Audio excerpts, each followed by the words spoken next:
Um, for the first, of course, advice for strategy to enter into our region or into Kenya, we actually advise that you can export and you can actually do value addition. That is processing and packaging, which, of course, 35% input makes it a Kenyan product. The simplest and the easiest way to meet the needs of the Kenyan and East African markets is by exporting. This approach has minimum effect on the ordinary operation for your company, and the risks involved are less than the other alternatives. You can also look at the joint ventures with the existing companies, because you know that if you are already existing in Kenya, you know ways of how to do business in East Africa. You can actually see how you can engage in franchising, which you can actually be able to bring in international brands, and you'll be able to actually trade in the country. We also have mergers and acquisition. A merger is, of course, a combination of your entity with a local firm, leading into the creation of a new one, and the desired effect of being the accumulation of assets and liabilities of distinct entities.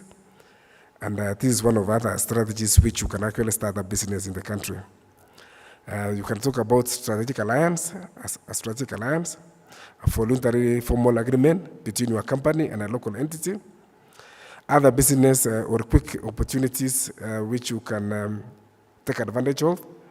You can establish trading companies so that you can attract foreign investors to serve Kenya and the region. So as you are aware, international brands are acceptable in Kenya. You can look at partnerships focusing on import and exports. And we also want you to set up continental or popular brands in Kenya to target fast-growing, middle-class foreign residents or African-based here in Nairobi or in Kenya.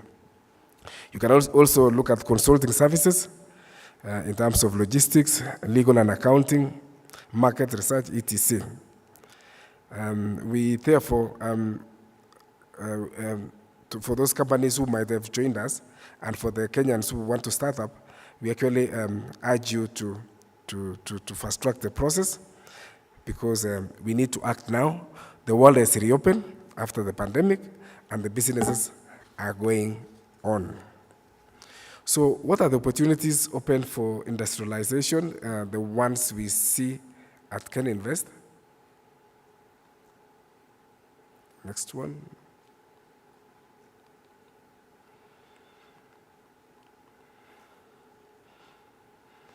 Wow, yeah. The opportunities for industrialization.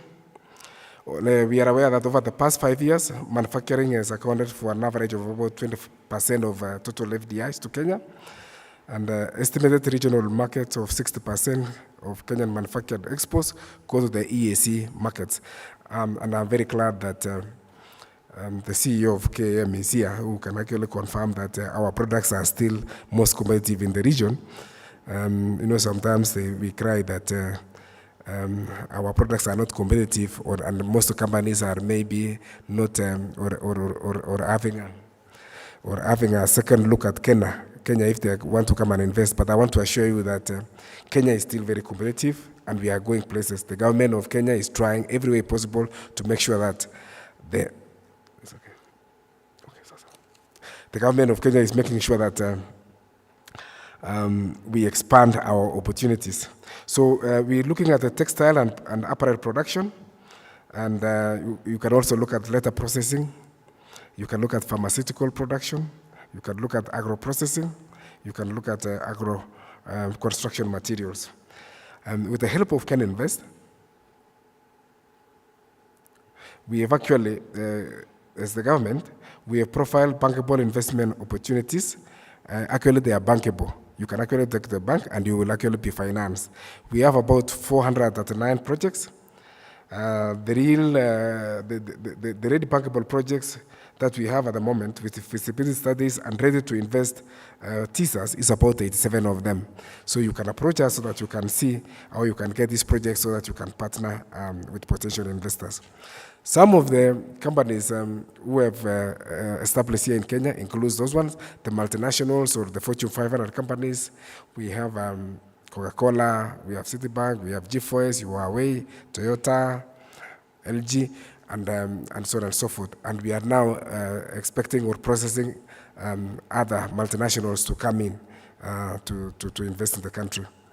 We want to say that Kenya Invest will continue working with you to actually support the manufacturing agenda. We want to continue work with ministries, departments, agencies, and counties to prepare opportunities available, especially in the manufacturing sector. We want to profile them to be bankable, to allow uptake by foreign investors, and we want to advise government on the excellent business environment in order to attract or grow businesses. We want to aggressively market opportunities to attract investors, to help those already existing ones with new technologies to expand. We want to say that Kenyans, we want to make sure that whenever we have foreign investors coming in, we should be ready to work with them in terms of accessibility to the markets, the knowledge of the terrain of East Africa and the country, and we want to say that with Kenya Invest, we'll be able to link you. We want to grow you, and we also will be able to link you with foreign investors so that we can attract foreign capital, we can create jobs, and we can do technology transfer. With those few remarks, I want to say that you can contact us. My name is Pius Rotich, and I will be there for you so that we can be able to exchange business ideas. Thank you and welcome to the Kenya Investment Authority on behalf of the Republic of Kenya, who will be able to facilitate you to set up businesses in Kenya. Thank you. Thank you, Bwana Rotich. Let's give him a hand clap. Colleagues, you have heard what Kenya Investment Authority does. You get in touch with them, and they will run many other errands for you to ensure that you invest without any issues. We should be sitting here today with the officials of the county governments. We had invited the chief officers and the CEC members that are involved in matters industry. How many are here from the county governments?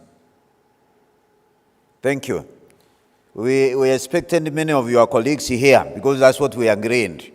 Because like now, they have missed out what Bwana Rotich is saying about the law of Kenya Investment Authority in assisting businesses to set up. We now have the CEO, the Managing Director, Kenya Accreditation Services, again to tell you what that one is and what we do. Bwana Martin Sesire, karibu. It is your turn now. Join me at the podium here. And the chair of the session is none other than the CEO, Kenya Association of Manufacturers. So you welcome you, and I'll only come back because you'll be presenting. So take over, Bwana Anthony Mwangi. Thank you very much. Good morning. Good morning. It is good to be here, and it's good to be here because, as I said yesterday, for the people who are here, that this is where I came to school, to college. So good to be back at the University of Nairobi. So before we start the session, and I think we still have a few panelists who are still coming in, I thought I'll share a few slides about manufacturing. And it's easier to do that after Kenivest has done the job of demonstrating what you need to do to invest or what Kenya portends. My name is Anthony from Kenya Association of Manufacturers, and just want to see whether that is who we are. We are over 64 years old, slightly older than the government of Kenya as we know it. So, a mature organization. We bring the voice of the industry together, and we work very closely with the government to drive industrialization agenda, which dovetails with what we are discussing today. Those are the sectors where we operate in, and you can see from food and beverage all the way to agriculture and fresh produce. If you look at those 14 sectors, one sector stands out, and that is the first one, food and beverage. We are an agriculture-based economy. That takes about 30% of our members, 30% of the output. And I think that is one of the sectors we have a comparative advantage, not only now, but in future. Many people have led, and good thing that perhaps we have students in the room, that as we go to 2050, Africa will be the only place with the 50% of the arable land. So I think this is our comparative advantage. And again, on your left, on your right, you'll see the regions where we operate from. Nairobi, Nyanza. But again, that number, that picture may not tell you the full picture. If you put what we call Nairobi metropolitan area, Nairobi, Thika, which is Ruiru, and Thika, Lower Eastern, Kajiado, Machakos, 85% of manufacturing is done in the Nairobi metropolitan area. So we need to do a better job of distributing manufacturing across the country. So what is our focus? When we met, and we've met the president several times, the contribution to GDP by manufacturing sector has been declining over time. 2022, 7.8. If you go 10 years back, it was almost 11.1612%. So it has been this way to 7.8%. And now we're looking at going this way to 20%. The person who has switched off the screen is not very friendly with those percentages. So, but what does that mean? What is 7.8%? Outside, and I'm saying this because of the university, outside the public sector, manufacturing sector has the largest number of waged employment at 352,000. So while it is a 7.8% contribution, but the contribution to jobs is more than many other sectors at 7.8%.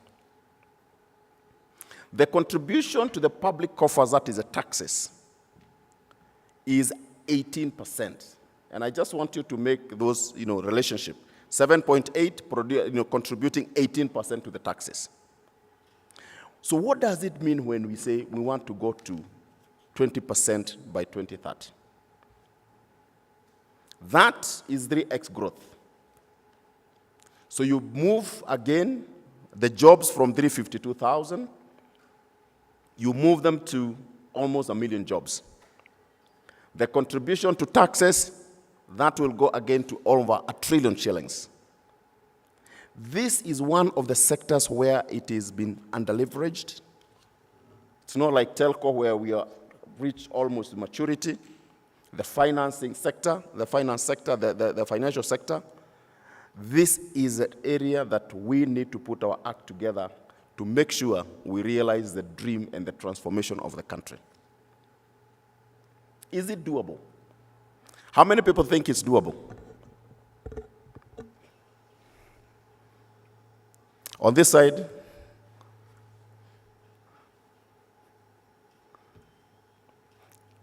It is doable. And I'll show you in a few minutes why, from where we sit, that it is doable. Other countries have done it. In fact, if you go to Egypt, that is at almost 28 to 30%. If you go to countries like Singapore and Korea, you're hitting upwards of over 50%. If you go to Vietnam, 33%. So it is possible for us to do it, but we need to put our act together. From our view, these are 4 areas that we think if we do a good job, we'll be able to start driving towards 20% by 2030 and be able to reach there. 1, we have to be globally competitive. In the global marketplace, you're competing with everybody. You must be able to produce goods at the price and quality that the market is willing to pay for. Nobody buys anything just because Kenyans are good people, and we are good people. But people will buy because your products are of quality and the price that they're willing to pay. We're competing with everybody, the Chinese, the Indians, the Bangladeshis, everybody. So we have to make sure that we're globally competitive. And what does that mean? There are so many things that under that pillar that you have worked on, and we have identified about 79 items, from taxation, from energy, from ease and cost of doing business, from how the counties operate. One of the things that we do not talk about mostly, and the Constitution 2010 was one of the best things that we did as a country. But there's also a downside to it. We call ourselves 48 countries, one nation. So if you have a factory in Mombasa and you're selling your goods in Malaba, and you have to track your goods from Mombasa to Malaba, you'll have to go through all the countries in between Mombasa and Malaba. We call them counties, but if you go to a county conference, they say 48 nations, 48 countries, one nation. And this is the irony. In Africa, we're looking at moving to Africa Continental Free Trade Area. In Kenya, we're talking about 48 nations. That if you have a branded truck, you'll have to acquire licenses across all the counties between Mombasa and Malaba. Mundane issue, but a huge challenge to businesses. Export-led growth. If you look at top 10 exports from Kenya, half of them are semi-processed, so low-tech exports. Tea, flowers, veg. The closest you come to export and manufactured goods is number 3, which is the articles of apparels, the clothes that we sell from EPZ to the US. So we have to export, and we have to export manufactured goods. SMEs. Most of the jobs that many of you, when you graduate for the students, will be in the SME space. SMEs create over 90% of the jobs. So we must have a pillar that is specifically looking at how to develop SMEs, MSMEs. And then agriculture for industry, which I'll explain slightly later. So let's start with, how does it work? Let's start with the SME. SMEs have many challenges. Many. From access to finance, from markets, access to markets, from their product development, from regulations. They are small and they are unable to have in-house capability to navigate through the maze. If you want to know how difficult it is to do business, you don't have to do anything, a lot. Just go and buy a pickup truck from the CEO of Isuzu who is here. And then you realize how difficult it is. That truck will never pass a police roadblock. If you buy a Probox, You will never pass a police roadblock. That is how you start seeing face to face how difficult it is to do business. And Bwana Rotich is here, so we now want to attract foreign investors, but also deal with the challenges that Kenyans are going through as they do business. So what are we doing about SMEs? We are creating an ecosystem where you come to KAM and we are able to start dealing with all these issues for you. We just signed an agreement with AfCFTA in Cairo last 2 weeks ago. And this is to help the SMEs access to finance if you want to do business across Africa. We have, again, working on what they're calling contract manufacturing together with the government, so that if you want to be a manufacturer, you don't have to be intimidated by having a bigger factory. You just need to have an idea. And we connect you with the people who can manufacture for you, and you go to the market and sell. 80% of the goods produced in China and Shenzhen are what we call white-labeled products. Because there are people with ideas, they go to a factory, they get it done. Apple does not have a factory, but they have an idea. Everything is done in China and Taiwan, and now India. So those are some of the ideas that we do when we help you with when you come to KM. Agriculture for industry. As I mentioned to you, 30% of our output is in agriculture. But we have a broken system. We have a producer problem, of a farmer problem, we have an agro-processor problem. The farmer doesn't know what to produce and for whom, and at what price. Take an example of maize. You go to Trans Nzoia, you plant your maize, and say, I cross my fingers, I'll sell it at 4,500, 5,000. Then, when you harvest, you end up selling at 3,000, you plead with government to buy at 4,000, 5,000. So you have a problem because you're not producing. There is no system that gives you guidance that once you plant your maize, you're going to sell it at 5,000 or 4,000. A lot of studies has gone into that. We consume 4.2 million metric tons of maize. We produce 2.7. We have a huge gap. Potatoes, the industrial application of potatoes is in excess of 500,000 metric tons. Right now, who knows the price of a sack of potato today? It's about 6,000. And it's raining. It went all the way to 9,000. That system is broken. So we have stepped in and said, we want to look at what is the industrial demand, what is the national production, what is the national demand, how do we plug in the gap?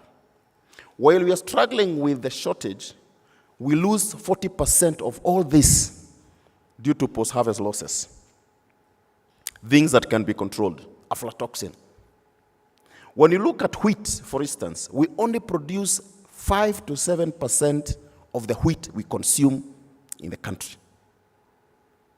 So many of you here who think that there's a lot of wheat in Narok and North Rift, there's no wheat. The rice, which is not here, we produce almost, I think, 180 or 200,000 metric tons. But the consumption is in excess of 900,000. We are net importer of wheat, we are net importer of rice, and net importer of most of these things. We import tomatoes, puree, and paste worth 2 billion plus. So when we say Kenyans, we are serious, I doubt. We are not serious people. We need to get serious. Pyrethrum, we used to control 98% of the global market. Now we control 2%. I don't think that's a control. We only have 2%. We don't control 2%. Rwanda is at almost 20%. But when talking to Kenyans about Rwanda, they say, oh, you know, Rwanda is a small country, you know. But they are doing much bigger. They are punching above their weight. The conferencing in Rwanda is bigger than one conferencing here. So we like talking to ourselves and patting our backs. but you're not looking at what people are doing out there. Agriculture for industry. Our role here, because there are many people talking about agriculture, we are not specialists in pest control and all these other things, but we are specialists in agro-processing. We know the industrial demand. So we're looking at from the market to democratize that demand so that farmers can be able to know what to grow, where to sell that. Okay? Let's look at export. And I'll look at just one example. This thing has stalled. Okay, it's working. Textile and apparel. And I'll just do one example out of 13 to demonstrate to you that we can actually grow the economy of the country. If you look at those numbers, quite a number, many numbers there.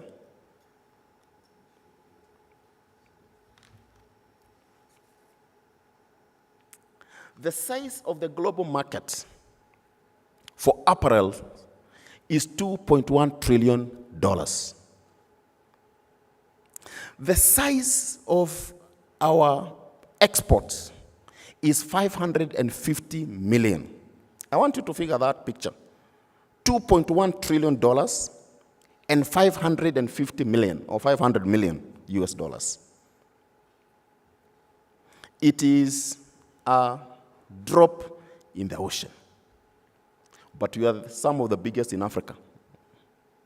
Now you can see where Africa is.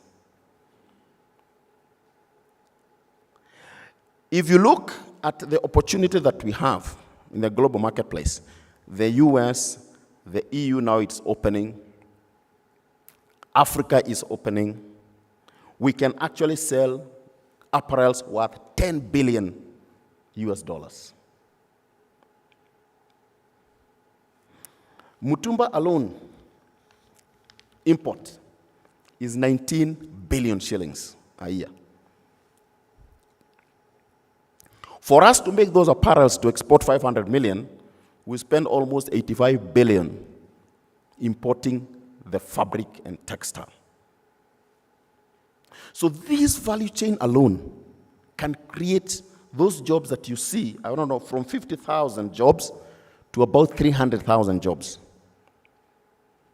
And these numbers, we have done it with the people who actually do the job. This is not a deck study. People who are in this business exporting to the US and other markets. So what have we done?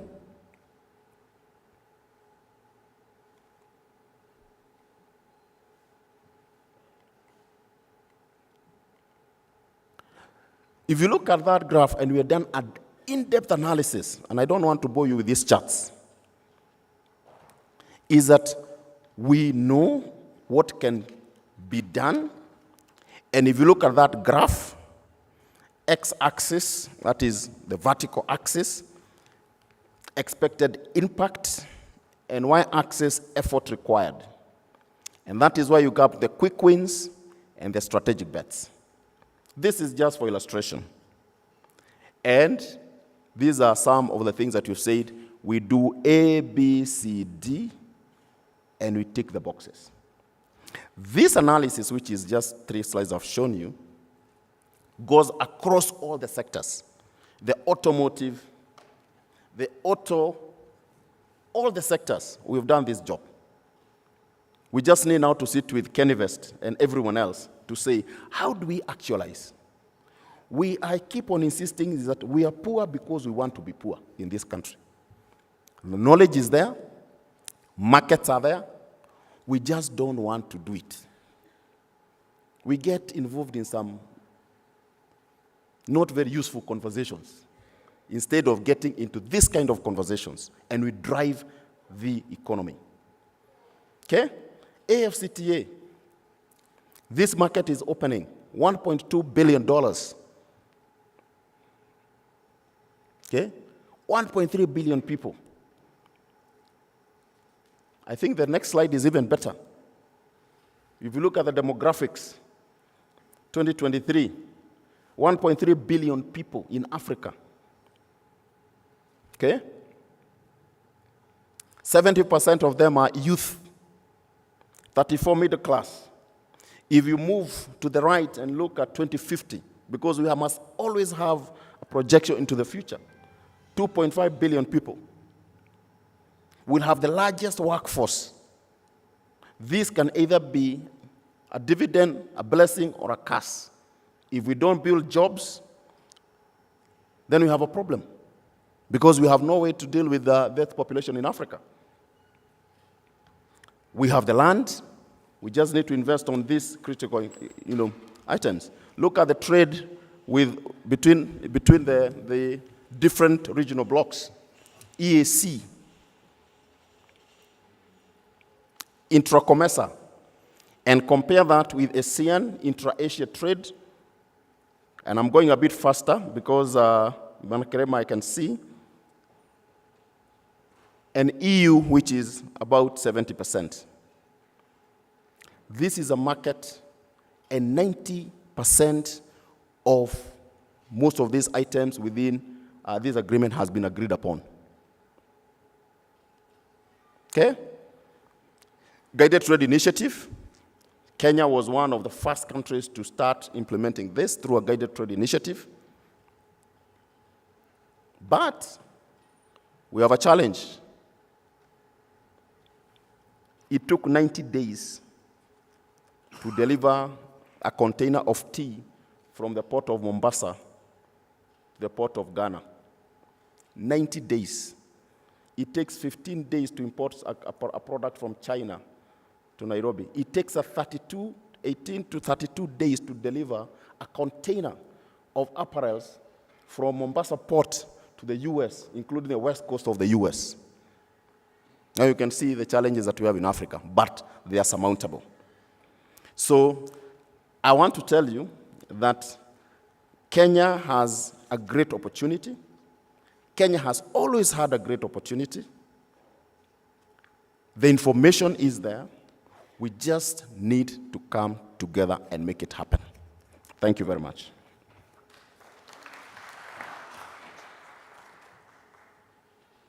Thank you, Mr. Mwangi. As the CEO come, he has taken a lot of time because he covers generally the industry of fabric. Let's give him a hearty clap. He has given us a number of opportunities, and how Kenya is ripe to tap into that. Are we ready? I note with us here we have Rita Kabase, the MD Isuzu. We have Mr. Narendra Guru, the chairman, Deputy Group of Companies. I want to confirm whether we have of course Martin here, the MD Kenas, who will be our next presenter. Do we have Dr. Eric Ruto with us? His representative.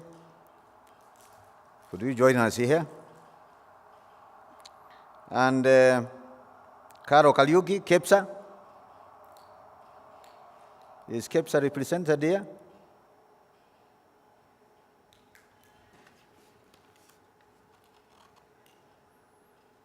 How about Jaswinda Bendi?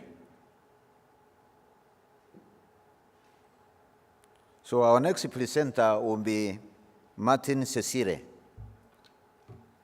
the Director, Kenya Accreditation Services. Director, karibu.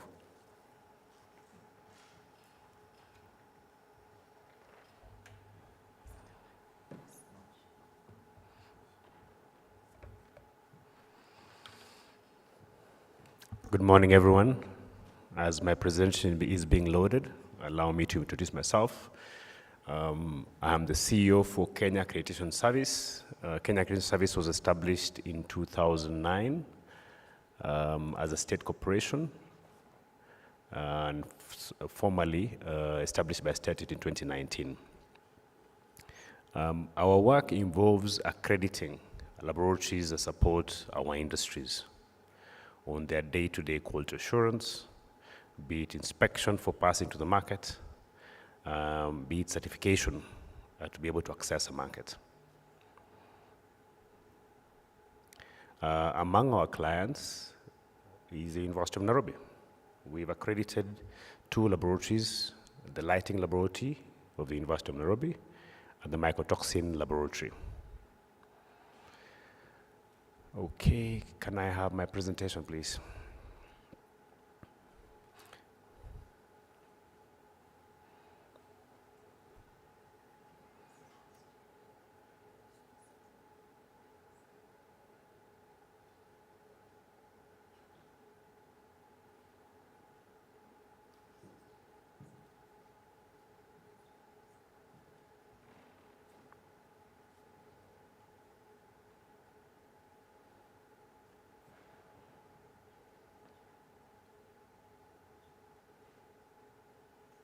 Thank you. How does it work? Good. Very well. I've given in different colors one name. KENAS is composed of the 3-letter Kenya, which is the Olympic acronym for Kenya, and then accreditation A and S.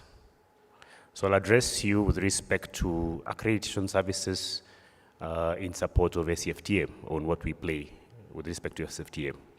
My agenda is very brief.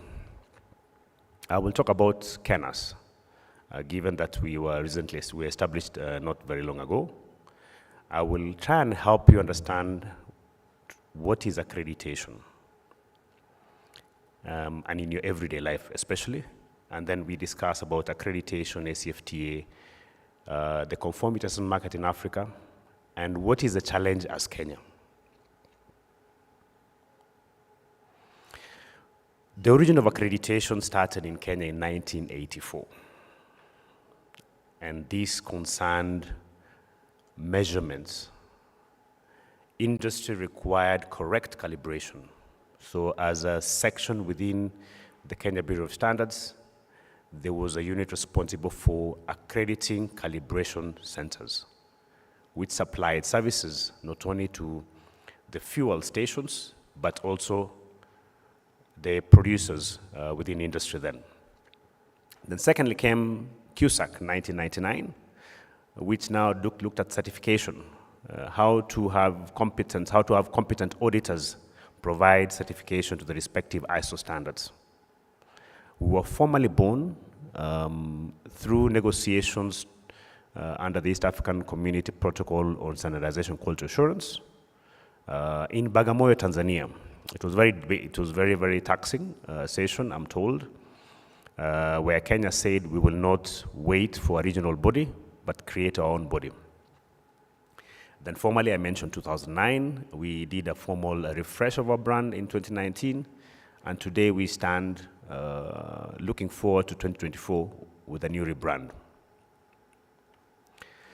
Our legal statutes, our first legal statute was actually the East African Community Standardization, Quality Assurance and Metrology Act of 2006, which gave the foundational work, aggregating the calibration work and the certification work. Then we got a presidential order 2009, subsequently in 2019, most recent.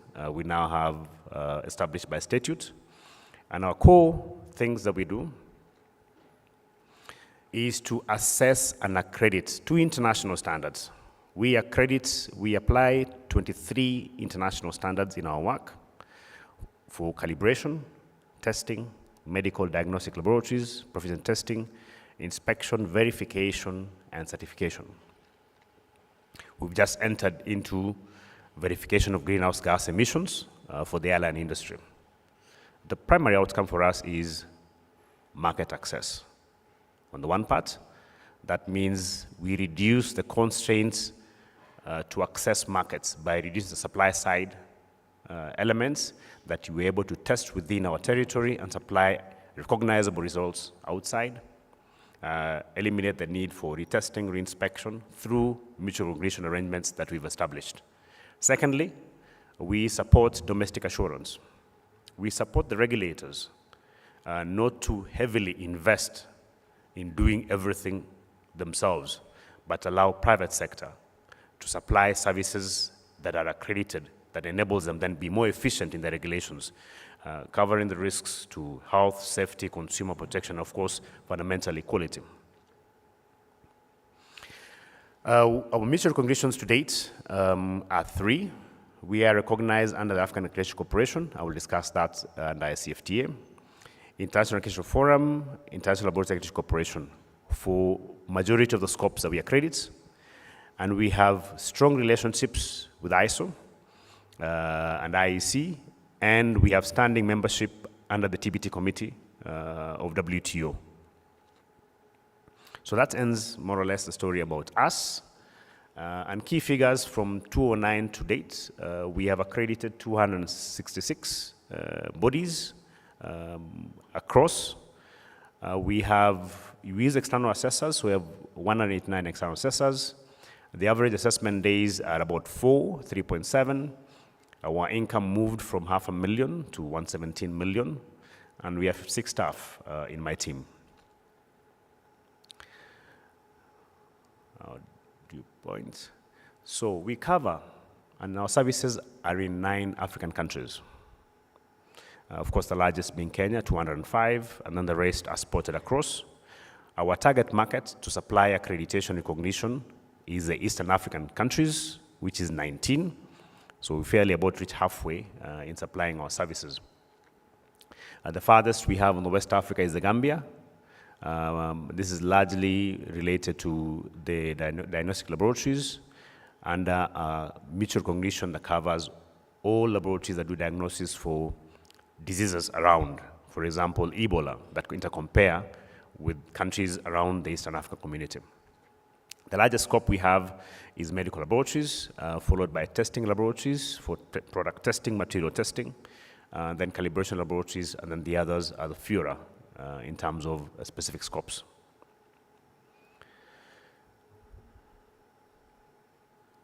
I want to play this video just to introduce what is accreditation now.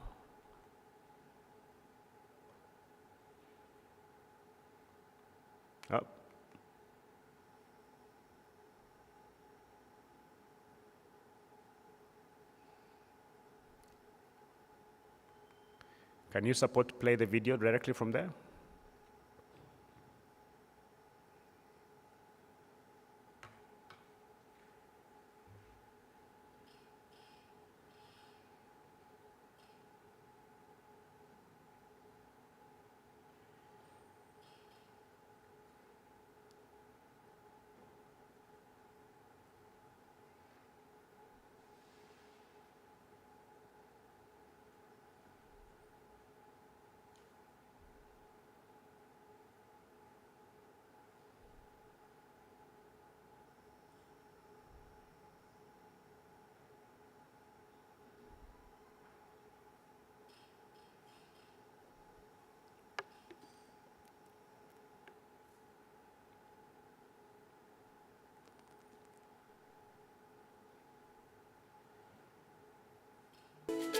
We have confidence in our everyday life. We are confident that the products we use on a daily basis are safe to use. We can be reassured because there is a system in place. It's called accreditation. And this is how it works. Whether it's at home, work or leisure, there are products and services that must conform to global regulations and standards. Testing, inspection and certification services assess these products for conformity against standards. Accreditation demonstrates the competence, impartiality and capability of these organizations, thereby delivering confidence in goods and services placed on the market. Throughout the world, from agriculture to healthcare, to construction, the environment and energy, accreditation declares the technical competence and integrity of these organizations. Businesses use accredited services as they are making an informed choice and can rely on the test results, inspection reports or certifications they receive. Many businesses choose to be accredited as they recognize the benefits that accreditation can provide, such as the opportunity to compete on a level playing field with larger competitors win new tenders for business, and retain existing customers. Regulators can set the overall policy or technical requirements and rely on accredited testing, inspection, or certification to ensure compliance. Consumers can have confidence that suppliers and retailers have taken all due diligence to provide safe and legal products for consumption. Accreditation demonstrates the competence, impartiality, and independence that results and reports can be relied on. Accreditation is worldwide, with national accreditation bodies established in most economies. The structure of global accreditation is divided into two levels, the regional level and the global level by ILAC and the IAF.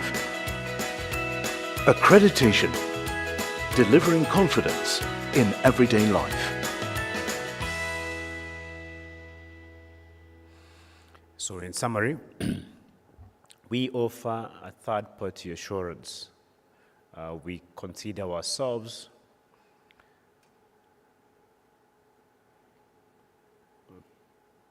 put in the slide mode.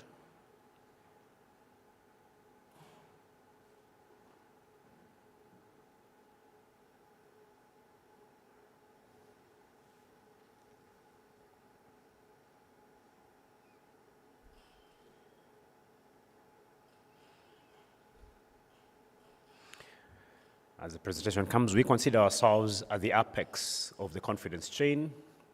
Put it simplistically this way, what is often misunderstood where there's a problem for quality safety is you require a standard. A standard without conformity, that means without having it be tested or inspected, is neither quality, safety, or environmental protection being achieved.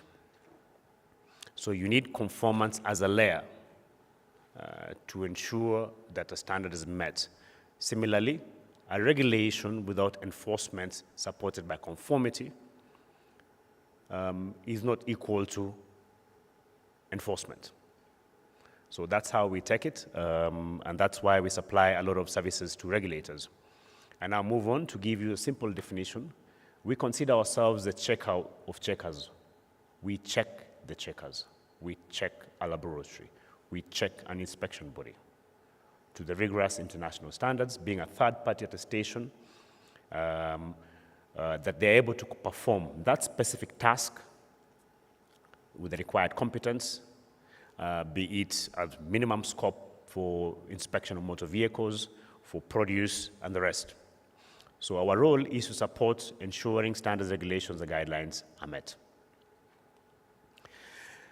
The users of accreditation, if we talk about now industry, begin from manufacturer. Manufacturer requires, even the very beginning, raw material inspection and testing. Then you move into processing it. When you release it out to the wholesale, you require, and it depends on the market you're serving, they may require their own assurance. And so they may ask the manufacturer to supply or results around a particular specification. Then it moves on. When we go external exports, somebody needs assurance that that product meets my market requirements, and all the way to the extent that we're able to underpin assurance for the consumer. So we support at every single point where there's a product, there is a measure of conformity assessment, be it testing, inspection, certification, that we underpin across. These positions where accreditation is, and I hope you can be able to see, accreditation plays a role with respect to the risk and the rigor of confidence that is necessary. If the risk is high, you begin involving third parties, be it a third party over certification, or a test house, and to be sure of that third party, then you require accreditation or have a peer mechanism around it. The other charts on my right, which is on your left, those facing this way, represents cost factor. The more you demand a higher level of assurance, the more costs are involved. And that's one of the supply side constraints if we're looking about exports to other markets outside Africa, and even within Africa itself. Because to export a product outside East Africa, a country will tell you our standard is ABCD. So you'll be required to test according to that standard. Yet Kenyans are consuming that product and not dying. I move on to explain the size of accreditation market today. In a study done in the year 2020, led by the multinational testing, inspection, and certification bodies, the likes of Bureau Veritas, SGS, Cotecna, Intertech, their total value they draw or supply through accreditation is $200 billion US. And you can see in that presentation that areas they serve most include construction, consumer goods, food and agriculture. So accreditation supports all these operations of theirs.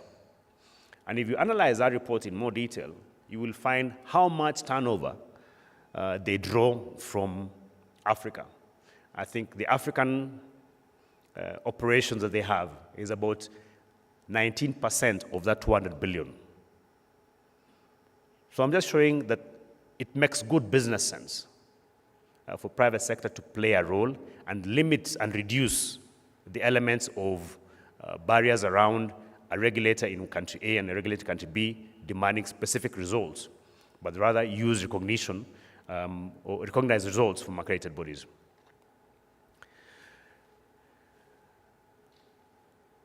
So where is accreditation placed within the trade agreements? I want to begin from WTO. Within the preamble of WTO, technical barriers to trade agreement, it specifies clearly that the important contribution of international standards and conformity assessment system can make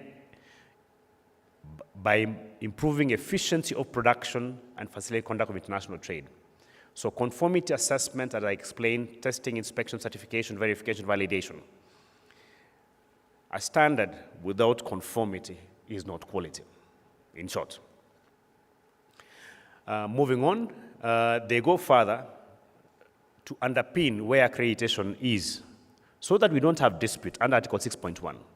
And this is a notation that came in the 7th triennial review of the WTO-TB agreement, that to achieve confidence in continued reliability of conformity assessments, verified through accreditation, shall take into account the indication of adequate competence. So accreditation, one of the requirements for us is to assess the competence of the respective bodies that we accredit.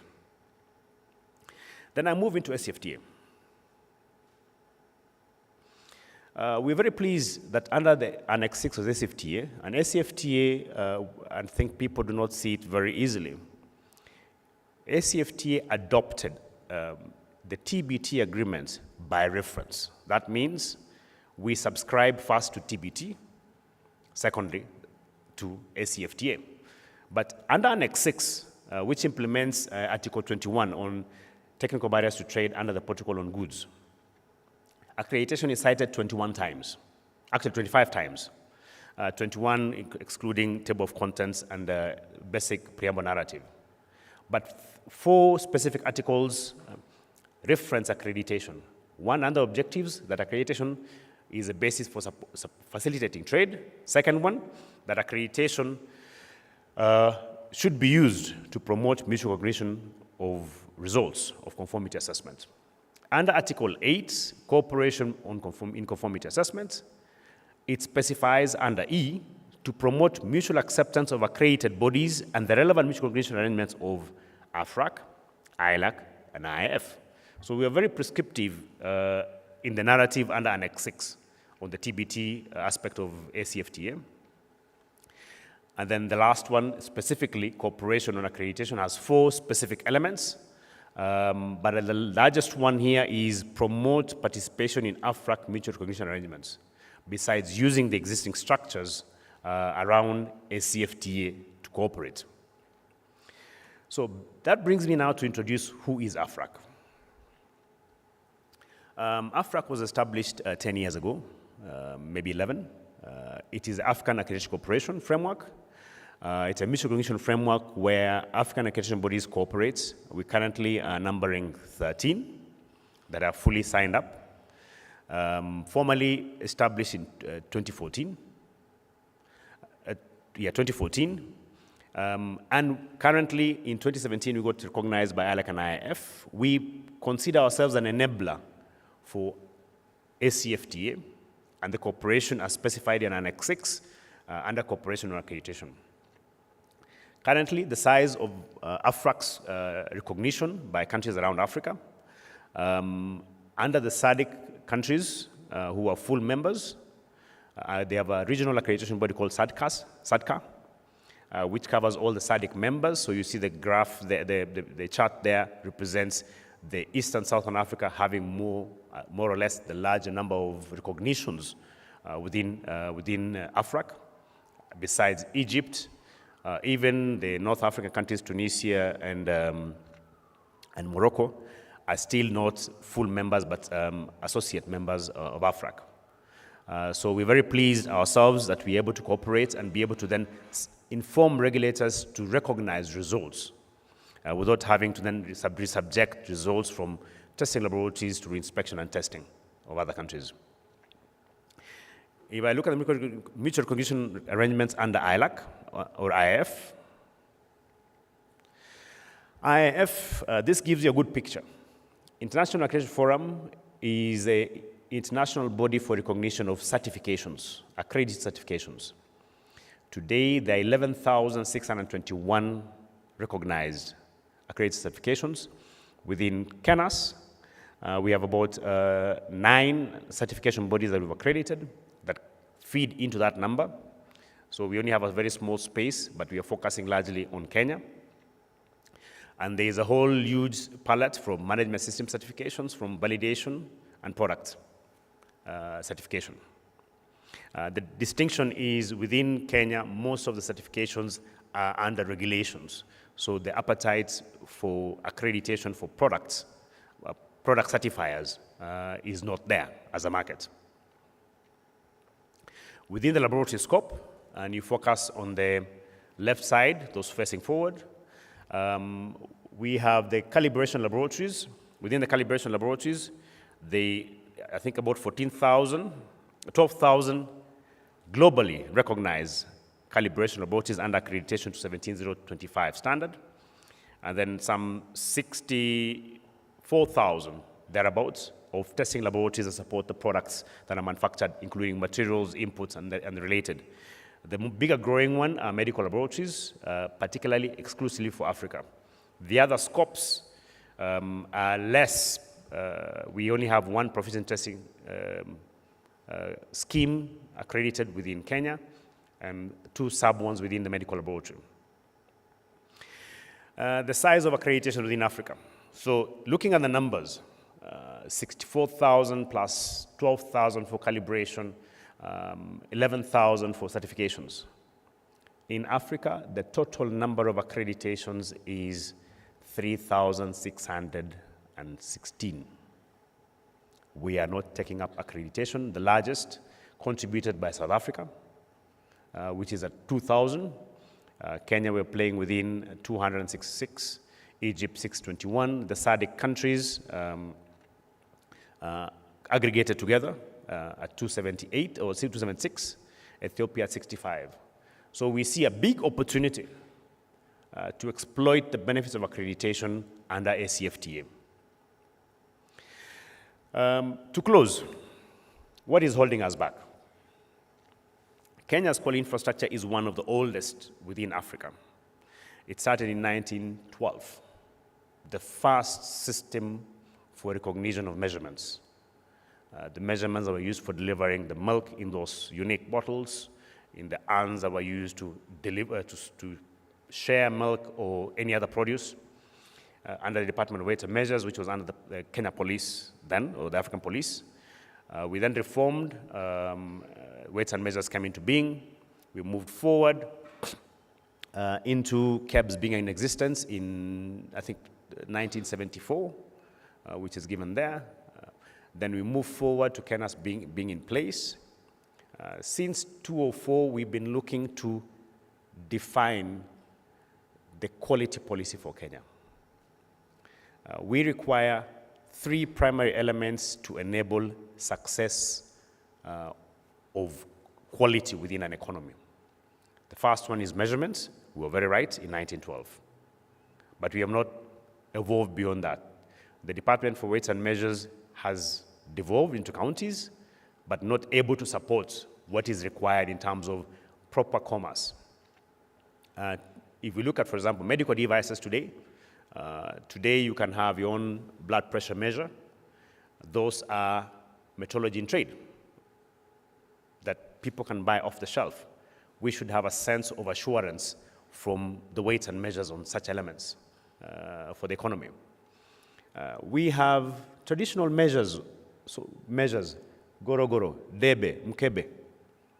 There is no formalized unit of measure to say gorogoro, which is a kimbo, is equivalent to 2 kgs, or is it 1.8 or 2.2? That is exploiting the first fundamental elements of the quality infrastructure. The second one is specify, set the standard. Yes, we have a lot of standards. Their relevance, a standard I mentioned again, without conformity is not quality or safety or enforcement. So we require an element to reform to allow more availability of conformity services within the market. That you don't have to queue for certification of water. You don't have to queue for certification of your unga if you're milling within the village. It should be available for you. You don't have to invest in a laboratory if you're only producing one uniform product. You can outsource the way the market is itself is segmenting across. Then accreditation. So those are the things we would want and we wish to see defined in policy. It will then enable availability of accreditation to the extent to which South Africa currently has, over 2,600 accreditation available. So with that, I want to play this, and I hope it plays this time, just to give you, this is a video done sometime, just to explain the quality challenge. Maybe help play from there.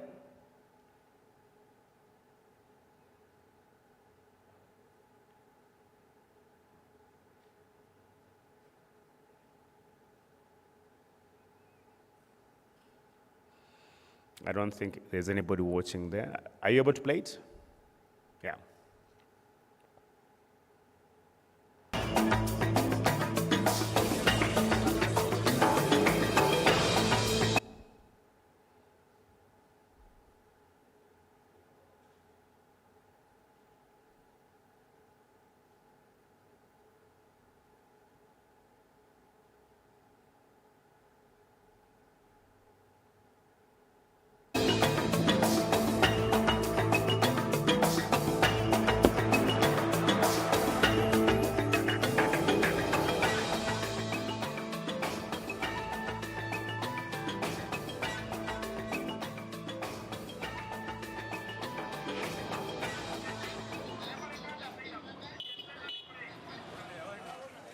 Every day, we put our trust in things that we cannot see for ourselves. One example is the weight of the goods we purchase. At many markets throughout Africa, merchants use container-like tin cans to measure their goods. Because this is not a precise form of measurement, this is to the detriment of consumers like Jane.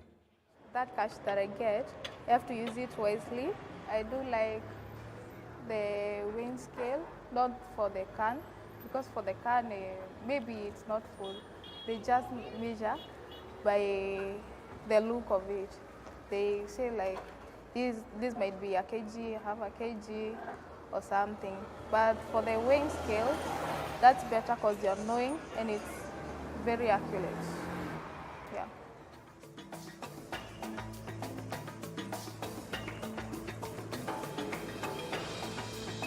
Another area where trust comes into play is when it comes to drinking water. In Africa, it can be difficult to trust that the water you drink will not make you sick. The biggest problem concerning the water is the contamination. Because the water that's used here, it's tapped from the mountains, from the highlands up there, the highlands. And they have tapped the water in an open space.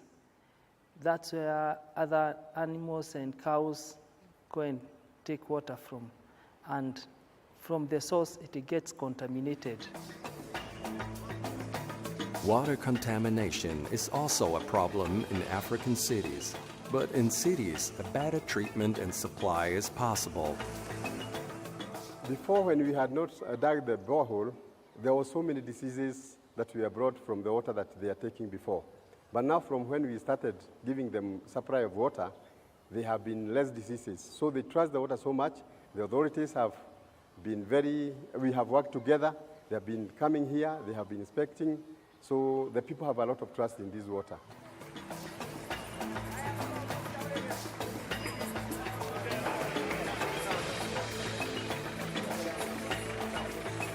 Like it is with drinking water, better quality within other areas of African infrastructure leads to better quality of life for African people.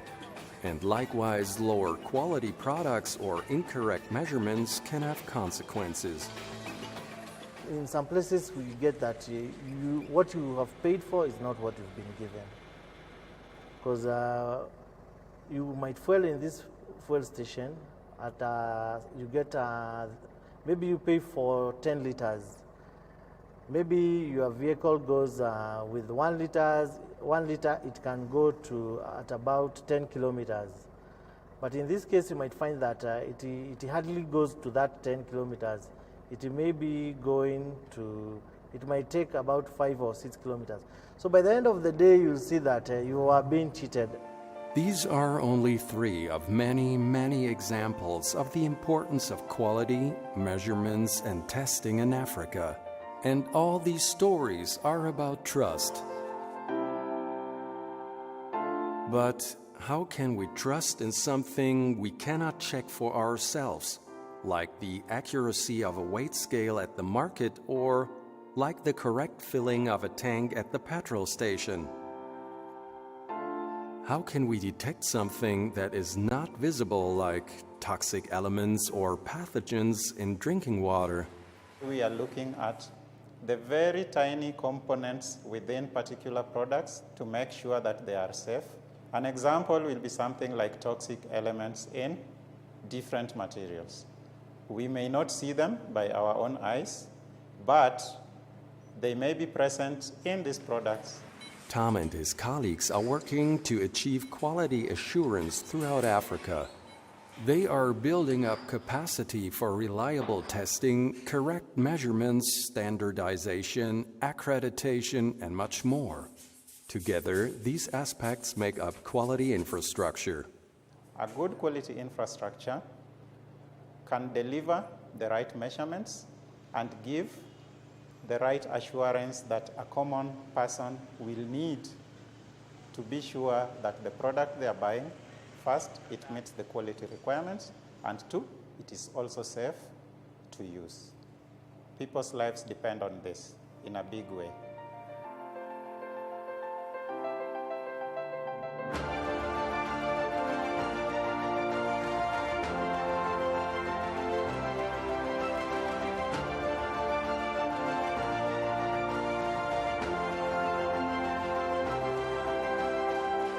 Better quality infrastructure in Africa will definitely lead to better quality of life, not just for Africans, but for everybody else out there in the whole world.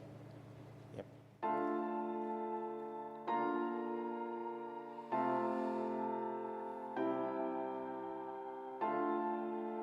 There we go. The invisible trust. So as part of the conference, in our submissions looking at AfCFTA and the role accreditation plays, our State Department for Industry, this morning, if you looked at the Daily Nation, MyGov pullouts, we are doing consultation on the Kenya Quality Policy. This has been under development since 2012. It was called the National Quality Policy. national quality infrastructure policy. So that's what we really want to submit today. Get out there, have a look down all the documents, help us be able to support, ensure accreditation supports the invisible trust. With those many ideas, I want to say thank you very much.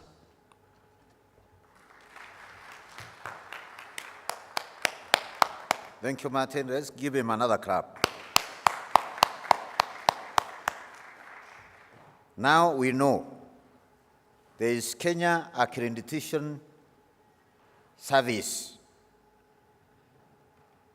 that ensures that we can predict systems that imparts confidence in what institutions do.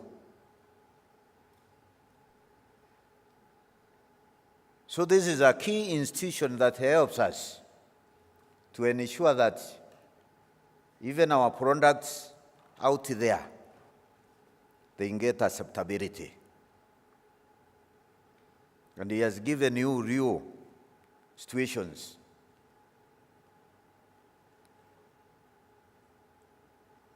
I want to invite now our colleague from the Kenya National Chamber of Commerce and Industry on the subject.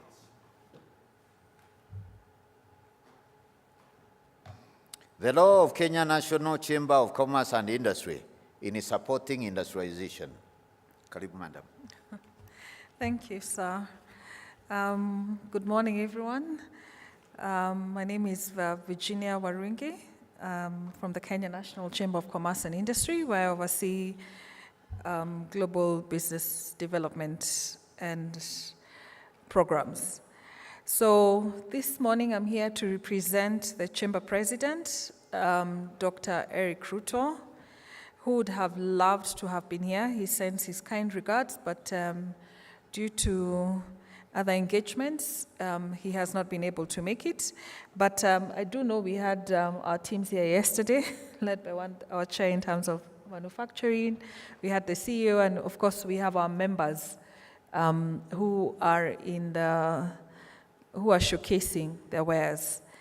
So also allow me to just to put a note that I'm quite pleased to be here at the University of Nairobi, my alma mater. In fact, I was just letting Anthony know that many years ago, this used to be an exam room. And I remember I used to sit right there at the back. This used to be actually one of our exam centers where we used to come, we study just before we come in to do our exams. So it's quite exciting to see the institution growing, transforming over the years, and quite delighted to be here as one of their alma maters. So to the topic, which is the role of the Kenya National Chamber of Commerce and Industry in supporting industrialization.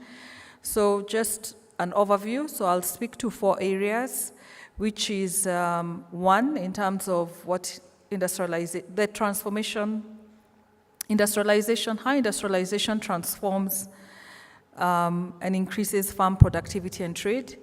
Given that the Kenya National Chamber of Commerce and Industry, our key mandate is to grow business, both Kenya regionally and globally. And we work very closely with the Ministry of Trade, the State Department of Industrialization. We have here our colleagues from the Kenya Association of Manufacturers and other BMOs who have the core mandate to drive trade in Kenya. So then the other bit I'll speak to is value addition and supply chain innovations to increase exports. This is something that has been very key to us as a body, and also even linking to the government agenda, and also regionally, now that you mentioned in terms of AfCFTA.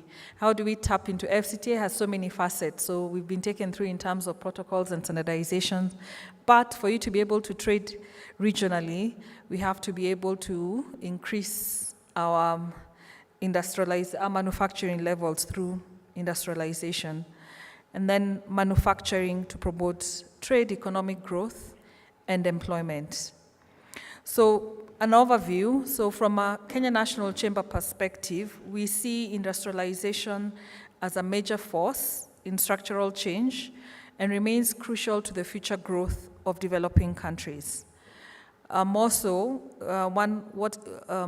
one of the key factors is shifting resources from labor-intensive to capital and technological-intensive activities is very critical, when it comes to product development, creation of new products and services. So, and then how do we ensure we have access to cost-effective and efficient inputs? The other key area is developed infrastructure, because you cannot move your products, services, you cannot trade internally or regionally without having a developed infrastructure. So we're looking at transportation, aspects such as energy, communication, to increase market access for industries. The other area that we as a chamber see as a crucial factor is the improvement of regulatory frameworks, and also how do we ensure there is increased competition? Because with increased competition, then of course there is increased production, there is increased innovation, and in terms of our practices. The other bit is PPPs, the public-private partnerships. How do we ensure we mobilize financing for investment in industrial activities? I've seen my colleague was here, General Manager from Ken Invest, and I know that's one of the things they've been quite working hard at, of course in partnership with ourselves. How do we ensure that we get adequate financing, and then also foreign direct investments to create a conducive environment to encourage foreign direct investment in industries. So I know the government has been working very hard to ensure that we have special economic zones. If you go to the counties, there are all these county industrial parks, to make sure that we have areas where the business community can go and focus on their key mandate, which is creating industries or enhancing or growing their industries. The other key area that we see is very key to industrialization is the industry to TVET linkages. And I think this is a conversation that now is scaling up in terms of how do we ensure our graduates, our education system, the skills that are taught are transformed to industry. Do we go the Germany way, which is we make sure there's a bit of industry training as well as the normal schooling program, so that we make sure by the end of the entire education process, our students, our graduates have skills that will enable them to, they have actually the relevant skills that are required in the industry. There's that match between industry and the skills that are being nurtured. So going to the second topical issue, which is the essence of manufacturing to promote trade, economic, and employment. And so what we've noted as a chamber is the manufacturing share of GDP has remained stable over the last 40 years. With employment, manufacturing has created employment for majority of Kenyans, therefore contributing to poverty reduction. That shows you how it's such a key, the value that is attached to manufacturing to our GDP. But we have the downside, which is now inflation and the cost of living. And we propose that the adoption of modern manufacturing practices will lead to increased productivity, meaning goods will be cheaper.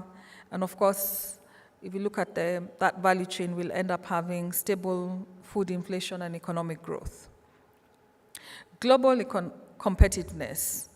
And even as we are looking at whether it's the far north, the far south, we're looking to global markets. About 2 weeks ago, we had like 3 major delegations in Kenya, from the Middle East and also from the ex-Soviet, who are coming here to trade. They're looking for opportunities to do business with us as Kenyans. And also with AfCFTA moving to the next level, we need to ensure that we're producing high quality goods at competitive prices that can attract international buyers and strengthen our global market presence. And of course, once we're able to export more, then we have increased foreign exchange earnings, and eventually we have increased positivity in terms of trade balance. Because at any one point when we are meeting various delegations, business delegations, our balance of trade is way off the mark. When you look at what we export vis-a-vis our import, even we don't have to go too far, we can take in reference even to our neighbors. So for value addition and supply chain innovations to increase exports, we need to pursue industrialization policies that diversify into medium and high technology adoption and innovativeness. Risk management is another very important factor. So we need to ensure that we develop robust risk management strategies to address potential disruptions in the supply chain, such as what we have globally observed over the last 2 to 3 years. First, we started with the COVID, then we went to the Russia-Ukraine, which disrupted commodity, and now we have seen what is going on in the Middle East with Israel and Palestinian. And given that, we're global, Kenya, we trade globally, how do we ensure that we protect ourselves from such shocks? Natural disasters like what's going on in the northern parts and in the coastal parts of the countries. And I think what the Met is saying soon in the central parts, in the next few weeks, we're going to see increased rainfall. So how do we ensure that we have adequate strategies in place to ensure that our supply chains are not disrupted? So comes in e-commerce, which we've been speaking to, we have piloted even here at the Chamber, we've developed very innovative, and we still continue to develop very innovative e-commerce solutions to support the business community, ensure that there is continuation in terms of trade and commerce. So how do we need to have an integrated digital supply chain that can enhance speed and accuracy in manufacturing sector. And finally, for this particular area is supplier relation management. How do we ensure we maintain our strategic relationships and partnerships to ensure that we have reliable supply of steady and high quality flow of materials? So the role of Kenya National Chamber of Commerce and Industry, this is where we come in, given the overview that I've given, with our mission being to promote trade and investment by ensuring that we have an enabling business environment from the micro to small and medium enterprise to the large corporates. So we work through a very integrated ecosystem where we collaborate with government, other business member associations, academia. We are party to the International Chamber of Commerce and Industry, which globally is a member of, you're looking at 177 countries and totaling to 45 million business organizations, membership of 45 million business organizations. And as well as we work with quite a lot of financial institutions and other multilateral agencies to leverage the private sector's ability to drive trade and investment in our country. What have we done so far? And we continue to do is, one, we have very active and strong sector committees. And for purposes of the discussion today, we have manufacturing and industrialization. Our chair was here yesterday, Ms. Esther Mwendo. We have the Buy Kenya, Build Kenya Sector Committee, and we have an AfCFTA, Intra-Africa Sector Committee. And these committees are manned by experts, business entrepreneurs, who are able to first pinpoint the areas that they feel that we need resolutions, they need support from either government and from other players. And so they're best suited in terms of providing guidance towards whether it's policy or to discussions that will enable us to move forward in terms of those particular sectors. Second, we have economic integration and business development. So economic integration through economic diplomacy that we do quite a lot of, and through business missions across Africa, Europe, the Middle East, so that we make sure that all these linkages, there's always a gateway that's open where trade is continuing. And then we have capacity building and training. So this is done through benchmarking and training on skills. Partnership and collaborations. We would not be able to do what we do without strong partnerships and collaborations. And just to give an insight, most recently in collaboration with TVET Authority, the Ministry and the Ministry of Education, Kenya National Chamber of Commerce and Industry championed skill development through the World Skills National Competition Kenya, which was held on the 28th of August up to 1st of September. The finale is happening next year in Lyon in France. And this is just to make sure that we're tapping into the we're actually tapping into the talents that we have here in Kenya. And of course, now we get to expose them up to a global level. We also have MOUs with quite a number of institutions, academia such as Kabarak University, Moi University, Kenya Worcester Institute, Eldo Hub, and quite a number of other very important partners who are crucial to the role of innovation. Most recently, we also signed with the World Food Programme Innovation Unit and looking to support in terms of the next level of innovation and, of course, industrialization. So that's all from me from now. So I'll say thank you, Anthony, for having us. And we look forward to having these discussions and deliberations, and not just discussions. I think the next step we should move to is making sure that there is impact and we're able to drive the economic agenda of the country. Thank you.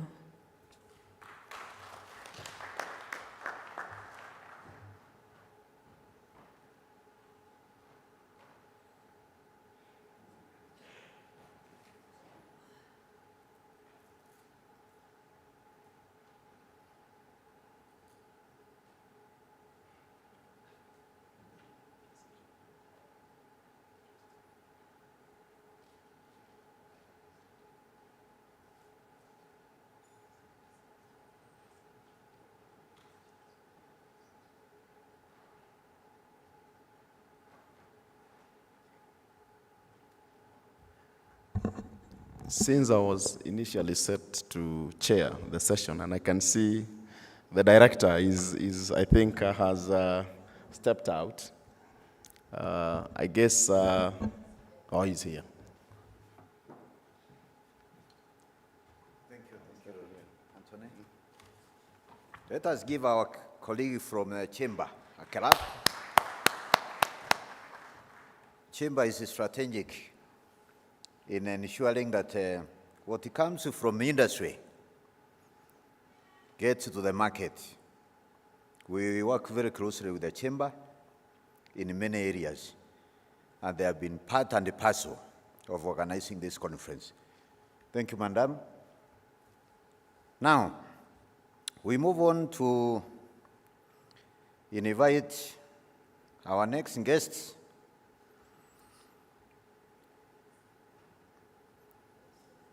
Sorry? KEPSA. Representative from KEPSA?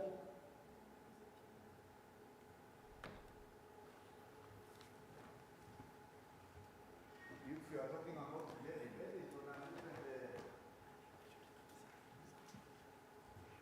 assignment, I'm sorry, I'll have to step in for KEPSA, being the chair of KEPSA, but... good.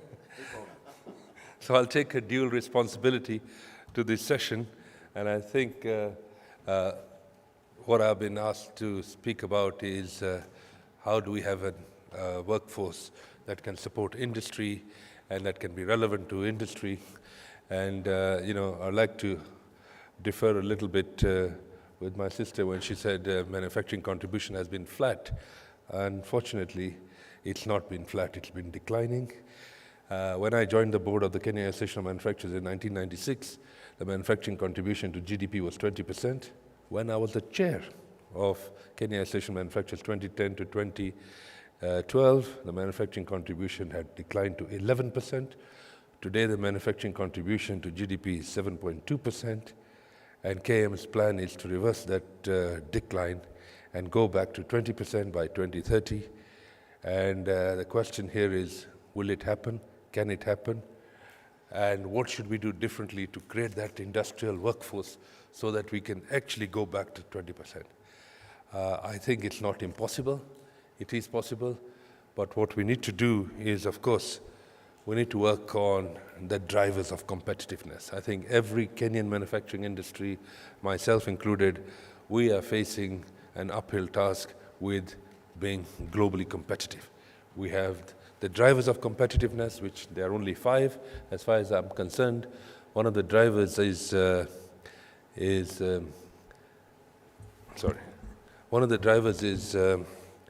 bill of materials, which actually constitutes between 50 and 60% of your product cost, depending on what part of the supply chain you're working with. So that's a big cost in Kenya, and as you know, if we have to compete globally, and we're not talking about local or regional competition, because we have a very strong thought process that, but we are better than Tanzania, we're better than Zambia, and I don't think Kenya Association of Manufacturers or Kenya Private Sector Alliance of a strategic review is very clear. We need to be globally competitive. You've got to be a world-class player, and if you're not a world-class player, you're a no-class player. There's nothing in between. You have to deliver a world-class workforce. So one of the drivers is the bill of materials. Where does Kenya start? We buy our raw materials at global prices. But besides that global price, we start with a minus 5%. And what is that minus 5%? That is IDF and that is RDL. And if you add all that, it can even be more than 5 if you have not inspected your goods. So you're starting at a global commodity price minus 5%. So that's a straight cost of doing business. I know the Association of Manufacturers has been talking, how can we compete effectively if we're starting at minus 5%? So your bill of materials are already at a disadvantage. So it hurts your industrialization. 2 is the cost of finance and the availability of finance, the long-term tenor. Most industries in the world will have grown, and most countries in the world have grown with a strong developmental agenda from government, and where we have some sort of focused lending to the level that if they have got 6 sectors they want to grow, there'll be specific lending to those 6 sectors. What are we seeing today in Kenya? We are seeing that the public sector is actually crowding out the private sector. I was speaking this morning at a KPMG conference, and I said to them, we have the perfect storm. The perfect storm is that our shilling is weak at 156 bob. So that should actually boom our exports, because when you have a weak currency, your exports start booming. 2 is imports should start getting expensive, so the domestic manufacturing industry should start doing well. So we have that perfect storm for growth, and our trajectory in manufacturing should be like this. Unfortunately, the numbers that the Central Bank of Kenya shared with us at KEPSA the other day, about 3 weeks ago, showed a flat line in manufacturing locally and showed a flat line in exports. And then when we did further analysis on this flat line, that we should be booming. We have 156 shillings for every dollar that we are selling. It should be a competitive advantage, but there is no competitive advantage. And why is this growth just flatlined? And we realize there's a massive credit squeeze in finance, because even if you have an order, you need working capital to transact that order and to fulfill that order. So with that issue that you have a credit squeeze where the public sector is crowding out the private sector. If a bank, and I was on this panel with Equity Bank this morning, and I said to the executive director of Equity Bank that if you are getting 18% return with government of Kenya's securities, why would you lend to me at 14%? And so the banks have, if you look at their loan portfolio, 70% of their book today is government securities. So on one hand, we're talking about industrialization and how we can grow. On the other hand, we are squeezing the same goose that's going to be laying that golden egg. So we are talking about that credit squeeze. That's why the cost of finance, if it's available, and the tenor of finance, because that seems to be a problem. That's your driver number 2. Your driver number 3 is productivity. And I want to use the word productivity and not the cost of labor, because China's minimum wage is about $450, almost 3 times, 4 times our wage. But they produce a lot more units in that salary as we do. So we have a productivity index problem.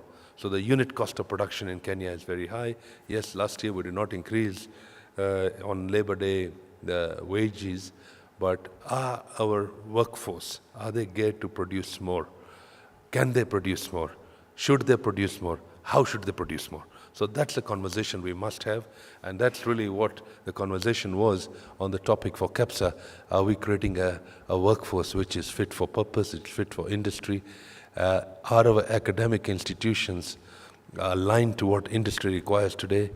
So I think there's a whole curriculum issue. We need to relook at what worked 20 years ago or what 30 years ago. Is it going to work today? Is it not going to work today?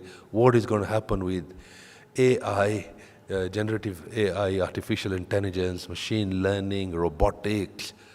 It's a big fear. I mean, if you look at the current population of Africa, 1.3 billion people, the Continental Free Trade Agreement, which is what the theme of this conference is, Continental Free Trade Agreement is a super opportunity. It's 1.3 billion people, $3.5 trillion economy. We should be asking ourselves that our economy is $100 billion. How or what slice of the $3.5 trillion do we want as a country, Kenya? And if you're going to have duty-free market access into these countries, it's a competitive advantage. So we should be talking about size of pie, which is now what is known under the Continental Free Trade Agreement. Size of pie is 3.5 trillion. Size of pie is 1.3 billion people. We are at 52 million people.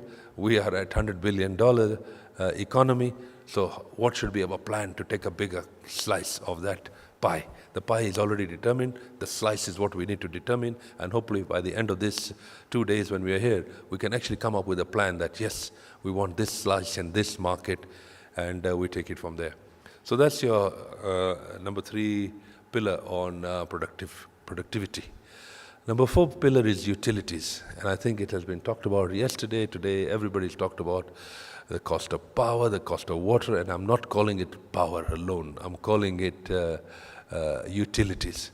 It is true that the cost of doing business and the cost of utility is very high, and if we really need to build a world-class competitive industry, we need to look at all these drivers of competitiveness. So I cannot emphasize more that utility is a major cost of doing business, depending whether you're making cement or where there's power consumption is very high to another supply chain where you might be using less. So, but the large energy intensive industry, steel, textiles, they really need some sort of favorable cost of power, cost of water, cost of effluent discharge. You know, those are issues that should be given to you anyway, so that you can build a competitive industry. And the last cost driver of competitiveness is logistics. That's your number 5 driver. Logistics, inbound and outbound, the costs are still very high. The inbound costs are even higher than the sea freight costs from Durban to Mombasa, and then Mombasa to Nairobi is actually more than what you already paid on your raw materials from South Africa to Kenya. And then we look at all the imports that we do. For every 4 containers that make their way into Nairobi, 3 containers go back empty. That means only 1 container is going back with goods. There's only 1 container that we are exporting, but we have imported 4. And the data tells it as well. If you look at the import-export data, By and large, over the last 10 years, we've had a flat line on imports and a flat line on exports. Our exports have been an average of about $6 billion. Imports have been an average of about $16 billion. So the balance of trade between imports and exports was about $10 billion. And then during COVID in 2020 is the first time we saw a dip on imports. Our imports went down from $16 billion to $14 billion. That means the balance of trade became $8 billion. And so that was a plus. And then post-COVID, we saw a strong rebound. Our imports went up to $18 billion. We thought it's just a post-COVID rebound and it will correct itself, but it did not correct itself. Imports continued to go up. Last year, our imports were $21 billion. Our balance of trade between imports and exports became $15 billion. And if you see the correction on the Kenya shilling at 156 shillings a dollar today, and to 110 shilling a dollar at the start of the year or last year, it tells you a story. It tells you the balance of trade has already now been factored into the shilling. So right now, we should have that perfect storm. But the perfect storm is not there to give us that competitiveness of exports and at the same time, competitiveness on domestic manufacturing. So there is a serious issue that we need to address. And yes, we need to have fit-for-purpose labor force. We can industrialize this country. We can go very quickly to the agenda that KAM has set up, that they want to hit 20% of GDP by 2030. But there are fundamental issues of the global competitiveness. And I must keep on repeating the word global, because we have a very strong view when you talk to your leaders and you talk about global competitiveness, but they say, but you're better than Tanzania. But we're not competing with Tanzania. Or you're better than Zambia. You know, I like what President Museveni says, the problem with Africans is we are all pygmies and we are competing who is a taller pygmy. Let's move away from that pygmy mentality and let's talk about global competitiveness. Let's create a fit-for-purpose labor force for what the industry requires, what Antony requires. We have such a serious opportunity. For example, yesterday they talked about that the apparel sector, the chairman of KAM talked about it. We are the #1 exporters to the US, $544 million. You know what? We are chest thumping. But should we be chest thumping? No. Why not? Because that is 0.5% of US imports. The US imports is $100 billion. At 500 million, just because you are the tallest pygmy in town, African countries, comparing yourself with the others, you're just thumping, you're the best and you're the biggest. It's really ridiculous. African Union ministers in 2005 unanimously decided that they will go to WTO meeting in Hong Kong in that same year. Meeting was on the 5th of November 2005. Kenya, we were very busy arguing about oranges and bananas. We had a referendum. We were not represented in that meeting in Arusha, but that same year, the meeting in Hong Kong, when we went to that Hong Kong meeting, the African Union ministers meeting proposal was that all LDC countries should be duty-free. The Europeans asked us, Africans, are you sure you want a duty-free market access for all LDC countries? And they resoundingly said, yes, we want duty-free market access for all LDC countries. So what happened? Europe said, okay, we'll give it to you if that's what you want. And Europe started allowing LDC countries duty-free market access. When I found out about this, I called my Minister of Trade at that time, Mukisa Kitui. I told him, what the hell are you doing? Why are you killing us? He said, what do you mean? That was the position of the African Union. I said, but you're a minister in charge of Kenya, and you have a moral obligation to the jobs in Kenya. So can you stop this? He said, well, I can't stop Europe. Maybe I can stop it with the US. So with the US, we managed to include that LDC market access into the 3% exclusion clause. And in the 3% exclusion clause, we stopped the US giving this market access. The African ministers, the blind leading the blind, they genuinely believed the LDC is only Africa. They forgot there's an LDC Asia. Today, Bangladesh is the #1 exporter of apparel. They did $42 billion, a creation of African ministers. Well done. So we have to be selfish. African first, Kenyan first. We cannot be making mistakes and carry somebody else's agenda. And Bangladesh has grown from that developing status, that LDC status to a developing status. And they're still on duty-free market access to Europe. That is 70% of their exports. Why are we not selling to Europe? Ask yourself the simple, stupid question, and you'll realize because we shot ourselves in the foot in 2005. So we're only exporting to the US apparel because there's duty on apparel 16 to 32%, depending on different tariff lines.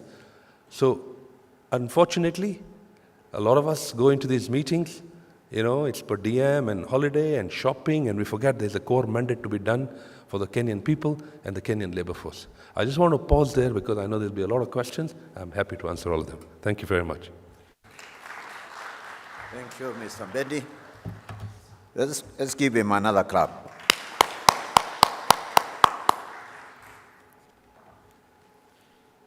Colleagues from county governments that have not yet arrived, you are missing many things because you are supposed to be now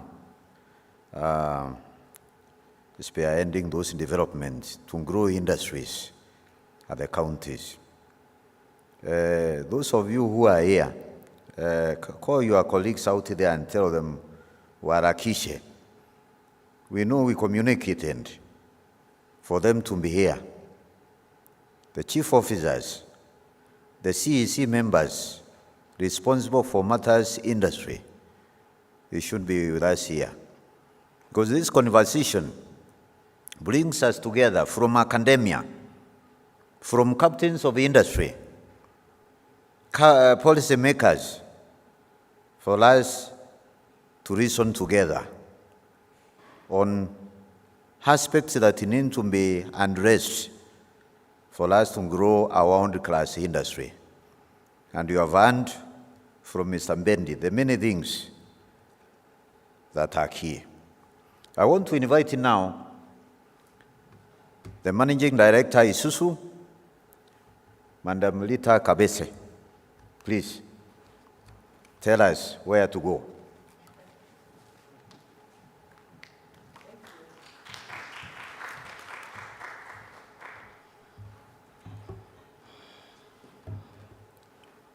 So it's very difficult to introduce myself without making reference to the company that I work for. So I'm the Managing Director of Isuzu East Africa. And Isuzu East Africa was established way back. I'm the one to run the slides. Okay. Way back in 1995 as a joint venture between the government of Kenya and US. And in 2017, we changed hands, and now we are 57% Isuzu Motors Limited of Japan, who also supply the product that we sell. 20% KDC, formerly ICDC, so part of the government of Kenya, stake in the company. Centum Investment at 18%, a local investment company, and Itosh Corporation that supplies us with materials as well as financing. We have about 582 employees, and we are mainly in the business of assembly. Commercial truck business is our main skill. If you can go to the next slide. I'm trying to push it. And when you look at the value chain, it's very interesting. The auto industry really can be a major driver of industrialization because it's highly dependent on quite a number of like local content suppliers, body fabrication, banks, and financing. Chairman Jasbed has just talked about what is looking at from really making progress is access to financing. Anthony talked about that as a challenge for MSME is financing. And actually the auto sector also cannot really make progress unless there's good financing for local retail customers. We have about 58 touch points. These are service touch points plus dealers. And we employ, as just one company, about 10,000 individuals, meaningful jobs, directly and indirectly. The total industry employs close to 10,000 vehicles per annum. So in a nutshell, that is what our company is all about. But we were invited here to discuss about the role of the automotive industry in the growth of the manufacturing sector in Africa. As we gather here, I want to discuss how we can actually expand industrialization as the engine of economic growth. It is very important to recognize the role, as I've articulated, of the automotive industry plays in macroeconomic growth, stability, technological advancement, and successful economies globally. The auto industry has consistently contributed to heavily, directly or indirectly, to the growth of GDP, foreign investments, employment, technology, and innovation, as evidenced in many countries of the world, such as Germany, US, Japan, Italy, China, and in closer home, countries like Egypt, Morocco, and South Africa are making major progress, inspiring economic growth through the auto sector. In the economy of developed countries, growth in automotive industry by just 1% can create a growth in GDP by 1.5%. In Kenya, in the mid-1970s, the government invited investors such as then General Motors, now Isuzu East Africa, to set up automotive assembly plant with capacity to satisfy regional demand and contribute to economic growth through wealth creation, employment, and technological transfer. And we have General Motors, we have the Coca-Colas, we have the Nestle Food, we have the Firestone. You know, all these large organizations were all created through government intervention way back in the early 70s. And what the government did, it gave substantial tariff protection and other incentives were introduced then to offset high cost of doing business in Kenya and then spur industrialization. Whereas, as I mentioned, countries like Morocco and South Africa have progressed and become global suppliers of automotive, Kenya's support mechanism was substantially reduced in 1990s due to uncontrolled market liberalization through the introduction of used vehicles, popularly known as mitumba, into our economy, thus killing vibrant supply base in industrial area. Those of my age, we used to know of City Radiator, Firestones, and many, many local content companies, glass manufacturers had to go away because then the volume very quickly shrunk because of that uncontrolled liberalization of the market, which in many other economies there has been substantive protection of those markets to be able to really spur growth. So when we look at the space of the auto industry then within the intra-Africa trade, I think as a country we too can tap into the benefits of this industry by exploiting the market opportunities of Africa free trade. We've had 1.3 billion people, very youthful population, centrally located with a port access to a talent, even though Chairman just talks about how do we enhance productivity of our people, we still have a good talent pool that can support the growth of the automotive industry.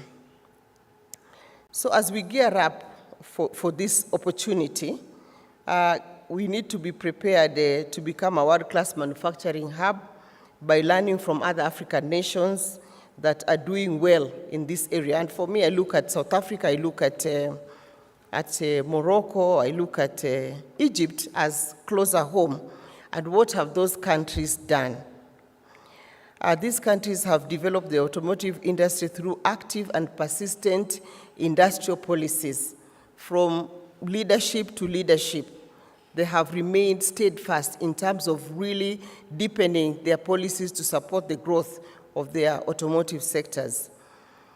These countries also provide investment grants and vehicle production volume incentive. They are very, very serious. So if you meet a certain threshold when it comes to production, then you get government incentive to be able to really continue to grow, to be able to actually not only satisfy local demand, but also be able to export. And to promote export, these countries provide export volume incentives, tipping the balance of trade in their favor. For instance, Morocco annual production is about 250,000 vehicles. South Africa, they're at about 450,000 vehicles. And Egypt, because of FX challenge in the recent past, they're about 100,000 vehicles that they are producing per annum. Kenya is producing less than 15,000 vehicles per annum. So the vehicle volume produced by these countries are enough to support vehicle component manufacture and attract global component manufacturers like Bosch to invest. Remember that we fight for investments because the auto sector is globally driven. So we fight for investments with other countries.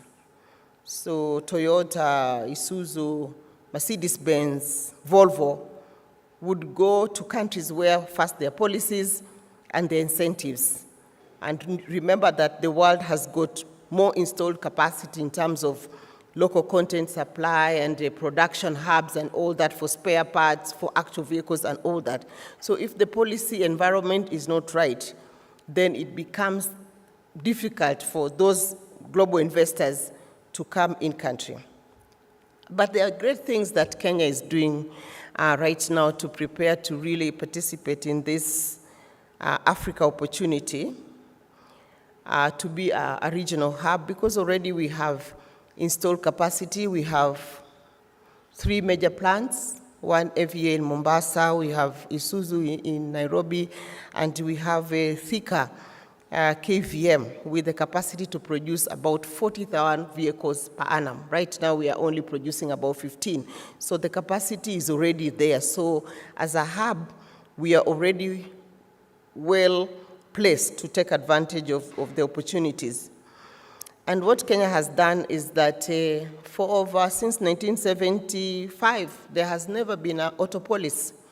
So people have been investing in good faith and hope. But now we have a policy. Kenya now has an auto policy, which will help in stimulating the growth of the auto sector.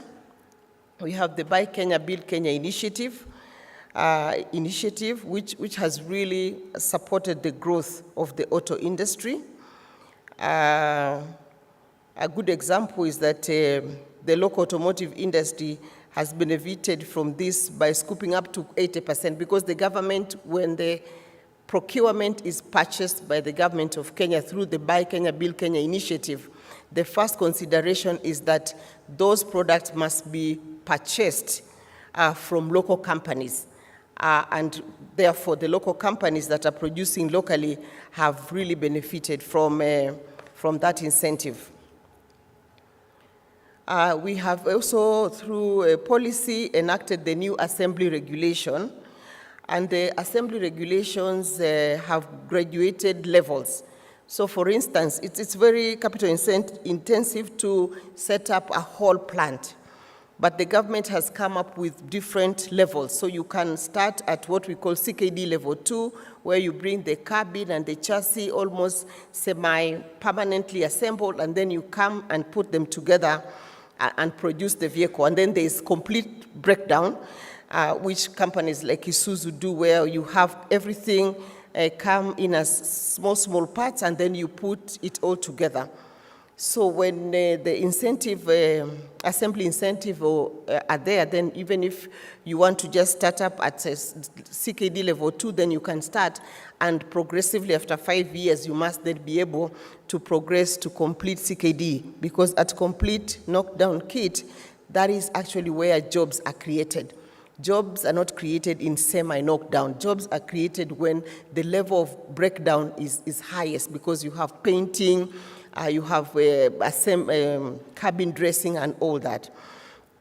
And because of that regulation, we've seen like Isuzu, we have brought in back the pickup truck, which was being produced in South Africa, Toyota, Mitsubishi, we have Toyota Hiace, we have even car We have a car being produced in Kenya because of this assembly regulation incentive that the government has put in place. We have the Proton car that is being produced by Mitsubishi.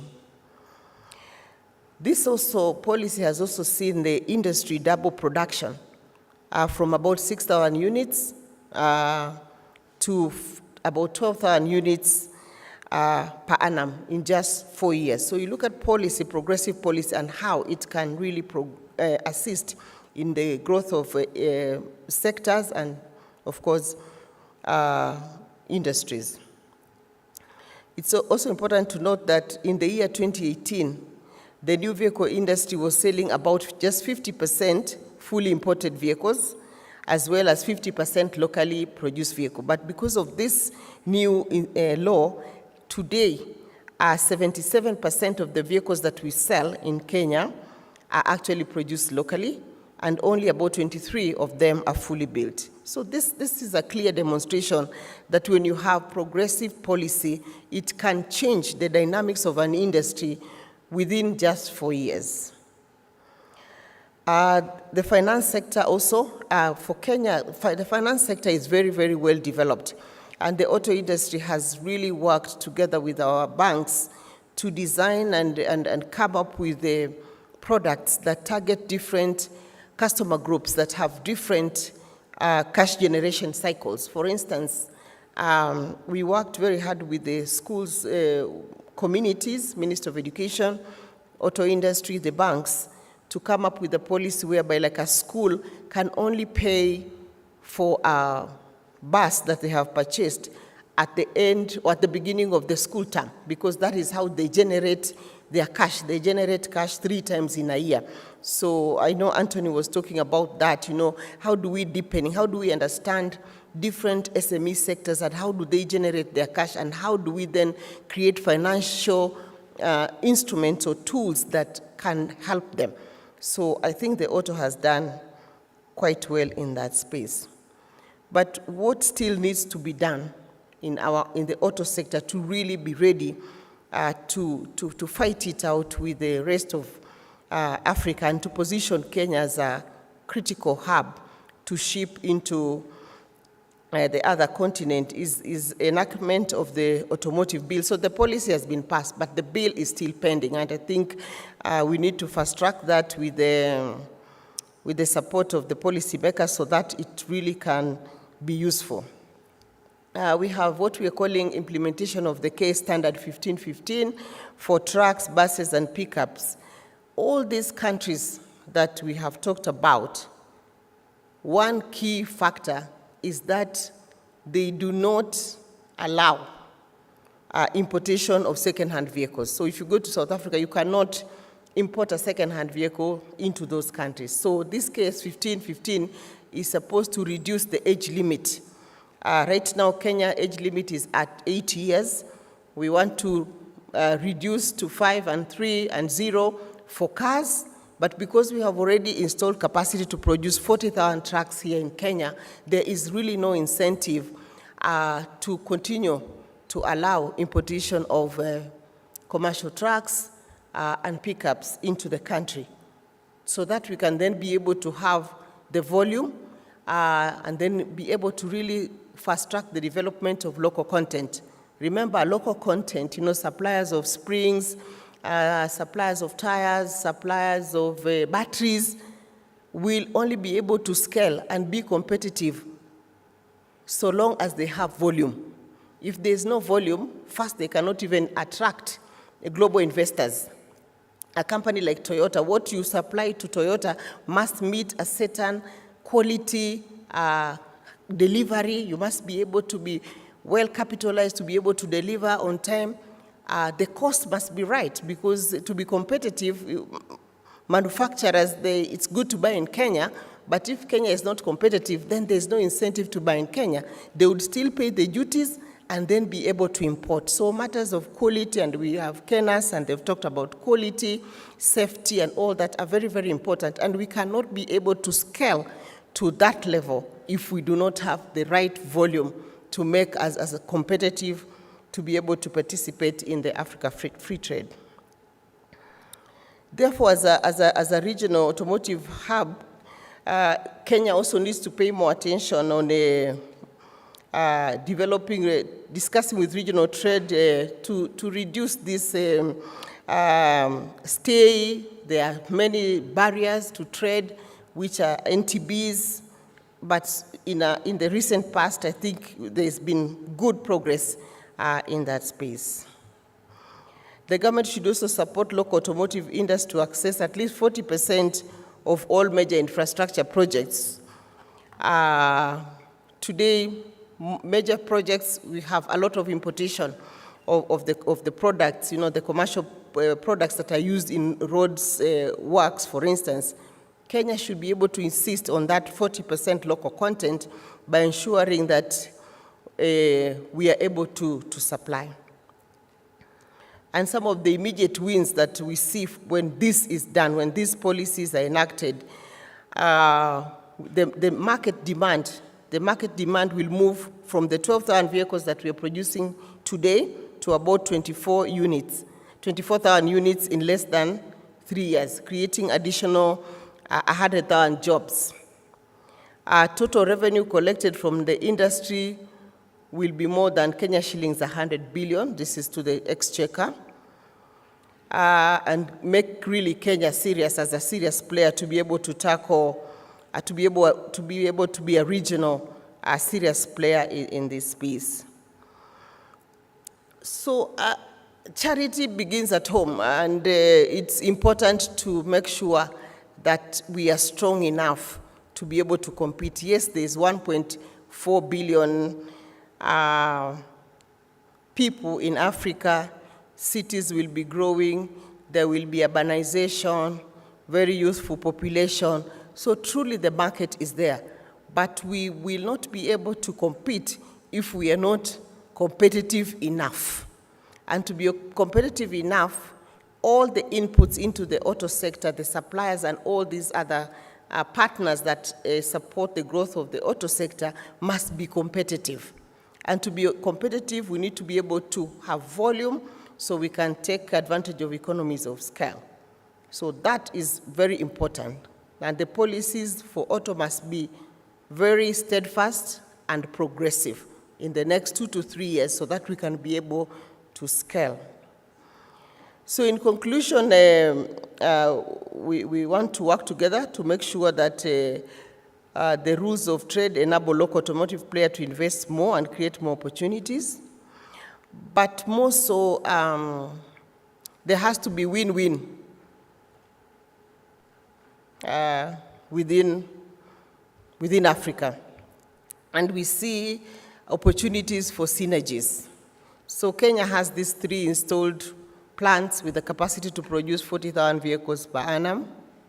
We need to be able to scope even within our region. What does Tanzania have? What does Uganda have? What does another country have?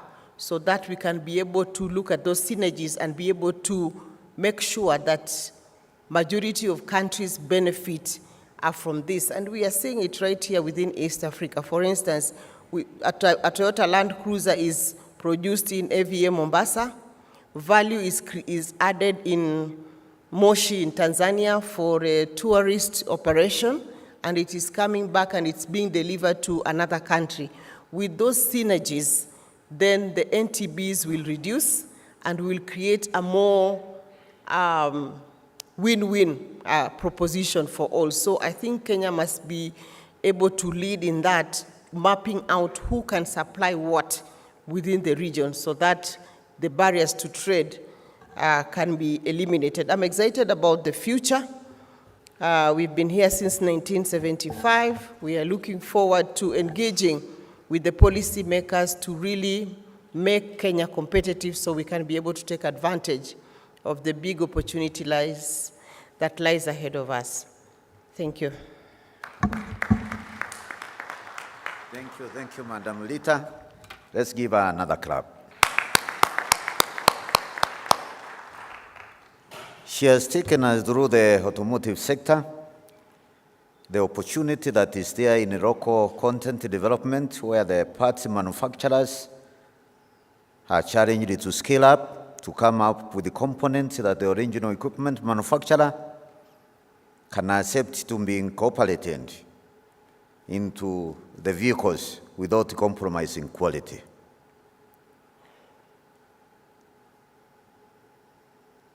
We went out one time for a study tour to a country where you find the people with the slogans even on their shirts. Make what you use, and they use what you make. I was there with my colleague, Mr. Njay. You remember the Thailand study tour? And that was a challenge to us. We use vehicles every day. So I would infer, make the vehicles that we use. And then the next thing would be, what would be the challenge of making the Kenyan car? And I'm sure if you moved to the stands, you can see one. We're in the institution of learning. What would be then difficult if the engineering department worked with the Director General here, Kirindi, and liaised with Madam Lita here, and they said yes. Right now, she is providing for local components into the vehicles, but we want to scale up. The working principle of the engine is known. So you can design your engine to have any shape. And you will escape being in problems of counterfeiting anybody. So there are opportunities. And it's derivative for us to have this forum in this institution where we started the debate way back. Strengthening, forging and strengthening collaboration between academia, industry, and the policy makers, so that we all move in tandem with our aspirations.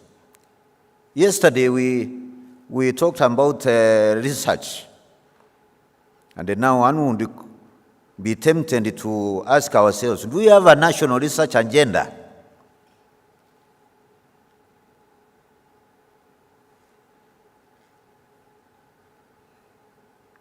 Director, I will leave that one to you for another debate.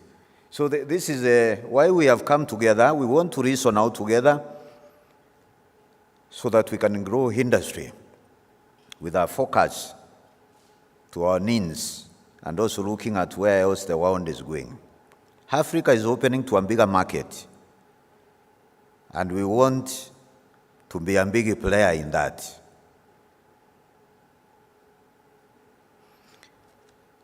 So I see it is time we hand and break. And when we come back, I want to confirm whether we have a presentation from the State Department for East Africa Community. Do you have a representative from that State Department? The State Department for Trade, you can see they are here. Investment, thank you, Panajia. So when we come back, you will be next. Do you want to pose any question to this team? If you have a question or two, we can take them up. Yes. Mention your name. Do you have a mobile mic? Assist.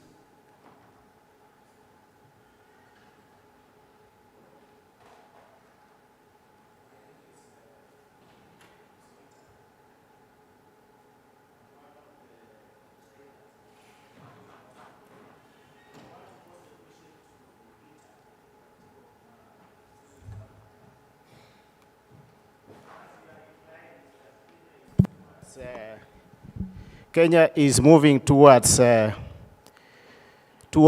actual manufacturing of either the auto parts or the vehicle itself. Because the problem we have been having in Kenya is we have been relying too much on assembly of vehicles, where we import the parts from abroad. I normally teach a subject known as operations management at the university, where we have talked too much about Japan, the Toyota production system. Where in this case, when you go to Japan, Toyota being Japan and Japan being Toyota, Toyota usually relies on contract manufacturing in the sense that the whole of supply chain is well organized. That's why we have things to do with just in time. At the same time, you realize that they have implemented most of the practices that the professor was talking about yesterday here, such as TPM, lean manufacturing, and other things. So can you clarify whether maybe in Isuzu East Africa you have implemented some of these practices, and whether Kenya will move away from just assembling vehicles to the production of various parts? I want to give an example. I was in a deep discussion with somebody. I was challenging one of the engineers we have in Kenya whether they can produce something called is it blind rivets? There's a small part that we use in a car. We know very well that a car has more than 1,000 parts. Yes. So please clarify on this whether we are moving towards actually producing the parts. Thank you. One more? Yes, let's go to the Rindis and then come back. At that end.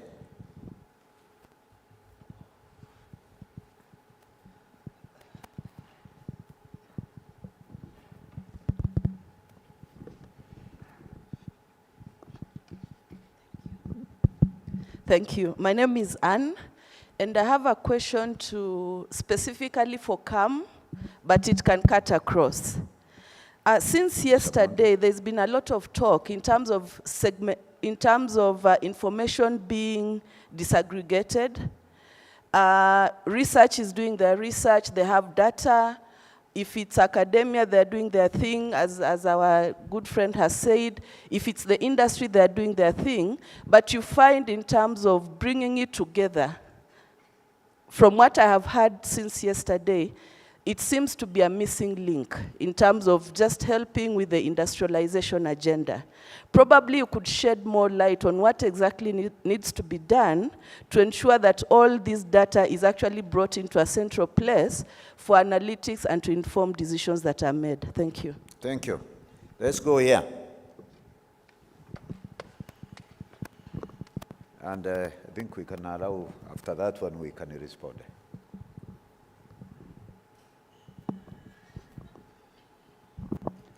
Thank you. My name is Mutibo Francis from Bungoma County.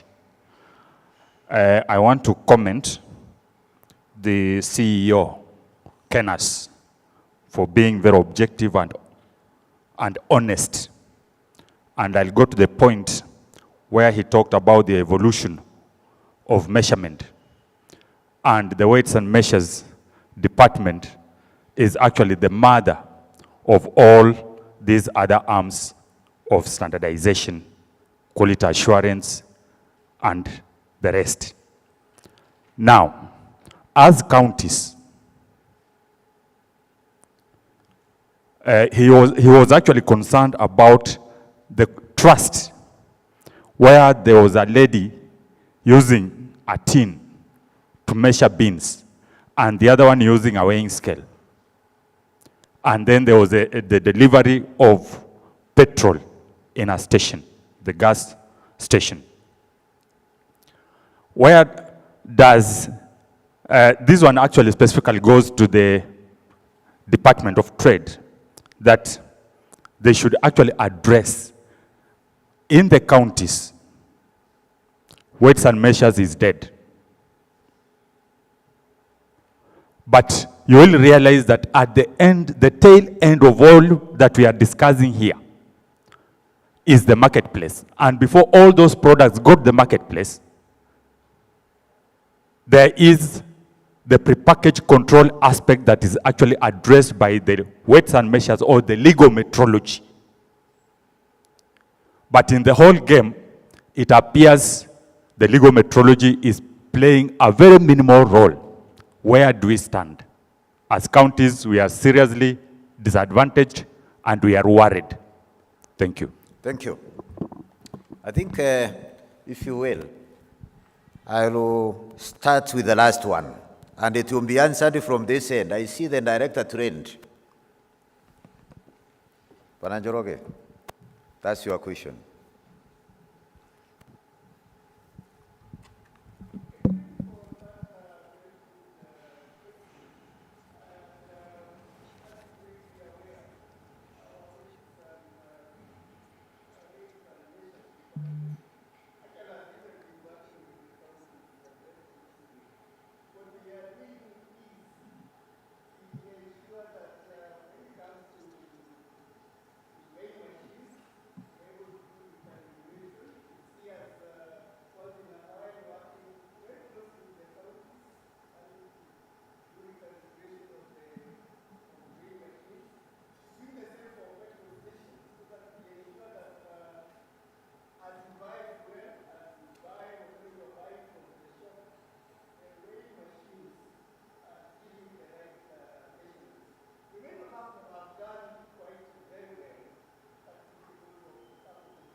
Thank you, Director. Yes, it can be responded to. Asante sana for listening it. Now let's have Madam Rita respond to the issues raised on parts. Yeah, so you're right in looking at whether Kenya can be able to deepen manufacturing to the level that the small components can be produced locally. And your observation is right, that it happens in countries like Japan. They perfected the art of the value chain in terms of component production. And we are lucky in Kenya because the dominant players in the auto sector are from Japan. So we right there have our best practice that we can tap into the expertise and knowledge in deepening manufacturing, especially in the auto sector. Having said that, volume is a key driver to deepening manufacturing. For instance, for us, what we are doing as Isuzu, we are already trying to do that because it's part of the government policy that for you to be able to enjoy some of these incentives, you must work towards strengthening and developing local content suppliers. And what a manufacturer is looking for when it comes to local content is looking at three main key deliverables. They're looking at quality, because no manufacturers want to compromise on quality of what goes into the production of the vehicle, of the product. Quality delivery.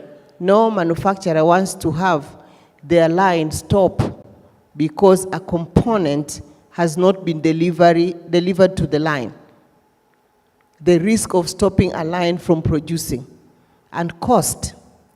Remember that there are millions of well-established local content producers globally that can produce for the world. You visited Thailand and all these places, they are very, very well developed that they can actually ship that component to Kenya and pay all the duties, and still it will be cheaper than having it produced in Kenya.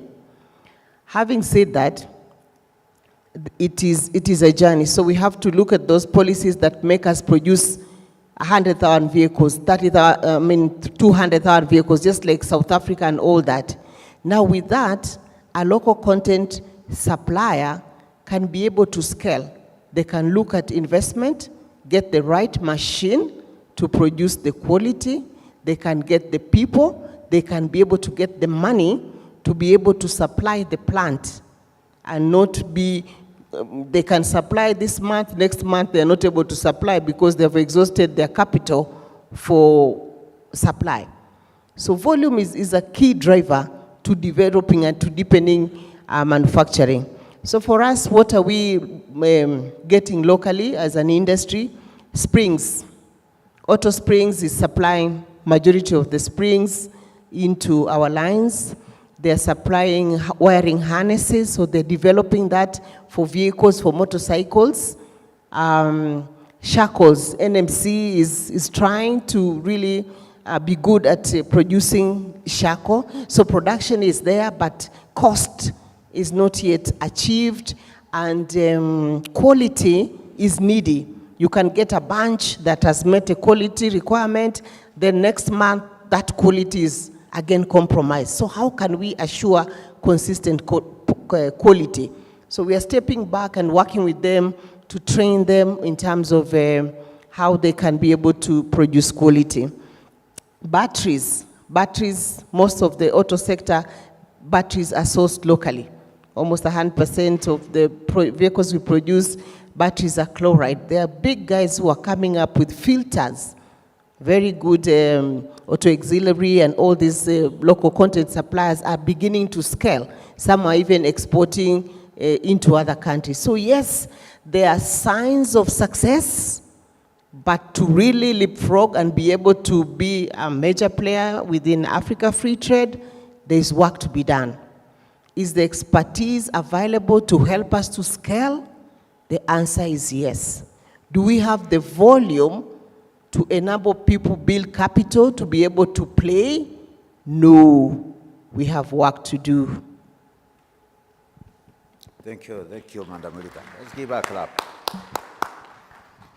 Now, there is a gap that has been identified in the way we come up with the policies. Bwana Mwangi, how do we go about that? Thank you. And if I got the question right from Anne, is that there is data, all over. There is knowledge everywhere. But do we do a good job to share it with relevant people? I agree with you that perhaps not. And let me just say, because you are in Taifa Hall, and I was here many years ago, and I benefited a lot from the public lectures that used to happen in this very hall. This is where we came into contact with the best, the Professor Nyang Nyong or Professor Wangari Maathai, people who are really, really on top of their game. And the public lectures were open to everybody. And perhaps the reason the director, Kirema, and the CS and the PS brought this function here is perhaps a way to start sharing that information, both with the faculty, with the students, Because we do a lot of work in sharing with the policymakers, that is the government side, and with the business people. But perhaps we are not doing enough to democratize this information to the likes of the students and faculty, and work very, very closely. Yesterday we spent a lot of time talking about how the faculties and how academia can work with the industry.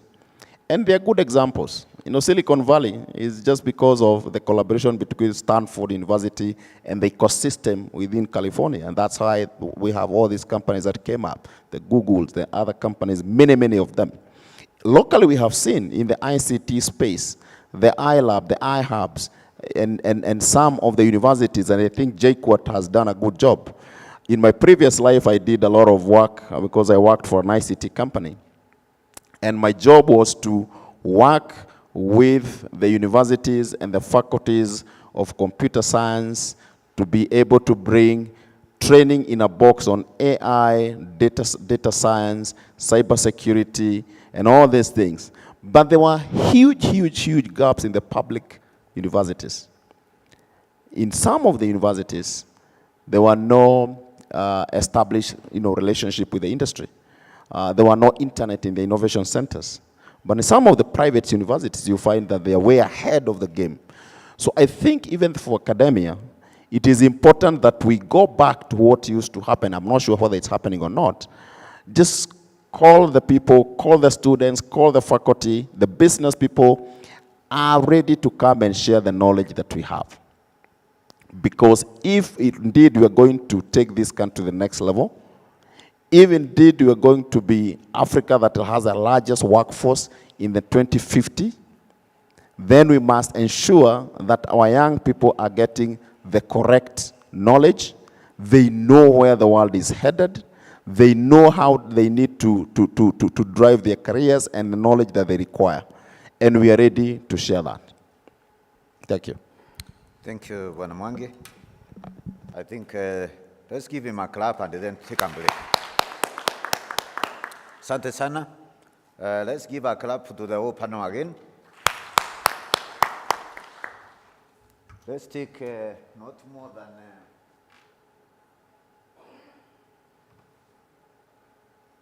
10 minutes. We will simply be eating into the times of the speaker who has not yet shown up. But let me find out once more. Do we have a representative of the PS, State Department for East Africa Community? Thank you, Bwana Wango. And you will be the first one when we come in. So 10 minutes, that takes us up to when? It is now 18 past.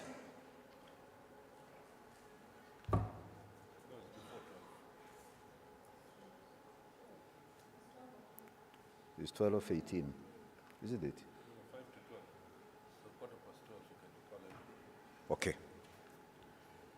We come back to 12:15. We come back.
furaha, shangwe na furaha.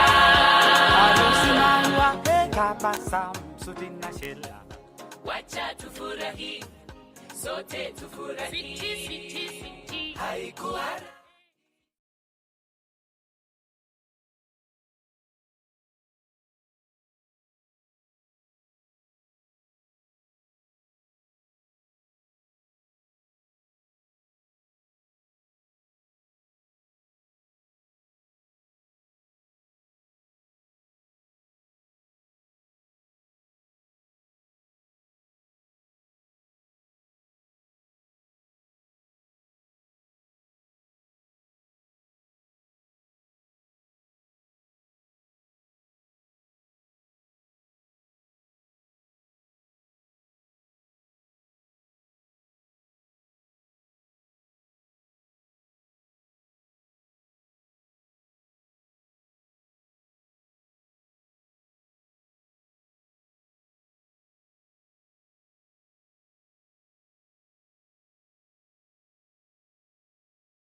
Good afternoon, everyone.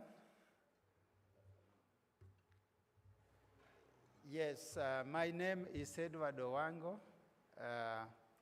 I'm the Director for Economic Affairs in the State Department for East African Community in the Ministry of East African Community, the ASALs and Regional Development. I'm going to talk almost off the cuff, not reading everything I have, and it's not projected. My subject, or the subject matter on which my PS was to talk about, is building bigger markets, Kenya's position in the EAC on manufacturing and trade. And because this is a conference on industrialization, the focus is going to be biased towards industrialization issues. And of course, trade and industrialization or manufacturing go together. You can hardly talk about one without mentioning the other. As a State Department, our main mandate is to implement the EAC Treaty. And the EAC Treaty of 1999, which established the community, was for the sole purpose of having an expanded market bringing together initially 3 partner states of Kenya, Uganda, and Tanzania. Then in 2007, we had the Republic of Rwanda and Republic of Burundi joining us. 2016, we had the Republic of South Sudan. Then last year, we had the Democratic Republic of Congo joining us. The principal aim is to create a bigger market, not only for the manufacturing sector, but also for trade in services and all other aspects of integration. So I have to start at home. I know those of you who have been here from the very beginning, you must have heard a lot. But as a country, we aspire under Vision 2030 to be a middle-income country, rapidly industrializing and globally competitive. And to achieve this, our government has estimated that the GDP has to grow by about 10%. And this growth must be contributed by various sectors, including the manufacturing sector or the industrial sector. Kenya is the dominant, in relative terms, manufacturer or manufacturing country in the East African community, comprising of those 7 countries. That age is not static because every other EAC partner state is aspiring to be industrialize rather. And that age Kenya has always had is declining incrementally over time. The region is the most important export destination for Kenya's industrial sector. In 2022, our export into the EAC was about 1.8 million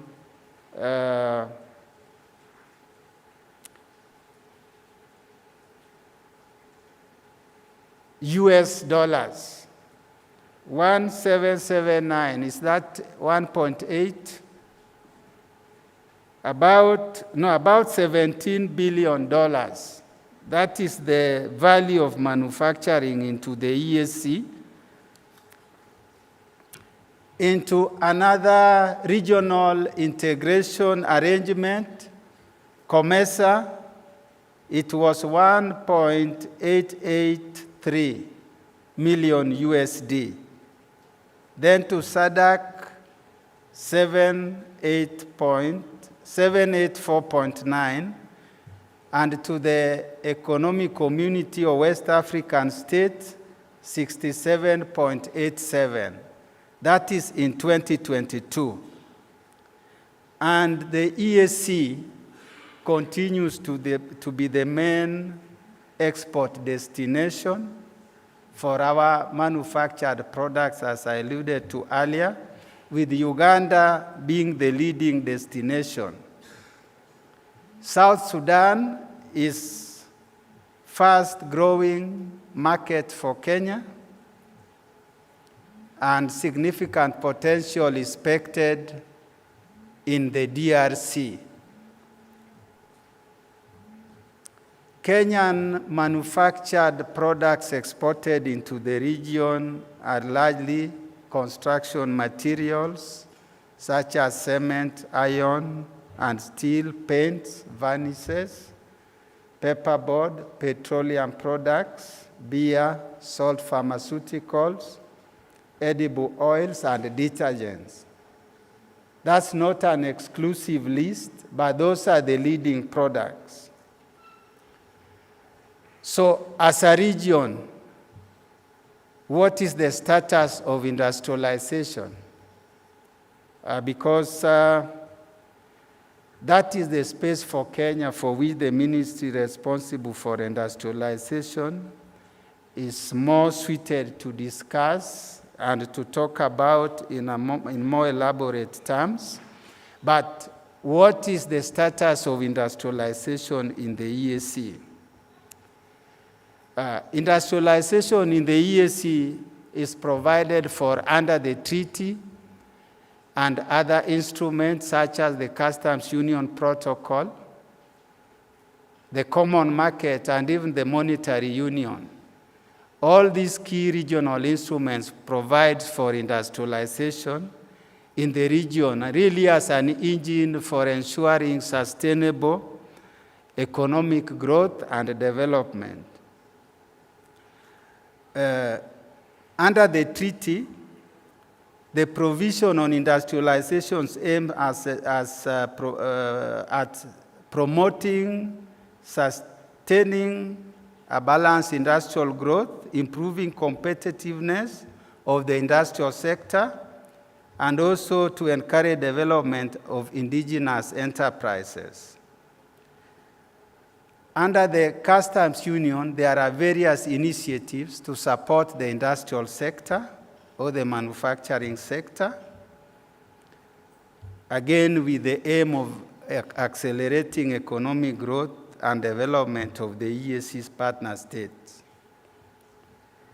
In the EAC, the value added for manufacturing is targeted at 15% of the GDP by 2032. That's under the EAC industrialization policy.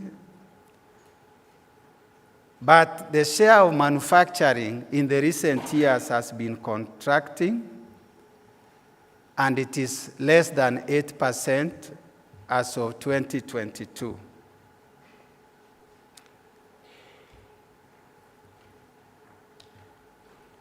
So from the statistics we have, there is need for industrial transformation in the manufacturing sector for the community in general and Kenya in particular to benefit from regional integration, even as we expand into the EAC COMESA SADC tripartite framework and the African Continental Free Trade Area.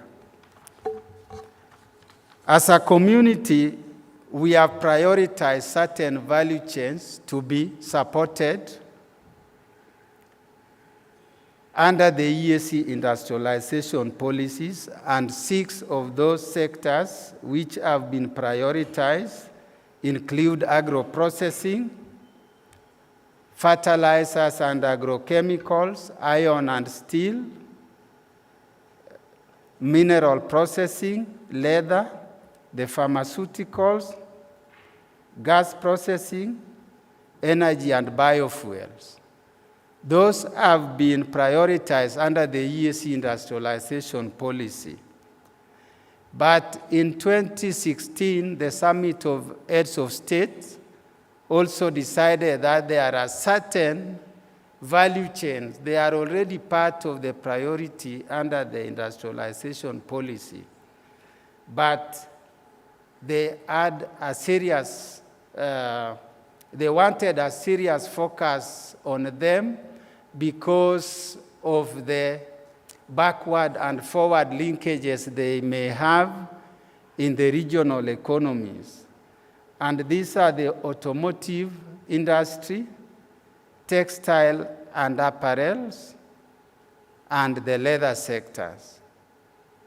The selection of these sectors were based on the priorities identified at the national level, which were complemented by a selection methodology that combined the assessment of attractiveness of the industry for growth and market share,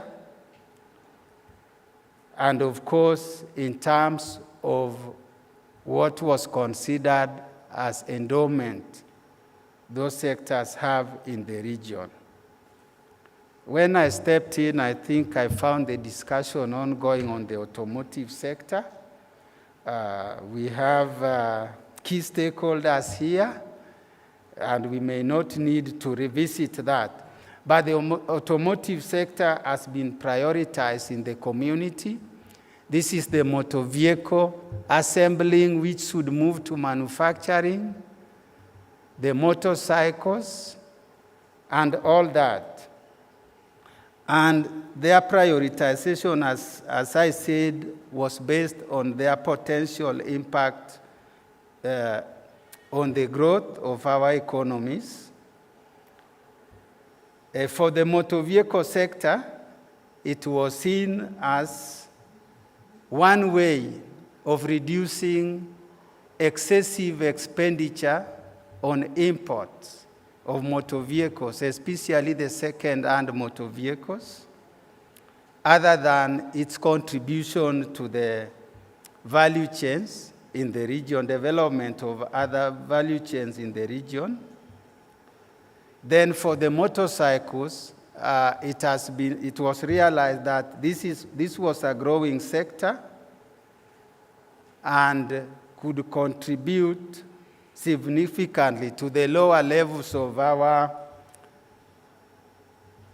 that might be a bad language, it's not the lower level of our society per se, but for the ordinary person, that sector has really contributed in uplifting their status of life, and it was seen as important for the region to be supported.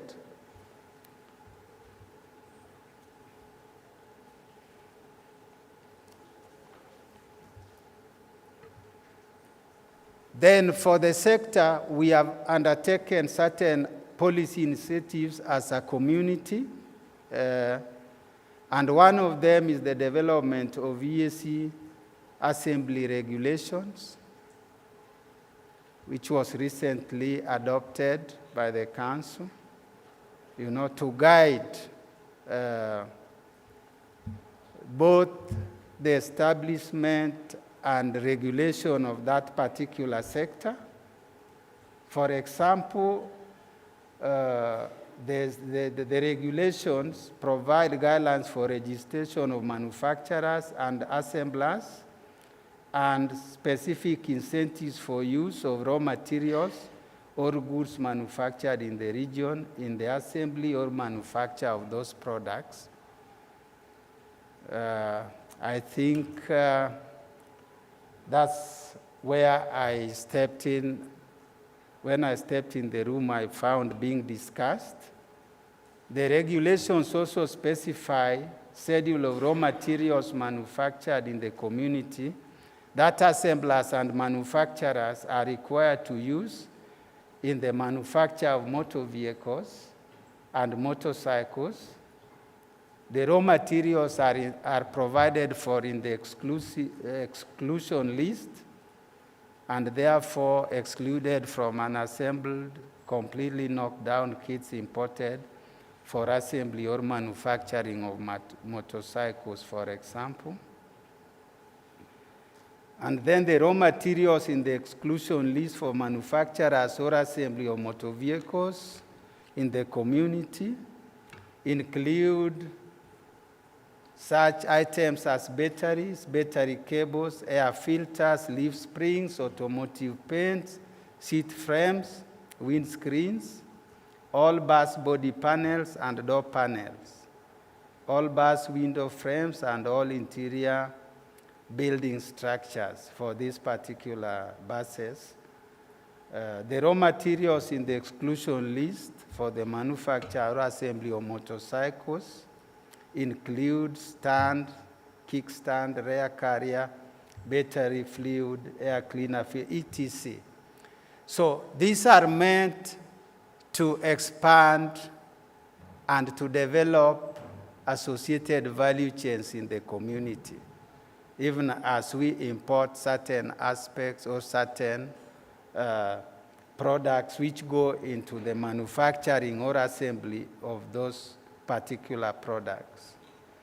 Then as a region, we have also established a regional automotive industry platform, where now the stakeholders in the industry could air their views, suggest policy initiatives they would want to be undertaken or implemented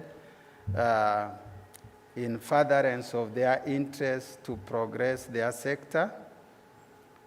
This platform also includes assemblers, original equipment manufacturers, finance, revenue authorities, representatives from the automotive associations, and the Bureau of Standards drawn from the EAC partner states. That's enough for that sector. Then we have leather and leather products value chain, where the EAC, according to statistics, is said to be accounting for 3% of the total world bovine population. That is cows or cattle, sheep, goats, and the like. We are said to be accounting for 3% of the total global herd. So that means a very significant source of raw materials for leather and leather products. So this is also a sector we are promoting as a region. I don't have to say everything, but what it entails is to ensure that standards are maintained from the production, of herds, whether it's goats, sheep, cows, and the like, to the point they are slaughtered, and the byproduct which we are interested here in is leather, is treated to quality standards for the manufacture of leather products, whether locally or whether exported abroad. So this is, again, a sector we are keen about as a region. Another manufacturing sector we are keen about is the pharmaceutical sector, because this is a sector with a direct impact on the health of the citizen of this region and its significant role in our economies. And about 75% of the EAC pharmaceutical market demand is met through importation of medical products.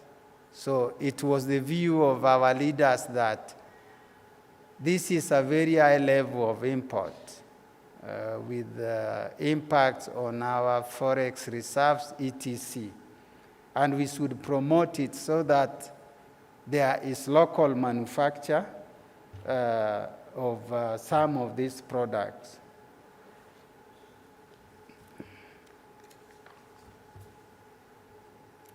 So as a community, we developed an EAC pharmaceutical manufacturing action plan from 2017 to 2027, which provides a roadmap for the efficient and effective regional pharmaceutical sector that can supply national, regional, and even international markets with efficacious and quality medicines. The plan sets 4 high-level targets for development of the EAC sector, pharmaceutical sectors, and in order to reverse the dependency on imports. Then there is, as part of that, we are encouraging, the governments of the region are encouraging that procurement of pharmaceutical products should be from the local manufacturers. And then partner states are coming up with incentives to promote the sector. Other than preferential procurement, there is also the issues related to customs and tax incentives.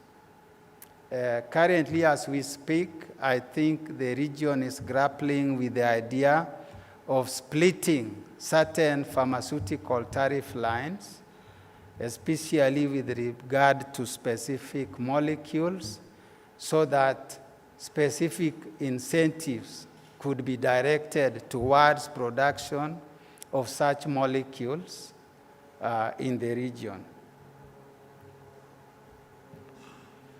Then, as part of our support to the manufacturing sector, we have also come up with an EAC Special Economic Zones policy, which was only adopted last year in December. The main objective of that one is to enhance manufacturing and export in low-skill, labor-intensive industries such as garments, textiles, while targeting diverse sectors and higher value addition. It also provides for a wide variety of economic zone schemes to benefit the private sector, including women and youth entrepreneurs. Then we also have the EAC Export Promotion Strategy 2020-25, the EAC Simplified Trade Regime, among others. Okay. But the manufacturing sector is also facing a number of challenges. You must have heard about them before. Issues related to standards, the technical barriers to trade,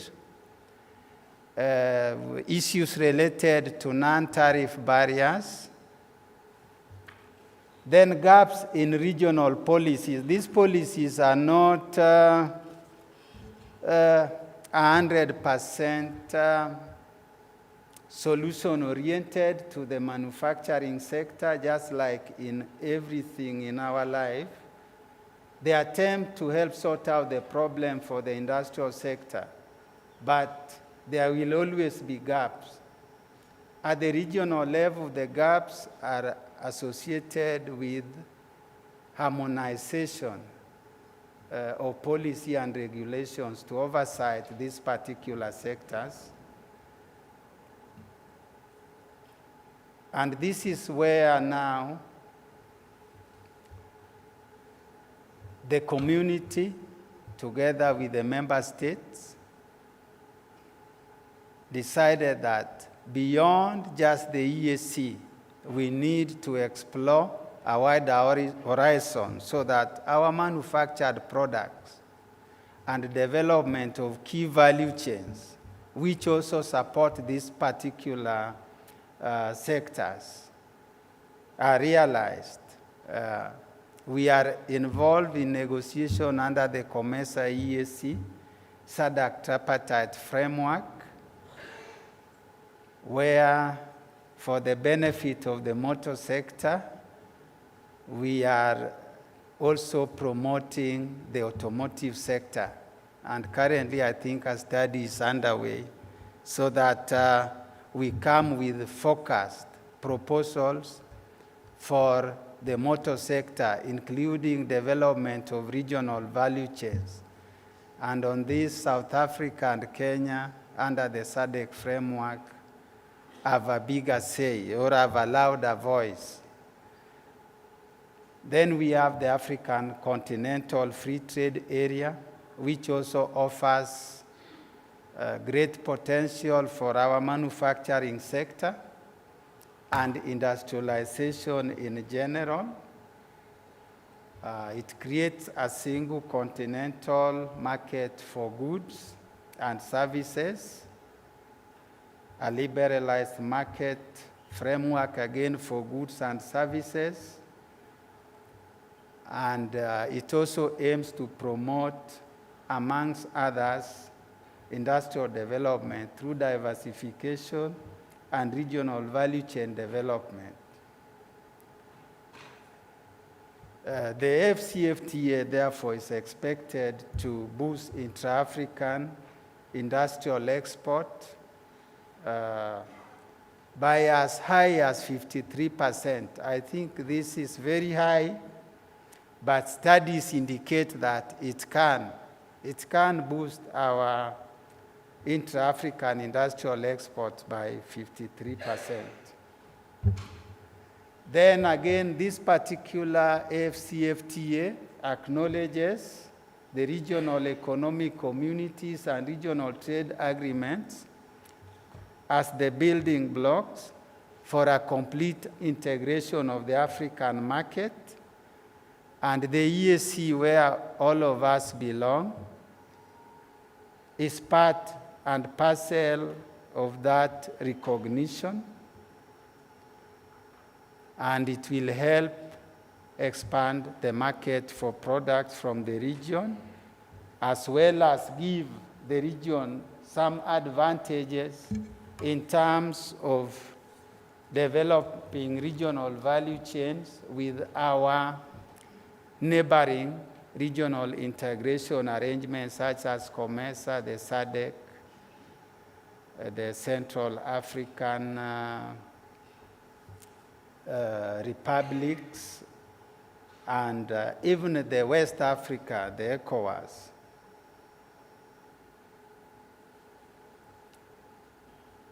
I think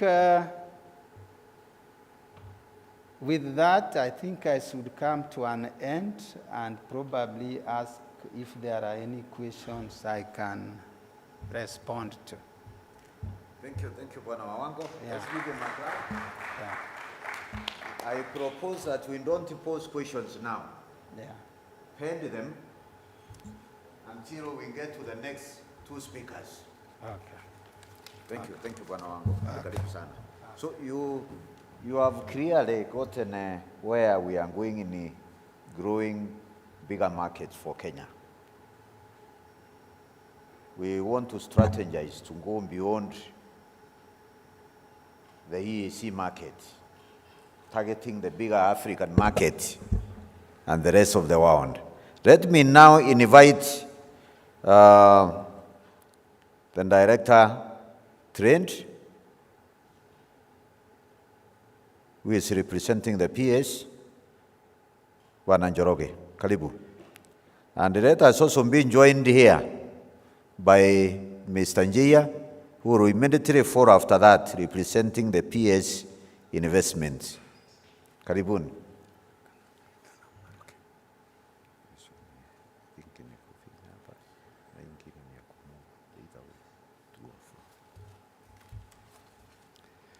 Good afternoon, everybody. I'm Peter Njoroge. I'm from the State Department of Trade, from Ministry of Investment, Trade and Industry.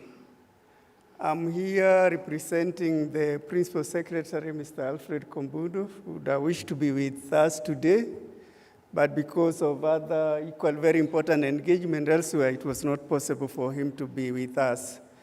But however, I'll be able to present what he should have presented. We had been asked as State Department to make a presentation on how we are creating markets for goods, for our goods, what Kenya is doing. So I'll be taking you through that.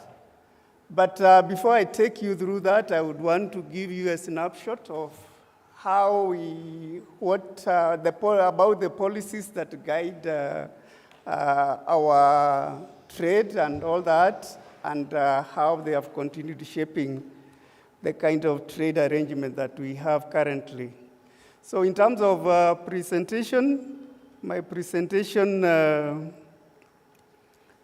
will be in terms of outline. I'll talk about how we are organized as a State Department, talk a bit policies, in particular how those policies relate to what I'll be speaking about how to grow markets. I'll also give an overview of how we have performed in terms of our trade performance, and then zero in on the main topic of the day, how to create markets for Kenyan goods. At some stage, I'll also give you some brief on what is happening.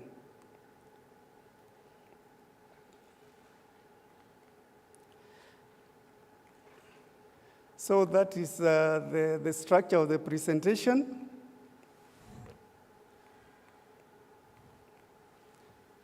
You have 15 minutes to do it. Okay. And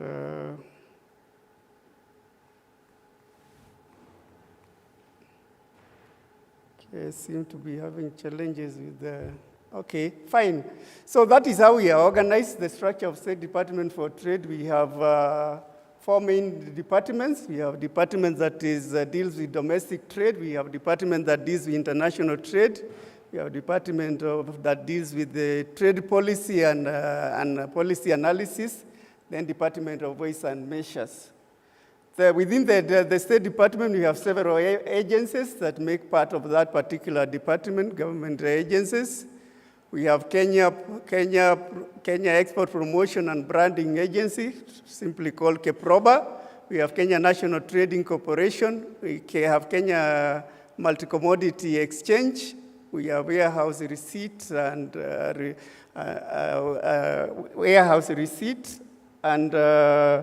warehouse receipt system council. We have trade remedies and national negotiation council. And finally, Africa Insurance. In terms of mandates, those are our mandates. We deal with issues to do with the trade and export policy. We do promotion of e-commerce, trade negotiations and advisory services. We do champion trade integration in the COMESA, CFTA, EPA, ACFTA, and all that. We also liaise and coordinate with UNCTAD and WTO on all trade matters. Because you are aware that WTO is very key in terms of rulemaking at global level in rules that affect trade, so we have to relate with them. We do enforcement of international trade laws, negotiation of agreements, and other roles we play. We promote fair trade practices and consumer protection. And fair trade practices, one of the agencies that Kenya Trade Remedy Agencies deals with the issues of how we defend ourselves from possible trade practices that may be harmful, such as subsidies and dumping.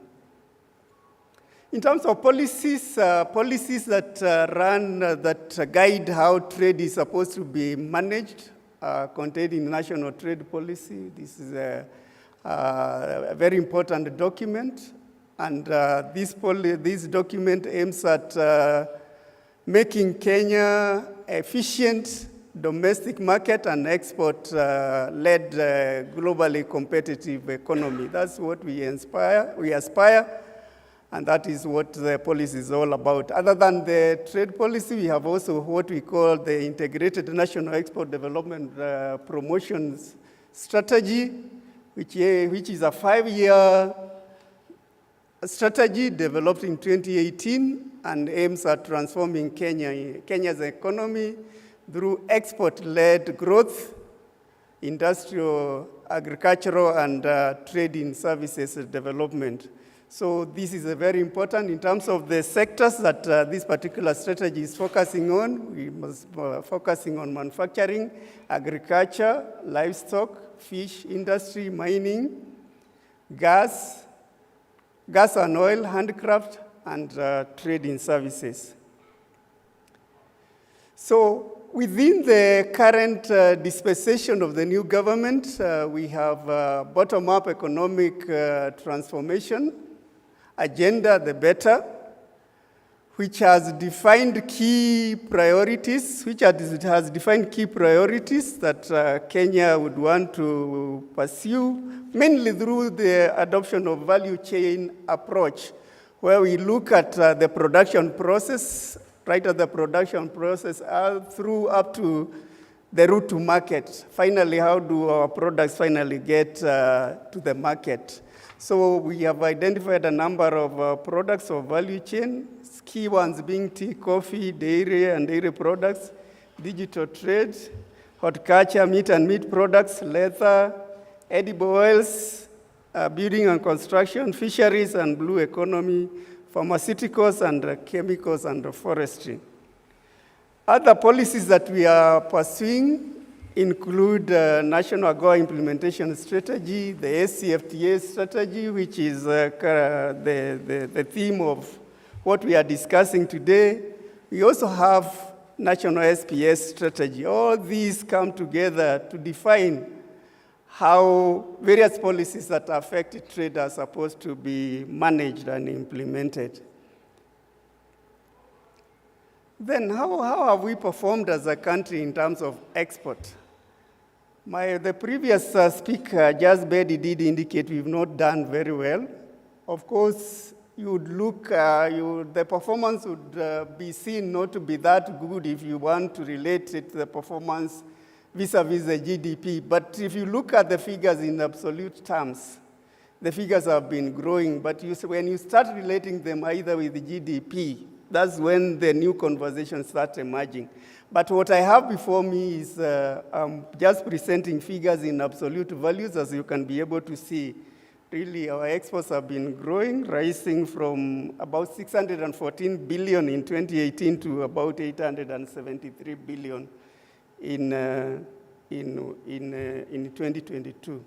But something very striking about Kenya's trade is that Kenya's current trade story is that of imbalance, where the trade deficit has been widening, which is reflecting major structural issues. As I'll be taking you through what is happening elsewhere, I'll be able to point out some of those structural issues that are of concern in our export space. We import more than 3 times what we export, and therefore that is why we are having this imbalance, trade imbalance, which we need to address if we have to have a vibrant export sector in Kenya. In terms of how our markets behave, Kenya, 10 countries. Kenya mainly exports most of its product in limited countries, and this can be attested to. When you look at the pie chart, 10 countries account for about 63% of the value of total exports. And these countries are Uganda, USA, Netherlands, Pakistan, Tanzania, UK, UAE, Rwanda, China, and Egypt. So you would, when you have very limited export markets of this nature, you remain exposed so that, because in event those markets have issues, that would mean that your export would be adversely affected. So again, when it comes to When it comes to share of export products, even the products, most of our export products are concentrated in just a few products. And those are tea, which account for 21%, horticulture 19%, apparel 6%, coffee 5%, titanium 4%, iron and steel 3%, animal and vegetable oil 3%, essential oil 3%, and tobacco 3%. All these top 10 products account for about 68% of our total exports. Again, we are seeing that we have a very narrow export product base, and that is an issue of concern. Then what are we doing to create market for our goods? One of the mechanisms we are using to create market for goods is through negotiation of trade agreements. We negotiate at regional level, and as many of you are aware, when we are negotiating at regional level, in most of the cases, we negotiate as part of EAC. We negotiate as a EAC bloc, as we are engaging the rest of countries in Africa. So we have negotiated the African Continental Free Trade Area, which is the theme of this conference. We have also COMESA, we have East African Community, and Tripartite Free Trade Area, which is yet to enter into force because we are still missing 3 ratifications which remain outstanding for it to enter into force. At bilateral level, we are also negotiating markets at bilateral level. Right now, we've negotiated and concluded economic partnership agreement, Kenya-UK economic partnership agreement, which is already in force. We have also negotiated Kenya-EU EPA, Kenya-EU economic partnership agreement. This was just recently concluded. We are in the process of having it signed. I think by 17th December this year, we shall have this agreement signed, and subsequently now move to the ratification process with a view to having it enter into force. This is a very important market for Kenya because most of our horticultural products go to EU. We are also negotiating Kenya-EU Comprehensive Economic Partnership Agreement with Kenya-UAE Comprehensive Economic Partnership Agreement. This is under negotiation, and it does seek to provide long-term and predictable trade and investment framework that will stimulate two-way trade and investment between the two countries. We are at the very tail end of negotiating this agreement. However, we have issues that are still sticky in area of market access, which we are trying to engage with a view of having them resolved. Once those issues are resolved, we shall be able to have agreement concluded. We are also negotiating what we are calling Kenya-US Strategic Trade and Investment Partnership. This is under negotiation. US is a very important market. In my prior slide, I did indicate that US is the second most important export destination for Kenyan goods. So, and therefore it is in the best interest of Kenya to negotiate a trade agreement that would secure that particular market. So as you may look at bilateral level, most of the countries we are negotiating with are among the top 10 export destinations for Kenyan goods, and more the reason why we are engaging them. Other initiatives for creating a market for Kenyan goods include, we are establishing and strengthening commercial representation in Kenya's key markets. We have established commercial offices, namely in Accra, Addis Ababa, Arusha, Beijing, Berlin, Brasilia, Cairo, Dubai, Islamabad, Jakarta, Kampala, Kinshasa, London, Lusaka, New Delhi, Pretoria, and Washington. In all these offices, these are manned by very specialized and well-trained commercial attaches who have very good background in area of trade. So these commercial attaches are supposed to forge and foster very close economic relationship between Kenya and those particular countries with a view to increasing our market access for our products. Our commercial attaches, while they are in those particular stations, they do promote Kenya's products and services. We have realized that most of our commercial attaches where we have these offices are located not necessarily in the commercial centers of those particular countries. Like if you take the case of South Africa, we are in Pretoria. But if you look in terms of business generation and where much business is located, you would find that Johannesburg would be more appropriate. So for this reason, in some of the capitals where we are not stationed at the real commercial hub of those particular countries, we are thinking of establishing what we call the commercial centers, and these commercial centers are supposed to complement what the commercial attaches are doing. And to start with, we are thinking of having 3 commercial centers, one in Ghana, the other one in UAE, and the other one in the Netherlands.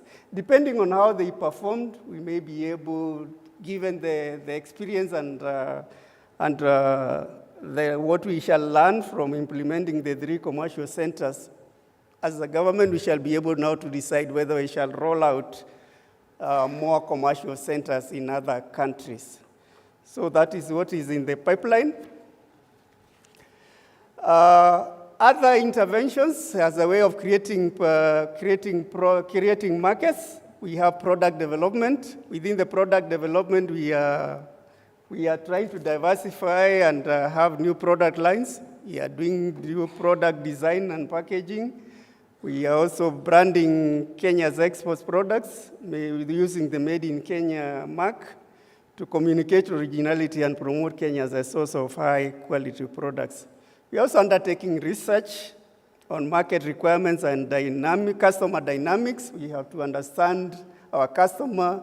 We have to understand the market requirements so that as we develop products that are suited to those particular markets.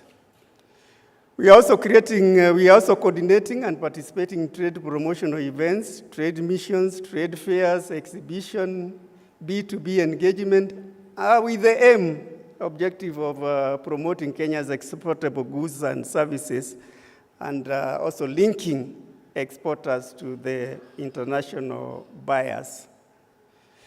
We are also doing the provision of trade and brand information. This is mainly we disseminate the market requirements and to exporters, and also disseminate trade and brand information in order to empower exporters to enable them to make informed decisions. So basically, those are some of the intervening measures that we have in place as a way of growing our export. So in terms of the way forward, what do we do? How do we see Kenya export growing in the future? We are saying if really we are to grow our exports, we have to diversify Kenya's exports and products. As I did indicate, we rely on very limited export markets. We rely on very limited products. We have to diversify.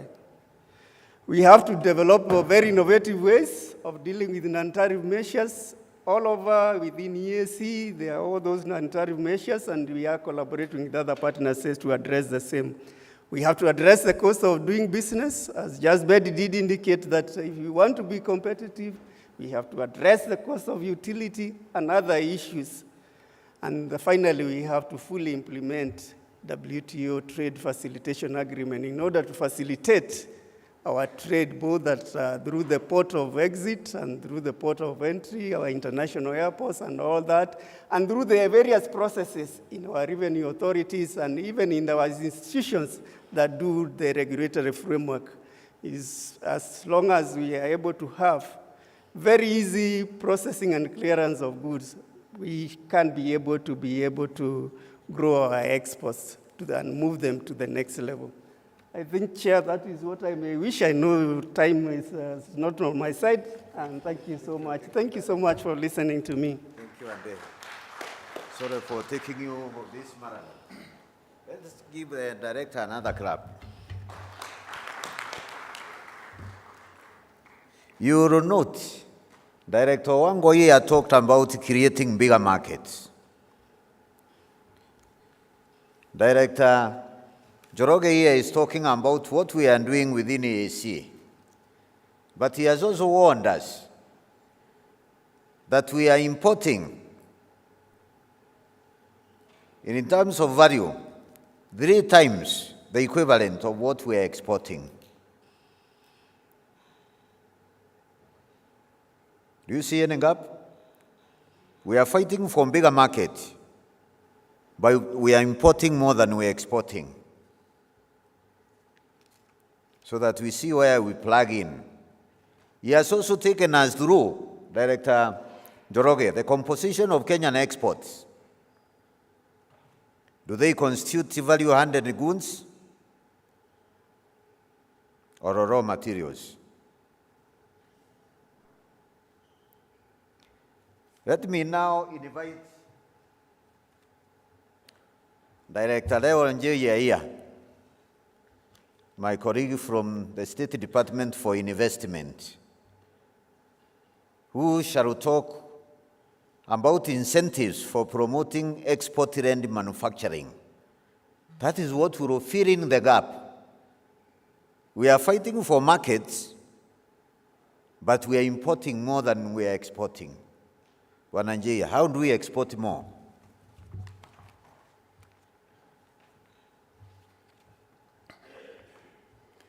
The chair of this session, Director Julius Grima, Captain of Industries, distinguished guests, ladies and gentlemen, good afternoon. My name's Liber Jehia.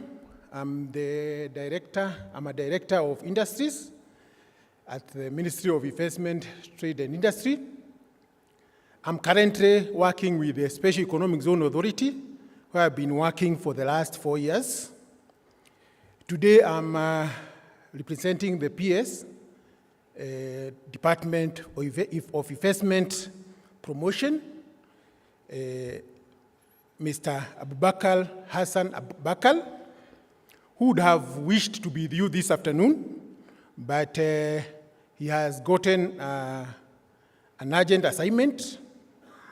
So he requested me to come and read his note to you on this topic of promoting or incentives for promoting export-led manufacturing in Kenya. And I'll start by saying that I'm very happy to represent the PS here because industrialization is very key to our current development, and the ministry as a whole has put a lot of measures to promote industrialization. And you find that even at a regional level, at the continent of Africa, everybody is talking about industrialization. Even at African Continental Free Trade Area, they are expected to accelerate growth through the increased trade in manufacturing product. And this provides a huge opportunity for Kenya to increase its export or exported product in manufactured goods. In order to accelerate the African Continental Free Trade Area, it is important that we as country engage in promotion of export-led manufacturing in Kenya for economic growth and development. To incentivize and support this endeavor, the government, in collaboration with the various stakeholders, is implementing a range of incentives and strategies. One of the strategies the government is implementing, or the State Department of Investment Promotion is implementing, is the export processing zones, which is a parastatal under the State Department. And this parastatal is responsible for growing the export-oriented manufacturing zones. Those are the EPZs that over 10-year tax holidays for corporate and withholding tax. They offer exemption from import duty, VAT, stamp duty, excise duty, import declaration fee, and railway development levy. The program also offers 100% investment deductions on new investments. Operations under the Essential One license issued by the Export Processing Zone Authority and is accompanied by rapid project approval and licensing. One-stop shop service for facilitation and aftercare. There is also the Green Channel for import and export, while on-site custom documentation and inspection by custom staffs. The program also provides quality infrastructure with purpose-built warehouses with reduced rent rates and service charge. As early as this year, 2023, there are 96 public and private EPZs, which has been gazetted, drawing in both domestic and foreign investment and focused on export. To further tap on the country aggregation centers and enhancement export in the priority value chain, 5 counties flagship EPZ have been identified for development in Del Monte, that is Muranga County, Sagana, Kirinyaga County, Nakuru County, we have the Nakuru City County, we have Eldoret, Uasin County, and we have Nasewa, Busia County, and Saburu and Kware County. Under this State Department also, we have a parastatal called Special Economic Zone Authority, where I come from. And this program over Special Economic Zone over both local and export incentives by allowing 100% access to domestic market. The program tax incentives include 10% and 15% corporate tax in the first and second 10 years, with the less on investment being similar to those of EPZs. So I will not repeat the incentives because they are quite similar to those of EPZ. The ECZ program is a young program, which is barely 4 years in existence, and we are currently doing legal and regulatory framework for the program, both at EAC and in African Continental Free Trade Area. Currently, there are 28 public and private SEZ that have been gazetted. The public SEZs include Dongokundu, which I think most of you have heard about. We have Naivasha, which is also a flagship project. We have Konsa, which is an ICT SEZ. And we have some counties have also come up with SEZs. These include Mombasa County. We are in the process of gazetting Homa Bay SEZ. And we are also in the process of gazetting Livertex SEZ in Eldoret.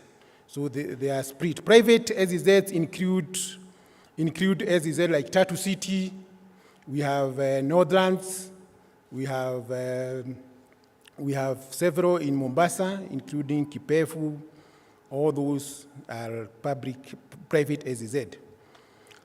In this program, or at the State Department for investment promotion, we have also other non-SEZ incentives, and we have special operating framework agreement, SOVA.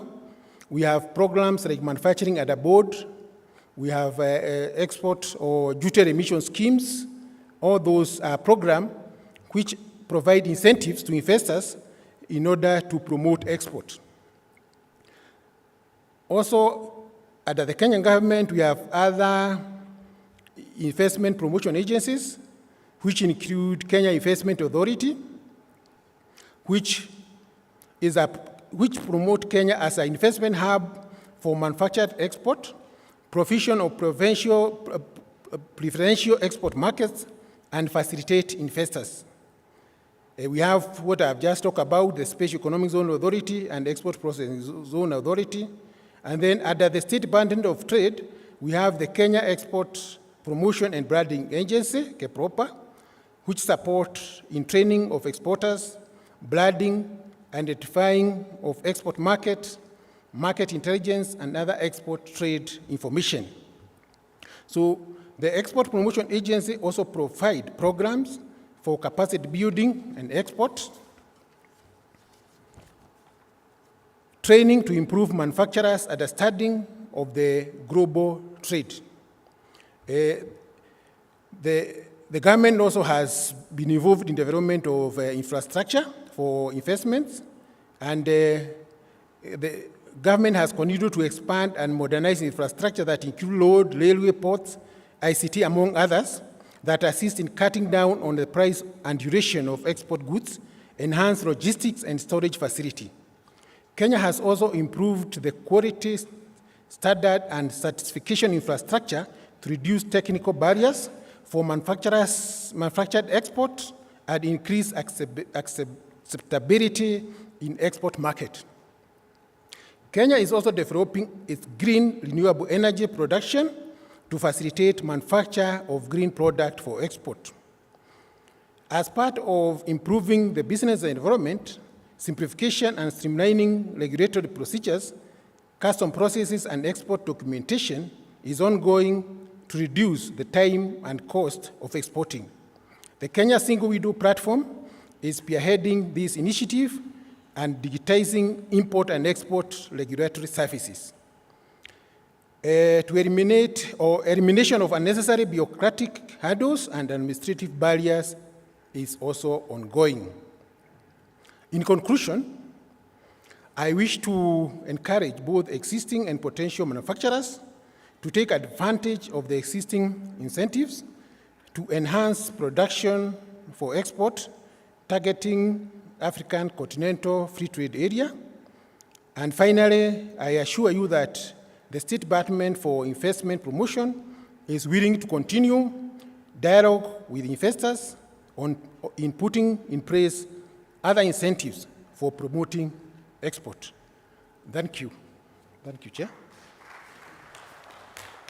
Thank you, Director Njia.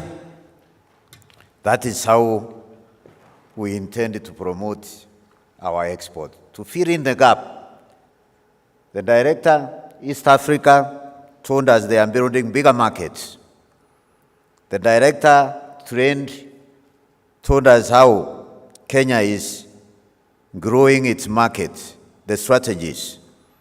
And now here, the gaps that we were given, that we are importing 3 times the equivalent of our exports, Director Njia has given us the framework that the country is proposing to advance our exports.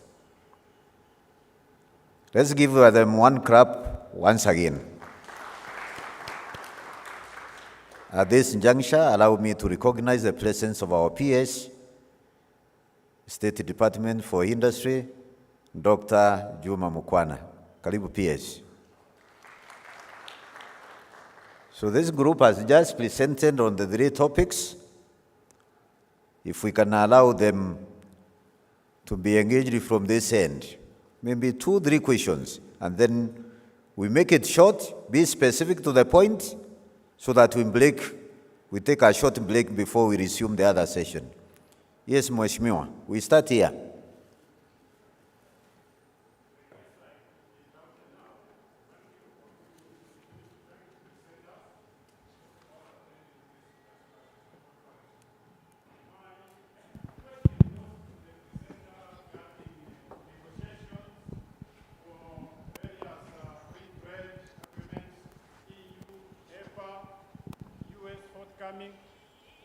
Thank you.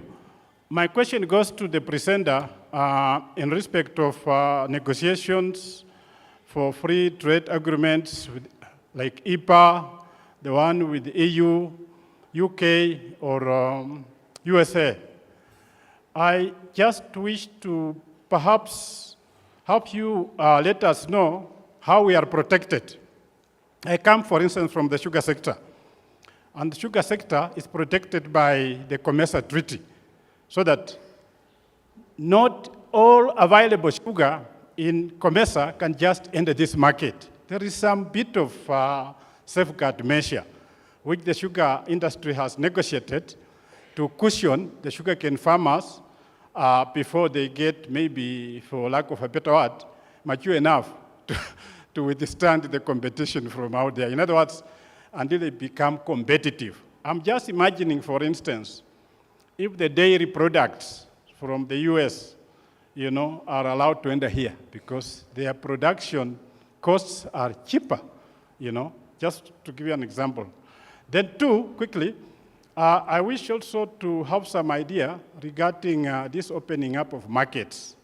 Yes, it's a very good effort, but what about the internal market, which is key? What efforts are being made towards opening up the internal market? Thank you. Thank you, Mheshimiwa. There.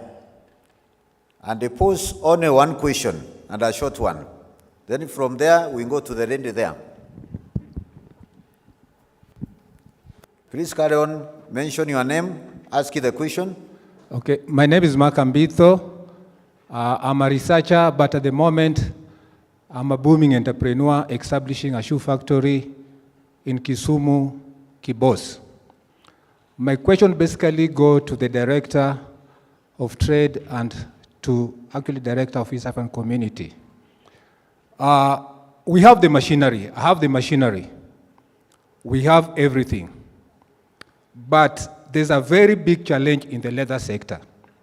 At the moment, I'm actually utilizing a lot of money to actually connect with my partners in China and India to get patents and lasts and cutting knives. Because in Kenya, even if you go to any institution, even Kiridi has not that capacity.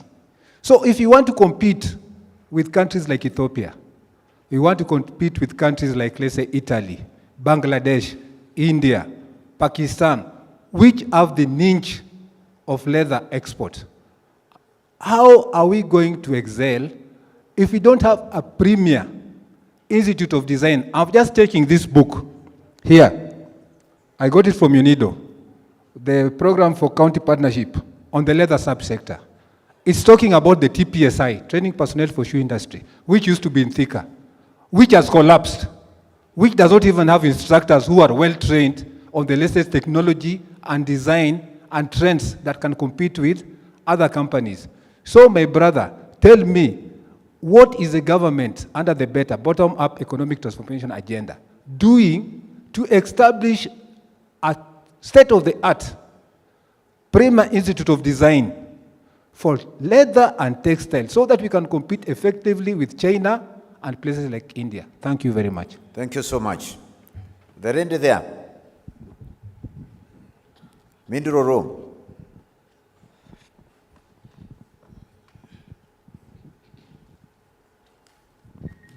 Thank you so much. My name is Caroline Soy from Mobius Motors, the only locally manufactured vehicle in the country. I want to thank first the PS, Dr. Juma Mukwana. We have been having a challenge in regulations.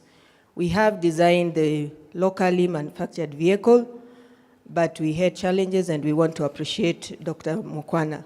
A question to Bwana Owango.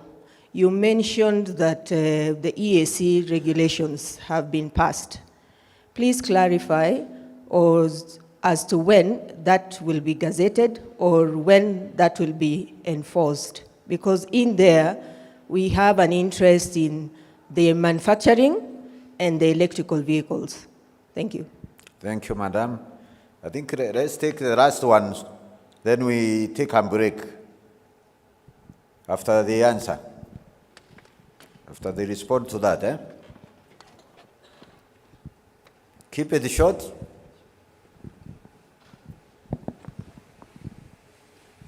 Thank you. My name is Samuel Obiero, and my question goes specifically to the director, that's Wango, from the East African Community. Mr. Wango, you're expanding the market, and you are speaking of we are going to maybe having a bigger market. Now Congo is here, managed to get to 7 countries now. So how are we protecting the manufacturers and also the countries within this market region? Meaning, what legislations do we have in place to protect this wide market that we are now championing for? Thank you. Asante sana. Let's now allow them to respond. You can use the mic. Bwana Wango and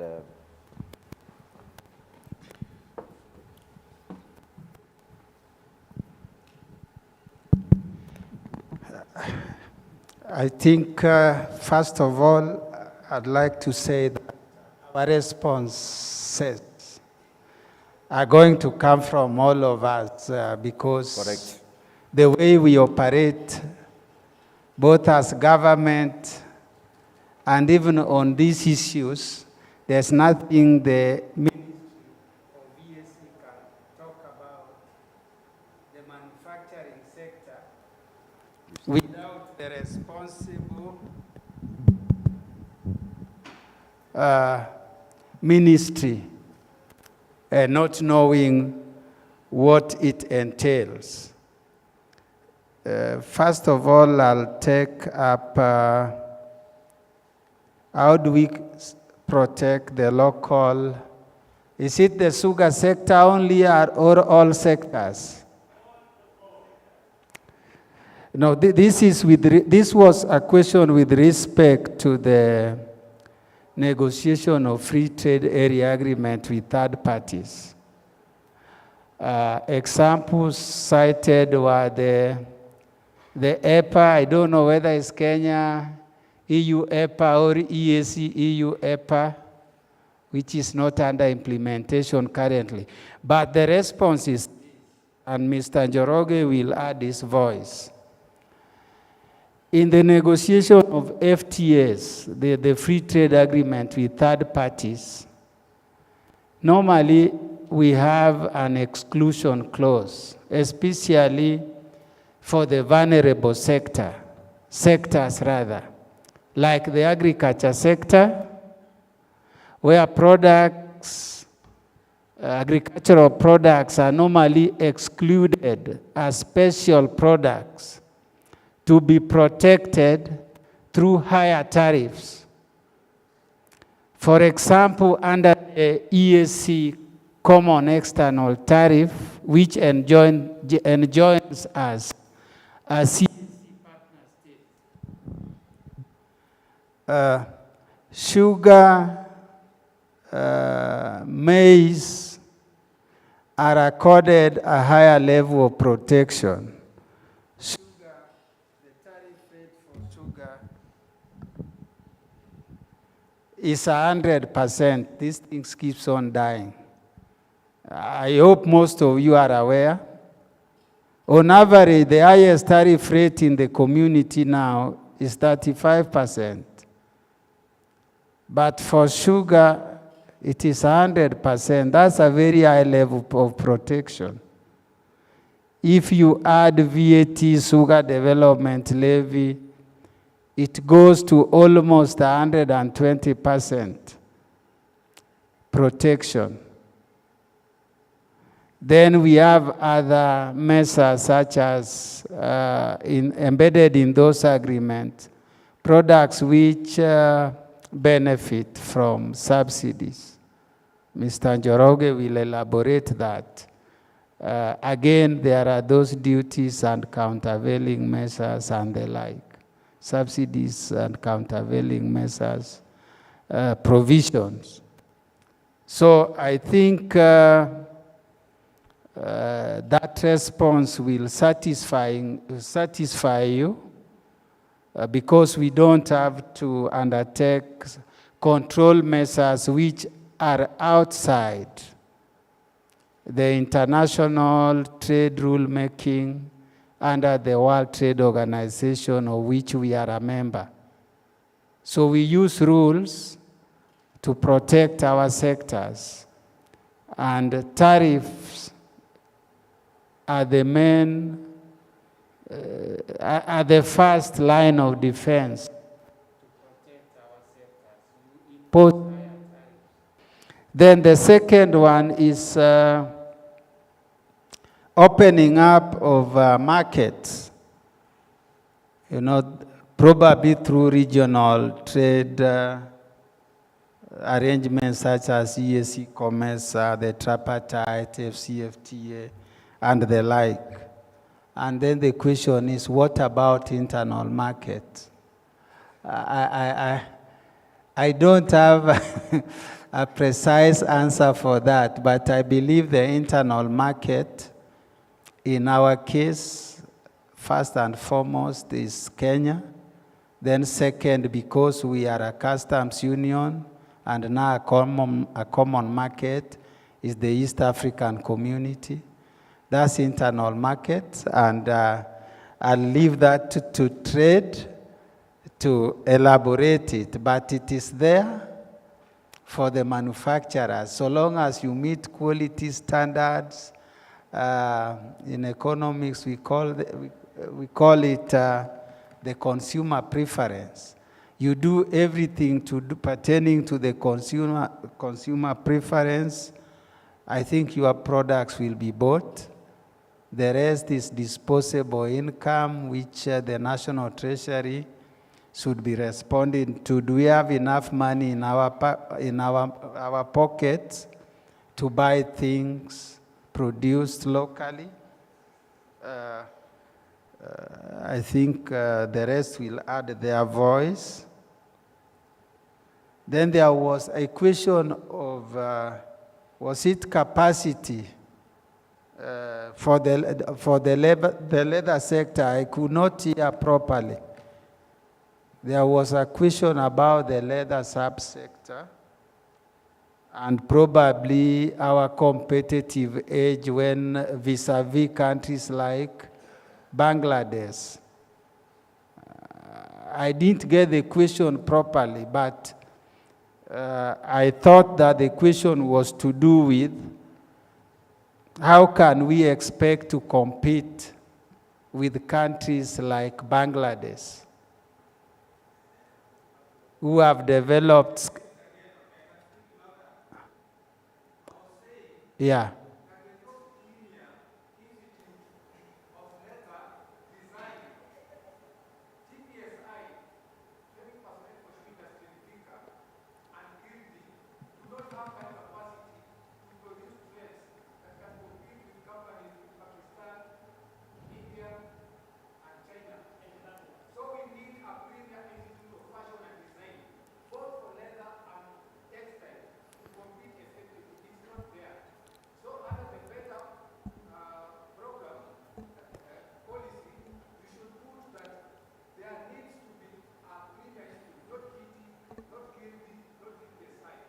I think we can append that one. Yeah. There is a more legalized discussion on leather and the textiles in the afternoon. Let's prosecute it there. Yeah, before and I can see the director KONDC is here and his team. Yeah, Kenya Leather Development Sector. Yes. Yeah, he'll give a very appropriate response to that. Yes. Then there was the issue of the assembler scheme regulations, the EAC assembler scheme regulations. When will it be gazetted? Or when will they be gazetted? These particular regulations have been developed and passed at the sector level. And the sector is the sectoral council responsible for trade, industry, finance, and investment. They have already passed these regulations.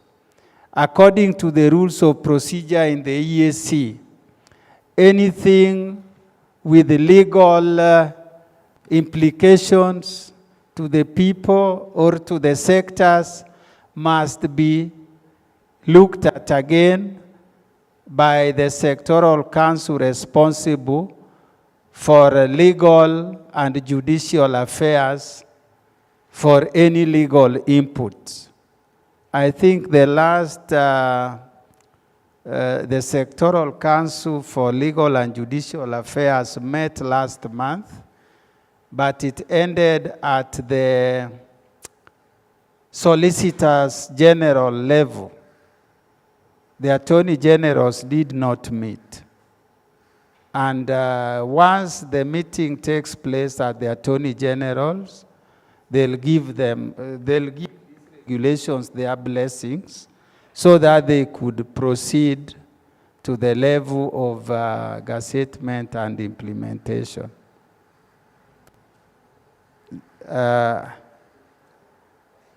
Then there was a question again at that end. I didn't hear well, but the rest can take We can up. allow the director trained there to chip in. He was also listening.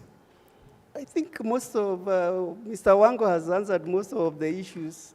In any negotiation, we usually have to decide on what we are opening as a country, and we are usually not ready to open sectors that we deem are sensitive, and therefore, if they are exposed to any competition, they may not be able to withstand that level of competition, and for that reason, they are usually left out of the tariff liberalization process.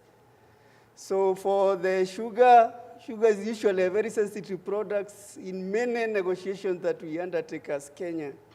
That is one of the products that is treated as sensitive and therefore is not allowed to, we are not allowed, we don't end up liberalizing it. We continue protecting at that very high tariff level. So is the dairy product, of course, within EAC is protected at 60%, maize at 50% tariff wall. So we have a way of protecting the same. To give you comfort when it comes to Kenya-US negotiations, market access is not on the table, and therefore we are not discussing with the US on how to liberalize products. That is not part of what we are negotiating. So you should have a lot of comfort. You should not fear about American dairy products, American corn and all that, because those are not the issues that are under negotiation currently. And should they even come in future, because when we had the Trump administration, we were going that direction. We shall still have an opportunity to say that these are our sensitive sectors and we are not, we can't be able to discuss all other products, but when it comes to these sensitive products, we shall be able to tell the US that we are not ready to open the same and expose them to very stiff competition. On the internal markets, yes, the Kenya internal markets we've had issues, but however, within the context of EAC common external tariff, many of you will recall that we did review EAC common external tariff, and we ended up even increasing the level of protection. Initially, it was at 25%, and we moved it to 35%. All this was aimed at protecting the local industry from external competition. Within the State Department for Trade, we have developed some regulations that govern how internal trade is supposed to run. And this is aimed at, we did that because we wanted to create level playing ground on how businesses operate within Kenya. And together, in collaboration with the Competition Authority of Kenya, we were able to have the regulations that determine how to avoid issues of mergers and dominance in particular markets, so that we don't have certain markets being dominated by particular farms. So we are already doing a lot of work in that area. Director, I think that is what let me interject. We can clearly get where you are going. We will give Director J 1 minute so that we take a break. Thank you very much. I think I'll address the issue of internal markets because we are doing a lot of effort there, especially in the export promotion program, which include EPZ and the special economic zone. Initially, you could find that if you added value to a local product in the special economic zone, when you are bringing it out to the domestic market, you are supposed to pay the full import duty. But currently, we have made modification to the Act so that the local content is not taxed. So you find that only the imported component is taxed. So now investors can now get into the SEZ, do value addition in the SEZ, and bring back into the domestic market, which include the EAC, to be able to benefit from the incentives offered under the SEZ and EPZ program.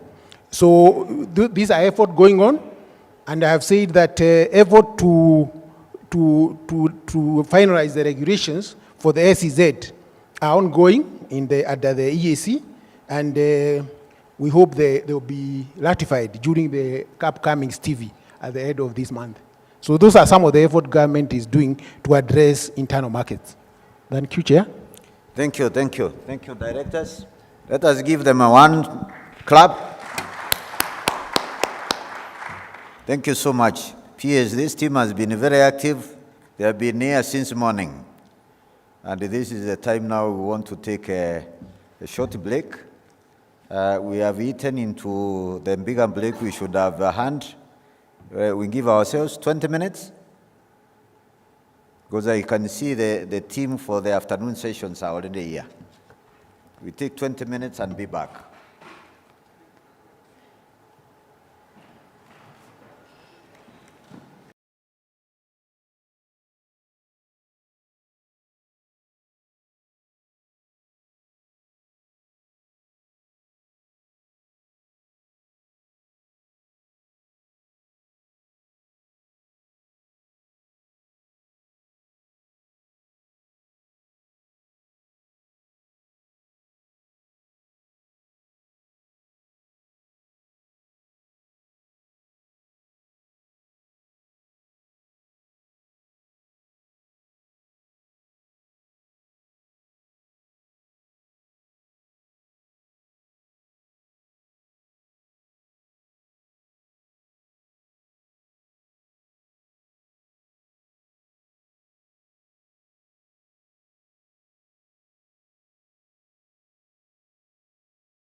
She is the managing director of Thika Cloth Mills, known as TCM, and a strong supporter of value addition and manufacturing in Kenya.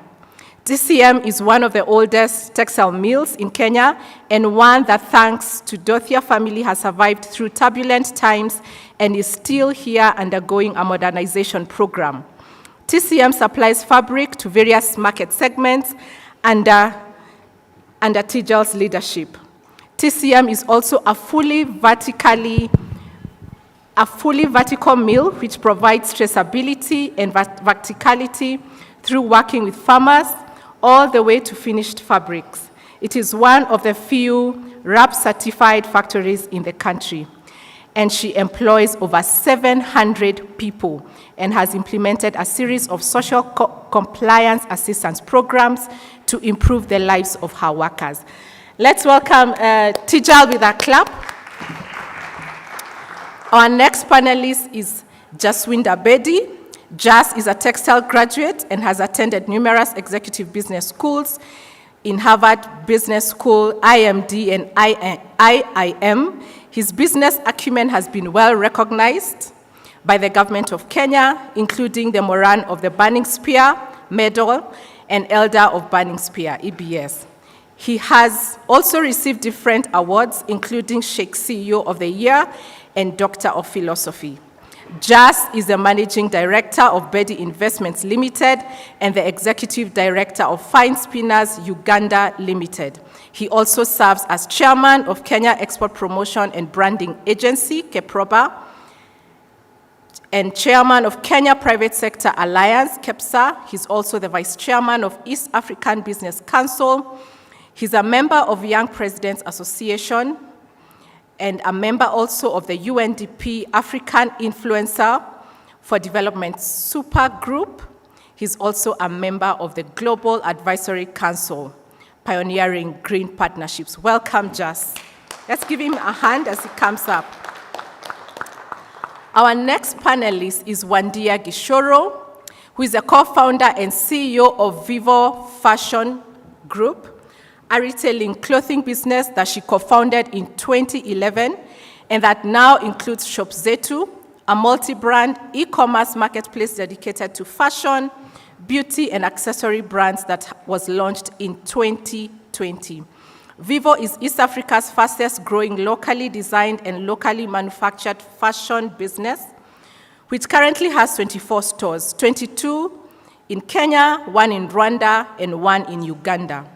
Shop Zetu hosts over 350 local and international fashion brands and has been a gold winner of the Kenya E-Commerce Fashion Awards for 3 consecutive years between year 2021 to date. Prior to starting Vivo, Wandia spent over 15 years as International Development Advisor and held positions in the UK government, the UN, and the World Bank. In addition to running Vivo Fashion Group, Wandia is also a certified life coach and business mentor. She's passionate about changing the way Africa is seen and sees itself through strengthening African brands, talent, and creativity.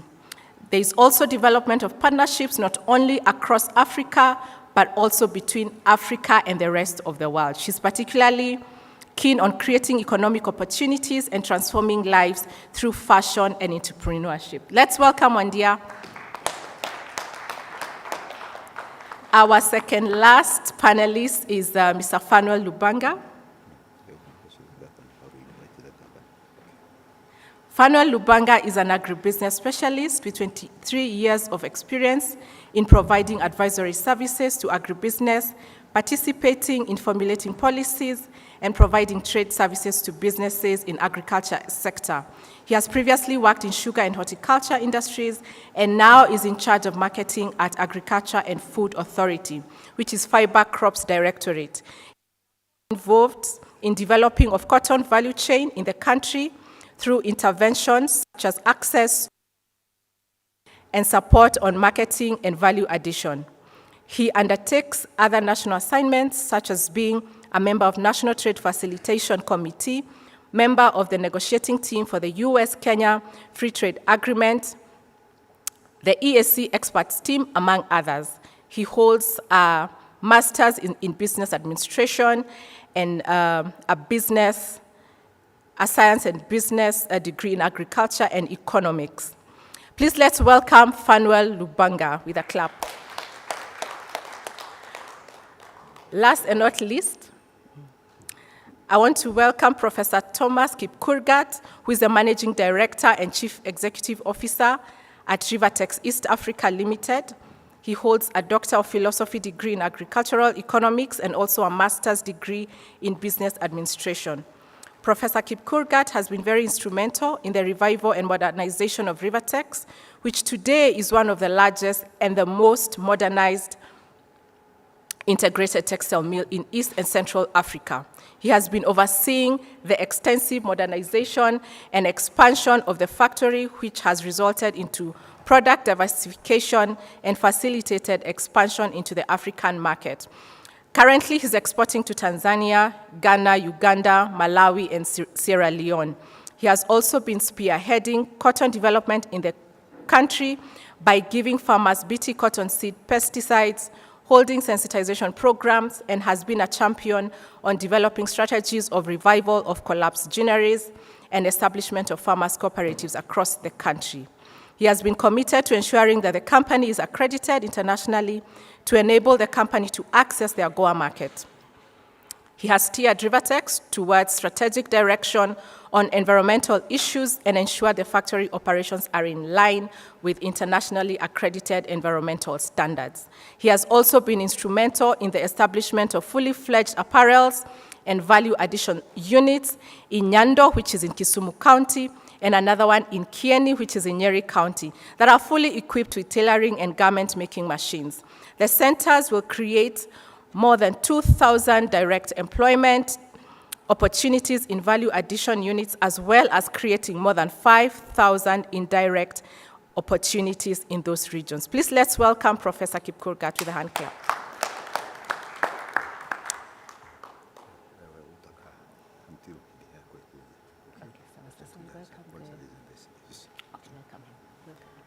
And to hand it to that team, we want to invite His Excellency Governor Otuoma.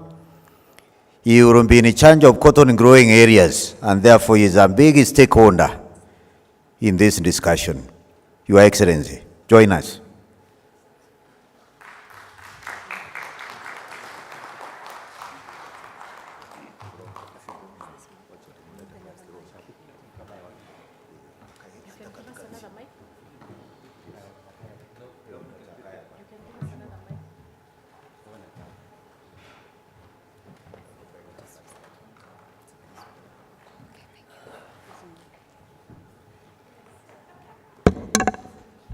Good afternoon, everyone. It's an absolute pleasure to be here today, and I am honored to be able to run this distinguished panel. So just to begin, a bit of background. We're talking about the role, how do we revive our textile sector, reviving and strengthening the textile and apparel value chain. And today I'm honored to have pretty much everyone who's a mover and shaker in the textile and apparel sector in Kenya and in the region. So just for a bit of background, the term textiles is often used to cover all aspects of fabric and garment, but in classic terms, textile normally deals with the fabric that goes into the garment. Trims and other accessories such as thread, zips, elastic are, through human value addition and labor, put together to produce a garment. And just some facts and figures. As of 2023, textile was one value chain and product that had yet to be finalized as part of the African Continental Free Trade Agreement and Rule of Origin chapter. The trade in the commodity is often complex, with countries, even within the EAC, competing on sales of traditional fabrics. As of 2022, Kenya, as one of the EAC players, imported over $1 billion worth of textiles and garments, but only 65 million of that actually was from Africa. And Kenya consequently exported over 500 million, now close to 600 million worth of textiles and garments apparel, but only 20% of that was in the rest of Africa. So it is a complex industry and a complex picture. And today, as part of this panel, I believe that we can really talk about the value chain and get different perspectives of what AfCFTA means for the textiles and apparel industry, the direction of travel, and how we can leverage manufacturing of this fantastic product to further jobs, incomes, and industrialization. So to begin with my extinguished panel, I'm going to start with you, Jazz, Mr. Bedi, because you're a manufacturer of both garments and textiles, and you also have a regional footprint, as per the introduction. Where do you source your textiles and why? And what regional opportunities do you see as part of your business? Karibu. Thank you, Antoinette. Very good question. We are full value chain investors, and we're running spinning, weaving, dyeing, finishing apparel in Kenya, and we're running the same spinning, weaving, knitting, dyeing, finishing, and apparel in Uganda. In Uganda, we run a cotton value chain primarily because Kenya didn't have enough cotton for us all to coexist, and Kenya too continues to import cotton from Uganda and Tanzania just to bridge the gap. So we relocated an investment to Uganda to make sure that we don't have those outages of cotton. So our cotton value chain is in Uganda, and our synthetic value chain, which is polyester cotton, polyester viscose, fiber dyed spinning, is all in Kenya. It's in Nakuru, not too far away.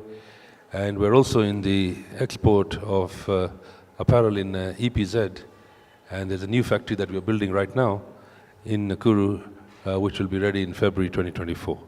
So basically, over the years, we've evolved from the 90s when it was very difficult for any textile mill to survive. And we decided if we have to be in this trade, we've got to be in a fashion-free, recession-free business. And the only fashion-free, recession-free business we could think of is uniforms, and that is uniforms for police, for military, for schools. And today we sell to 11 African countries, uniforms for police, military, and we sell to back to school, including selling back to school to the UK, which is largely, as I said earlier on, fashion-free, recession-free. So how do I see it? You talked of the Continental Free Trade Agreement, and I was speaking this morning that unfortunately some of us go into all these trade negotiation meetings with a very unclear agenda. I just came back from South Africa where the AGOA meeting was happening 2 weeks ago. And I was told that South Africa, Mauritius, and Madagascar pushed an agenda of double transformation as opposed to the COMESA agenda that we are all used to, which is 35% value addition. So the rules of origin discussion has been put to bed. Is it good for Kenya or not? I'm not too sure, because purely the largest cost in a textile factory is spinning because of the cost of energy, because of the cost of investment. And if that component of your product will give a competitive advantage to Mauritius and Madagascar to bring in very cheap yarn from India, I think we will find it a bit difficult to compete in this huge 1.3 billion people market, $3.5 trillion economy. So I think maybe our negotiators were not firm enough in COMESA countries, all of them put together, because what's working for us, why change it? ESC is working for us with 35% value addition. COMESA is working for us with 35% value addition. Why won't 35% value addition work in the continent of Africa? And why is it that 3 countries carried the day? So it's really the blind leading the blind, like I said earlier on. We need to be very clear. In 2005, we made this mistake and we gave birth to Bangladesh. I talked about it this morning. We are the ones, African ministers, who went and proposed all LDC countries should be duty-free. And look what Bangladesh is today, $42 billion export. And we at $500 million are chest thumping and saying we're the biggest in Africa. And like I said this morning, the problem with Africans is we're all pygmies. We are competing who is a taller pygmy. And yes, in this case, Kenya is a taller pygmy. I thank you. Wow. Those are some sobering figures. Thank you for sharing that, Jazz. Maybe just to take you to the textile mills, we're well represented by 2 of the largest, apart from you, Mr. Bedi. Let me start with you, Professor Kipkurgat, CEO of Rivertex. how are you striving to meet the needs of your customers, having also heard what Jazza said? Yeah, thank you very much. I just want to say that Rivertex is one of the largest textile mill with the most modern machines. And we are very much involved in the entire value chain, all the way from the cotton ginning and, of course, to the production of textile and apparel. One of the advantages that we have is economies of scale if we were to work on free trade agreement. One of the challenges we face is, of course, the cost of power, as my colleague said, and also just the cost of doing business. Cost of doing business is a bit more expensive, and that's why most of our products is being imported. If you visit EBZA right now, you'll find that 90%, actually almost 100% are imported from other regions because of the cost of those products. So I presume that the future of textile in this country, we have to look at those things. We have to look at the cost of power and the raw material. We appreciate that the government is doing a lot on reviving cotton growing in Kenya, and that will definitely sort the issue of the raw material in the future. But in terms of other man-made fiber, like polyester, viscose, we still have to import. And as the government is pushing for it, I saw they advertised for someone to do those man-made fiber. It will definitely reduce the cost of production. Even as we say we are the largest, but remember, 49 billion of those products in EBZ are imported. So we need to tap into that market by making sure that we have raw materials. At the same time, we do the cost of power to be reduced so that we become competitive and be able to serve and say we are the largest textile mills or the largest beneficiary of AGOA market if those things are sorted out. So I want to say that as Rivertex, we are working on those accreditation so that we make sure that we can also meet international standards to supply to AGOA market. And that's what we are doing now. And we want to say that as we grow also, as we are expanding also the tailoring units in this country, but we have to also address the issue of raw material. And we are very lucky also to have His Excellency the Governor of Busia County.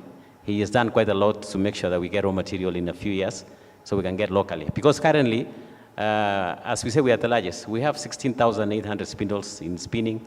We can produce 40,000 meters a day. But we normally consume 50,000 bales a year, but only 10% of that we get locally. So to be competitive, we have to source raw material locally. Thank you. Thank you, CEO. So we are highly blessed today to have His Excellency, the Governor of Busia, with us today. And the way we've heard before, your county is sitting at the heart of reviving the cotton production in Kenya.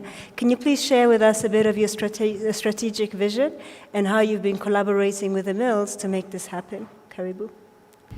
Thank you so much. I was trying to share with her that I was not hearing properly, but as I pick the mic, I don't know whether I'm listening to myself because it sounds a bit louder. Yeah, and I'm grateful to be part of this panelist here, trying to address an issue that is at the core of our county and also the country. One of the things that we have done in trying to revive cotton, as you have heard, is to have clear policies, both at the national level and at the county level, to reorganize the market linkages, avoid mistakes that made us from being a cotton producing region to almost producing no cotton at all. And if you go there, you can call it the rust belt of cotton, because you can see what cotton used to do in those early years, when everybody will tell you that, you know, we were educated through growing of cotton. So these strategic partnerships that we are having between the national government, county governments, and development partners is going to be key for us. And one of the things that we have done is to organize the farmers into cooperatives, and just to get that aggregation concept correctly, so that you can have your half acre, 1 acre, 2 acre, but we put you in a cooperative, aggregated cooperative, that when you deal with us, then you'll just be dealing with one cooperative. And biggest challenge that we faced was also the seed, availability of seed, because over the years there has not been seed. And luckily we were able to get some, again through partners and collaboration again with the national government. And we pioneered in around, was it 11 wards? We have around 35 wards, but we pioneered just in 11 wards to see whether we are now getting that concept correctly.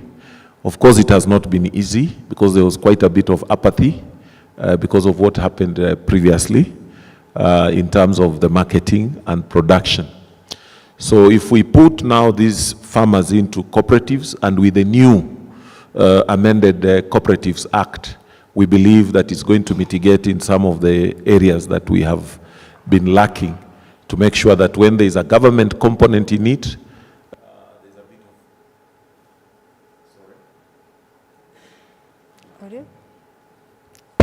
thank you.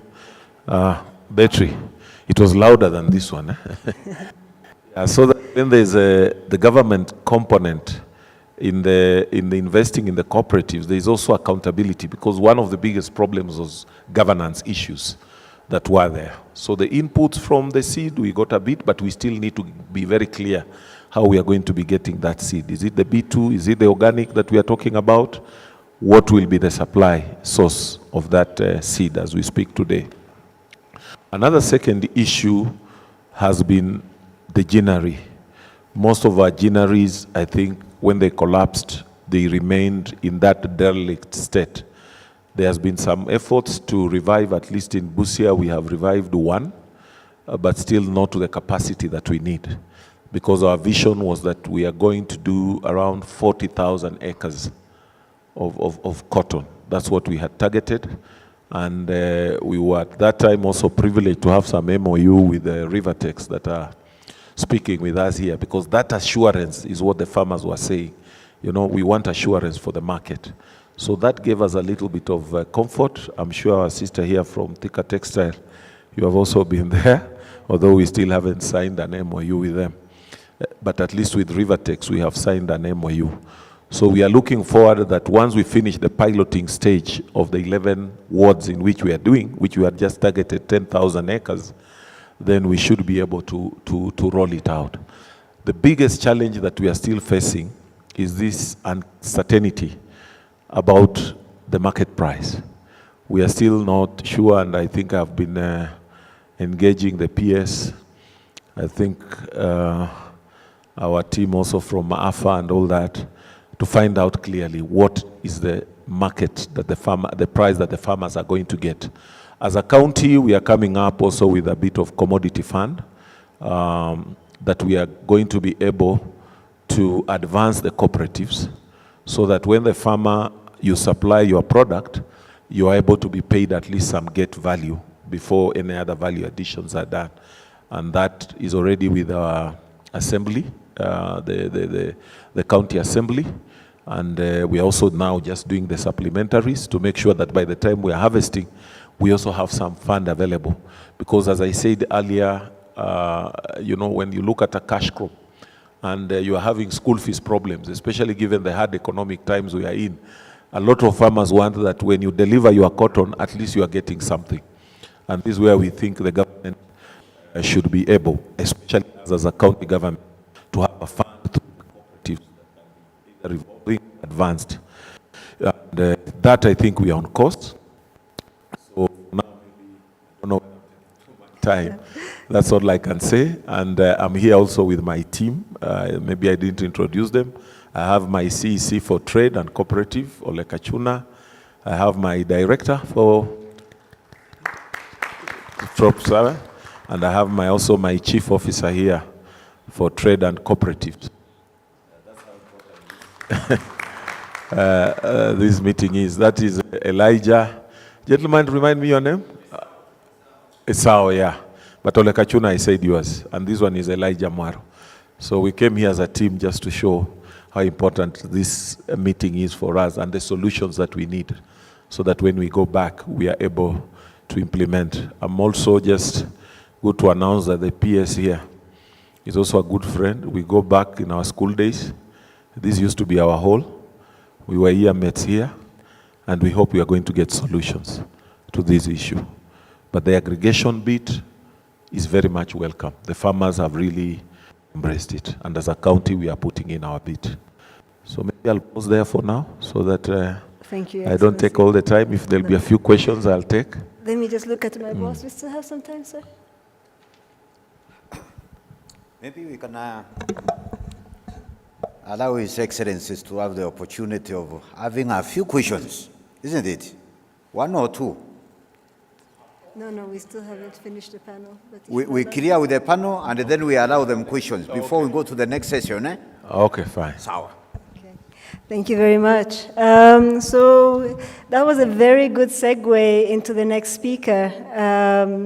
Madame Tejal, you're the owner of Thika Cloth Mills. You've been extremely involved in this process with reviving cotton, but you're also extremely involved in supporting fashion houses, manufacturers. Can you speak a little bit about what your vision is around AfCFTA? And then the most important question I actually had for you was to share a bit of your experience in the regional market.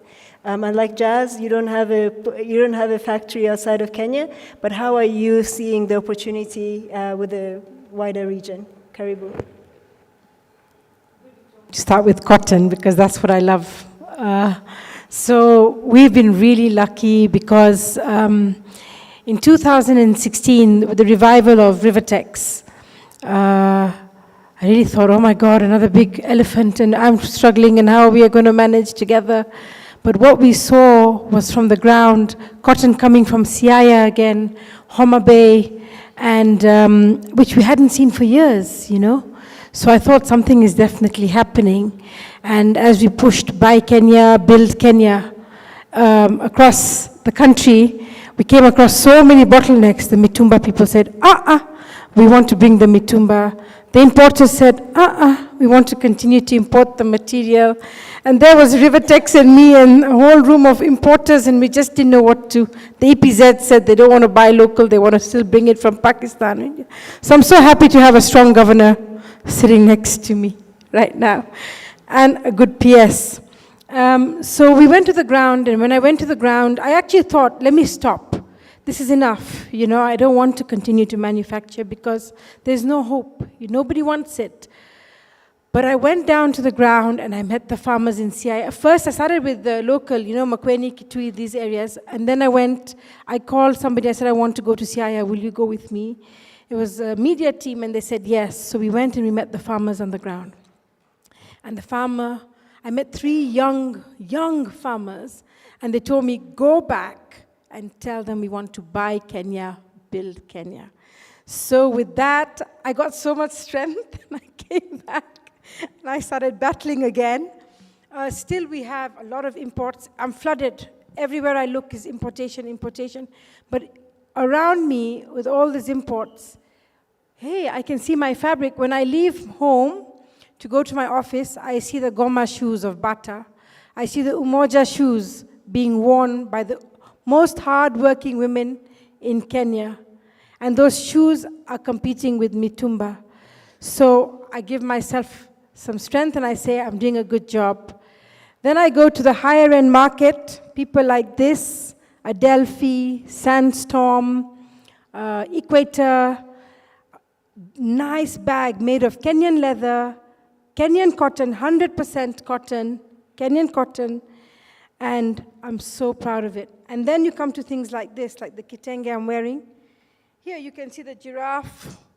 It's African, and the thorn trees, if you really look, you'll see them. And this is 100% Kenyan. From cotton, only the dye is imported, and maybe some chemicals. Otherwise, everything is Kenyan. So I believe with Buy Kenya, Build Kenya, we got the government orders in Rivertex, Thika, Bedi. We all got the orders for the Army, the Navy, the GSU. All this was given. And when we got these orders, we were able to go to the ground and tell the farmers, grow the cotton. And we gave them the seed, the BT seed, a new seed, a good seed. The yields for the farmers was perfected. They were happy, and we agreed what price we'd go back and buy. So right now, my relationship with the farmers, with the cooperatives, is beautiful. And Mr. Lubanga is sitting right next to me here. So he's the one who told me, let's go, the farmer doesn't have seed. And we went together and we gave the farmers the seed. And now with this new government, thank God they came with us to the ground. We've met all the cooperatives, all the farmers, Busia, Bungoma, Siaya, to start with. Then on this side, we haven't been to Lamu side yet, but we are planning to go. But the cooperatives there are quite well settled. So I think we're going well, and we're really excited. And they have given the farmers a lot of seed. We too have given the farmers a lot of seed. And I have so far this year not bought any cotton from Uganda, Tanzania. Everything I have is Kenyan. I haven't let a single farmer down. Everybody's been paid. Nobody's struggling. About the pricing, we'll discuss an MOU. Why didn't you ask me? I'll sign it straight away. Yeah. So we're really looking forward to working together. My experience in Congo.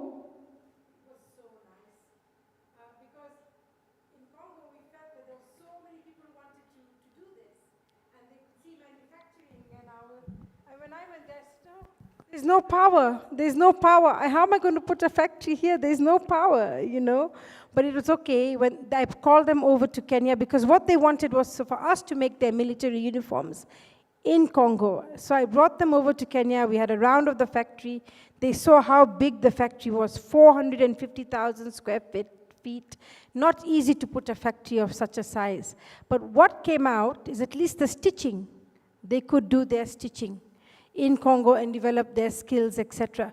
So that conversation is about to take off. I haven't gone again. I need to go. They keep on calling. And I know I have to find the time to go and fulfill the dream that they have there. Yeah. Well, I don't know if I will be able to, but I'm going to try anyway. Yeah.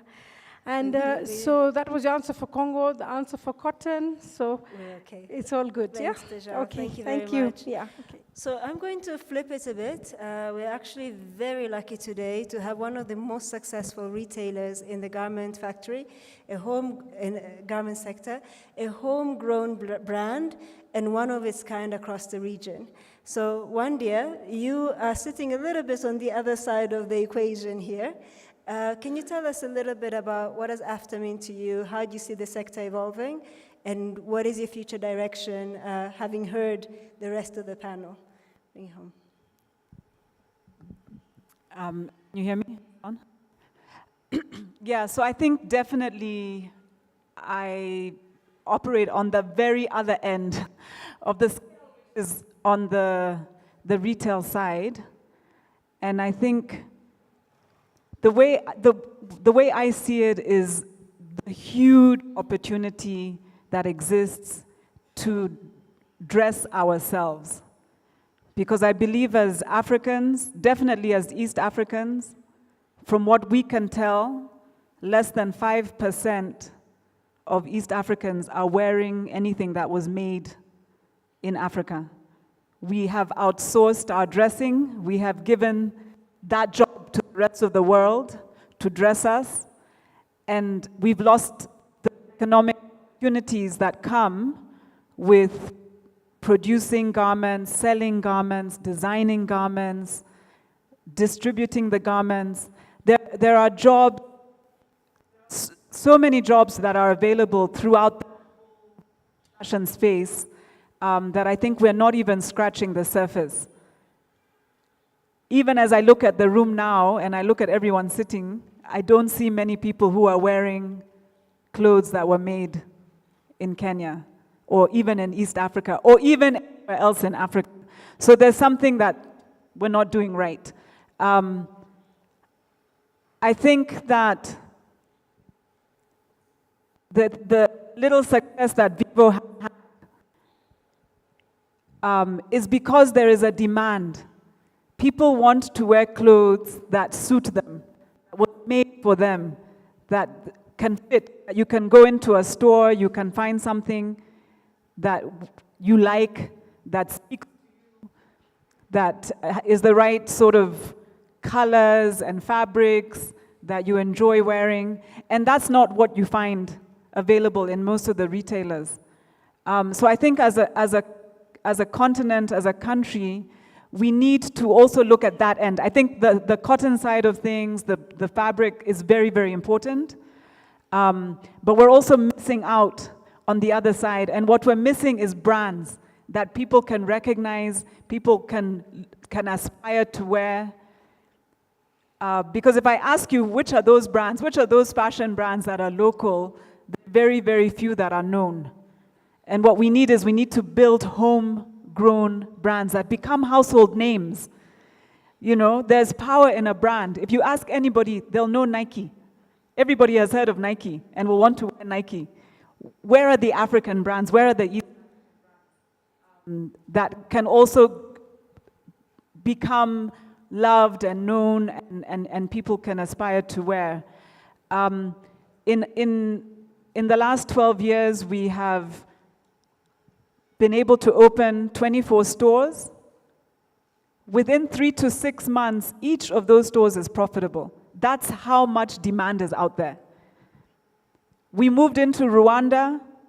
We didn't even design a new product. We just took exactly what we sell to the women in Kenya. And in 3 months, that store was profitable. Now we've moved into Uganda. The demand is there. It's not that we're special. It's just that we're designing for the market. And we look at the customer and try to understand, what does the customer want to wear? What makes them look good? What makes them feel good? And if you can design for your market, the customer will respond. And so I think the opportunities that will come, I think, Jazz, you know much more about, all these different treaties and Africa free trade and all of those sorts of things. But I think as a continent, we are 1.5 billion people that get up and get dressed every single day.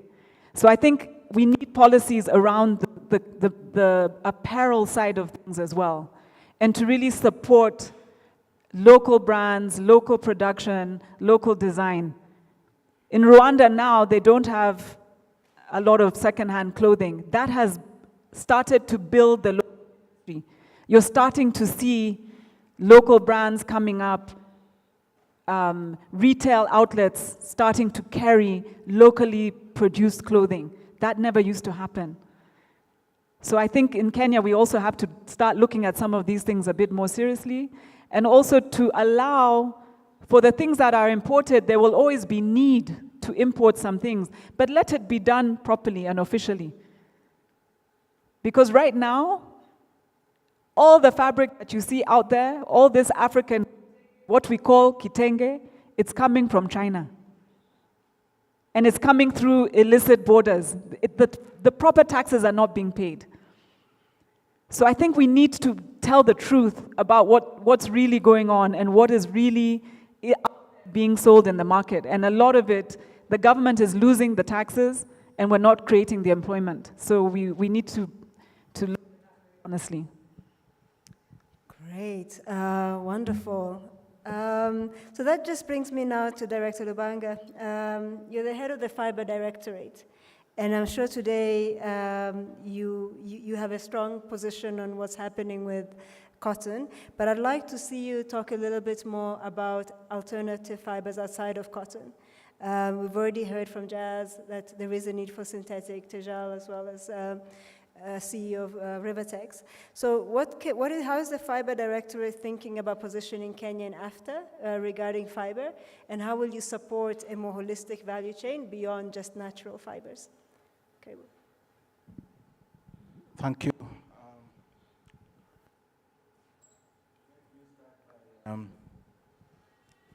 Acknowledging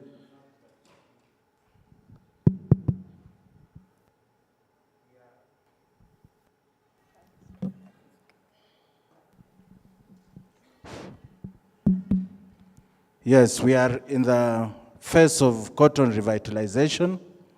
Of course, it has taken us a long time with many lessons learned. There are many things sometimes we don't do right, Others we learn and we are able to do right, just like Governor Busia has said that they are piloting a cotton project in Busia, and they'll have an opportunity to learn their lessons around it and see how to fix those challenges. Now, for Agriculture and Food Authority, AFA, Fiber Crops Directorate, we have been a replacement of other organizations that came before us. In 1990s, we had Cotton Board of Kenya, and Cotton Board of Kenya was involved in supporting the entire value chain.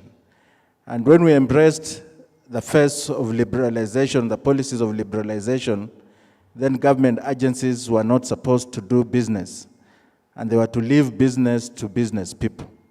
So when we came in, our role now remained on advisory, promoting, developing, coordinating the stakeholders, and ensuring that we align our goals, that if the overall goal is, for example, having 100,000 acres of cotton, then it is aligned across the value chain segments.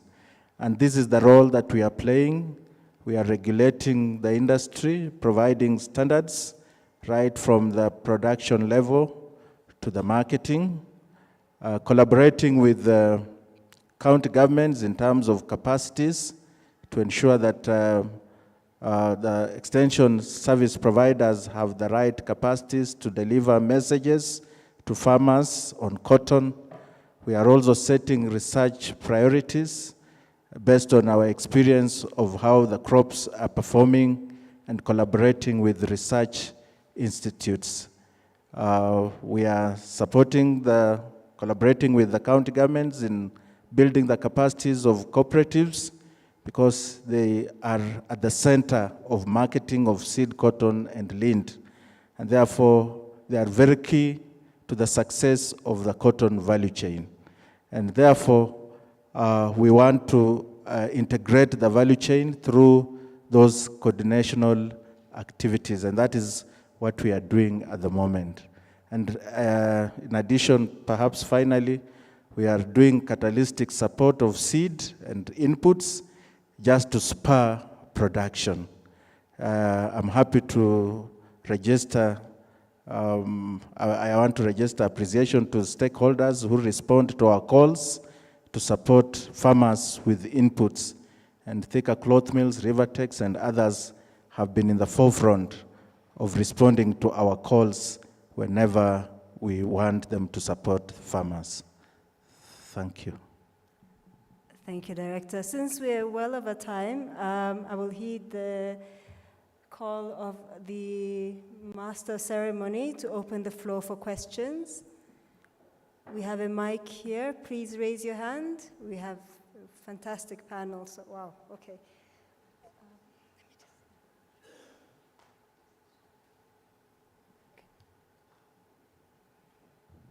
Please keep your hands up. So I think, PS, you are very fast, but it might be favoritism if I give you the floor. Let's, Director. Sorry.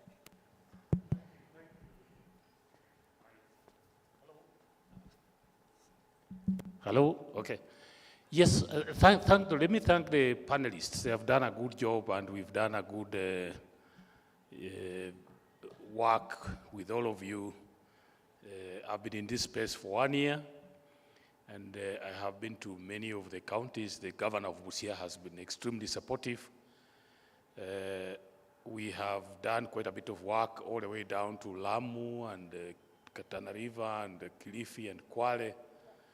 I see maybe 3 or 4 issues which I would like that any one of you to look at as we develop this system, because this year we are doing nearly 40,000 acres across the country. We have good yields. I saw in Homa Bay extremely good yields, in Busia, in Siaya, Bungoma. The first issue I would like us to address is how do we put in place a sustainable seed supply system? Because this year, the way we have been doing it is where the government has some seed, we put in, where Rivertex has some seed, where Thika Cloth Mills has some seed they put in. And our idea was, how do we get, and Dr. Tuoma is here, how do we get more input from the governors? Because what we thought, for this system to really get entrenched, next year we are targeting to go to 100,000 acres. We need seed, and we have 3 types of seed which we have been using, the BT cotton, the open pollinated, and the hybrid. How do we get a really robust system that will supply seed to the farmers in time? The other issue that I've seen that has emerged as we reached 40,000 is the issue of ginning. That now you have a lot of cotton in Homa Bay, and the nearest ginnery is Salawa in Baringo. So we are carrying cotton lind 300 kilometers just to gin. I know that Thika Cloth Mills is doing something with Lamu County. I know the counties have been very forthcoming. Homa Bay had offered 5 acres of land for anybody who wanted to do a ginnery, and I think they are quite advanced. I know Lamu County also gave Thika Cloth Mills 5 acres to build. Our idea of the ginning is that this should be a private sector thing. But I see us running into a problem where we are growing a little bit more seed than we are able to gin, and how do you deal with that? The third issue is price. Because we have our neighbors, and many of you have been going to Uganda to buy seed, cotton lind, we ran into a challenge, because I remember our price was 52 shillings a kilo of lind. Then we discovered right across in Uganda, 70, and then in Tanzania, 80. If we don't organize the issue of price, it means that we will do a lot of work in Busia, and then the farmers will end up selling the cotton in Uganda, because for them they are looking for a good price. So how do we leverage this issue that we have provided input for cotton? So sometimes we've been saying we can't pay the price that Uganda is paying because we gave you seed and we gave you chemicals. But you see, the farmer is a rational being. If somebody is buying right across the border at 70 shillings, you're not going to pay 52 shillings here. So I think if we deal with that, the seed supply, ginning, price. Of course, there's the elephant in the room which my sister mentioned. I know that regionally Uganda has banned the mitumba. Rwanda has done that. Here, Ethiopia already did that a long time. Here is a hot political potato. You are the guys who are in this sector. You give us some direction. Thank you.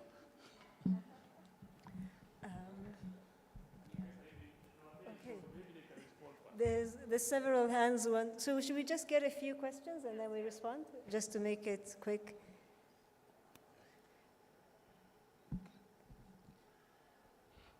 Thank you very much. My name is Kelvin Hisa. I'm a researcher with the Kenya Industrial Research and Development Institute, KIRDI. I've been told to stand. My name is Kelvin Hisa. I'm a researcher with the Kenya Industrial Research and Development Institute. For companies to be productive and competitive, they need to cut down on their costs of production. So this brings into question the issue of sustainability. So the issues of surrounding energy efficiency, issues surrounding water use efficiency, harvesting and wastewater treatment, issues to do with waste minimization, issues to do with the switch to renewable energy, such as solar. I'm just trying to find out how this sustainability question is being addressed by PEDI, for example, and of course the Thika Cloth Mills. I'm aware that Thika Cloth Mills, 30% of their energy is solar, and that's helping them to cut on their cost of production. Number 2 is certification. Some of the markets that you're going to target will need some certification. We have issues to do with RAP certification. We have issues to do with Ocotex certification. How is this taking shape in Kenya? Then lastly, the issue of your conversion efficiencies. On average, you are doing 85% conversion. Can we push this to 100? Which innovations are required so that that can be made to happen? Thank you very much. Okay, I'll take one more set of questions, I think that side of the room, and then we'll open to the panel. Please start getting ready with your responses, and let's try and keep them brief. I think we're almost at the hour for the session that we were given. So. Okay, thank you very much. My name is Ruben Wambua. I'm the Chief Officer, Trade, Energy and Industry, Bungoma County. Mine is more or less a suggestion, which I would want maybe the panelists to take up. More or less specifically, Mr. Bedi, you mentioned that you are opening up a factory in Nakuru in 2024, February, and also to the lady from Thika Mills. Currently, county governments are moving with speed to put up county industrial parks all over the county. Luckily enough, Bungoma is one of them, and I think with the challenges you are facing, I would want to encourage you and maybe invite you to do business in Bungoma. Have you considered taking up your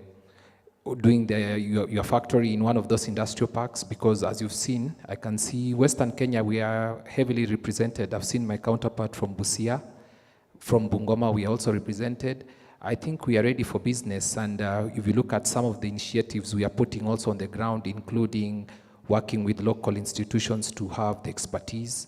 Now you'll have the local product also readily available. These are things maybe you should consider taking it up. Thank you. Wonderful suggestion. Okay, so can I have some mics back here, please, so that the delegates can respond to the question. So the first, you want to start here? Okay. All right. So Jazz, what are you responding to? With a different perspective. Bonapius, thank you so much for that very detailed and eloquent question. If I understood you right, you had 3 questions. One was the seed variety that we should be embracing in Kenya. 2 is the price, and 3 was the yield. And so I think, I know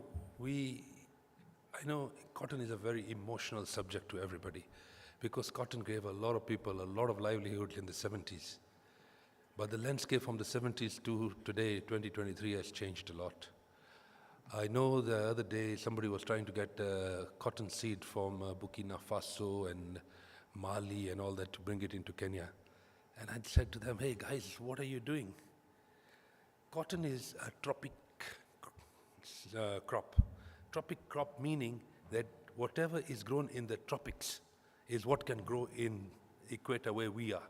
So if you had Colombia seed, for example, because they're also on the equator, or Uganda seed, or South India seed, because they're close to in between the Tropic of Cancer and the Tropic of Capricorn, that cotton will suffice. But as soon as you start bringing cotton seed from a different tropical area, it will not grow. It's just simple science. Unfortunately, we don't do the research, and then when that seed comes here and we start scratching our head, why is it not giving you the yield? The yield is simple. The yield depends on BT cotton to non-BT cotton, and you're looking at non-BT cotton, which is about 1 bale, 1 acre, simple. It's about clean gind cotton. That means that it's about 600 kilos of seed cotton, because 3 kilos of seed cotton gives you 1 kilo of gind cotton. So 600 kilo yield per acre will give you 200 kilos. So 1 acre, 1 bale is what comes to the mill. Now, if you talk about what happened in the 70s and what is happening today in Kenya, because now we're discussing this specifically in Kenya. In Kenya, we have a situation where we have food crop competing with cash crop. We all know we are a net food importing country. $1 billion of food gets imported from our neighbors, Uganda and Tanzania, every year, because we don't have enough food. So when a food crop is competing with a cash crop, what's going to happen? Of course, the food crop will win, because people need to eat. You can't eat cotton. So what should you be doing with cotton? If you want to really revive cotton in Kenya, I think we should be looking at large-scale commercial farming in the north, Turkana, Mandera. There are 2 ingredients I need. 1 is lots of sunshine, which those marginalized areas offer you. 2 is fresh water. That is the only 2 ingredients you need. I mean, look at Egypt. Egypt grows so much cotton. And if I ask anybody where is the best cotton in the world, you'll probably say Egypt. Anyway, but it's grown in the desert. So we have that large, vast land in the northern part of Kenya. We need to move away from smallholder farmer to large-scale commercial farming, and you will be able to get enough cotton to feed your mills. Even today, Rivertex is complaining they don't have enough cotton. So going to the third part of your question, what should be that price? Of course, the price should not be detrimental to the mill's competitiveness. And cotton is sold on a New York mill delivered price. So right now it's trading at about 82 US cents a pound. I don't think the Kenyan farmer should be disincentivized. He should be given what is true. He can check it on his phone. You just check the prices on the futures market, and if it is 82 US cents a pound, which equates to 189 per kilo, which equates to 290 per kilo in shillings, then that is the price. So why should you force the farmer to sell you cheaper when he could export at that price to New York mill, because that's where the trade of cotton is done. So really speaking, it's not a rocket scientist, it's just logical mind that we require, and with that logical mind, we can make a difference. So there was a question at the back about certification. I think that's a super and very important discussion. Of course, not Ecotex. I would be looking at BCI, which is Better Cotton Initiative. And it's time that Kenya had a difference, because when you have a difference, you can get a premium. So we need to move to identity cottons. Identity cottons mean what is different in this cotton. So identity cottons are BCI. At the moment, the world of identity cottons is about 20%. And there was a discussion in 2016 that by 2020, the world of cotton would be 100% identity cotton. But obviously, identity cotton did not grow that fast. In my factory in Uganda, I do cotton made in Africa, which is an identity cotton. We are doing organic cotton, which is identity cotton. We are doing BCI for Springfield, which is an identity cotton. So I think you need to break away from just that rat race of competition with China and sell that identity cotton with a label, and you'll start seeing your business life going forward. There was a last question here on why don't we move. I'm building a new factory. Why am I not looking at the shells which are being built in the industrial parks? I think one thing is very, very clear, and we need to be very clear as a ministry, that we don't build any factory sheds that are not going to be compliant. Because we know with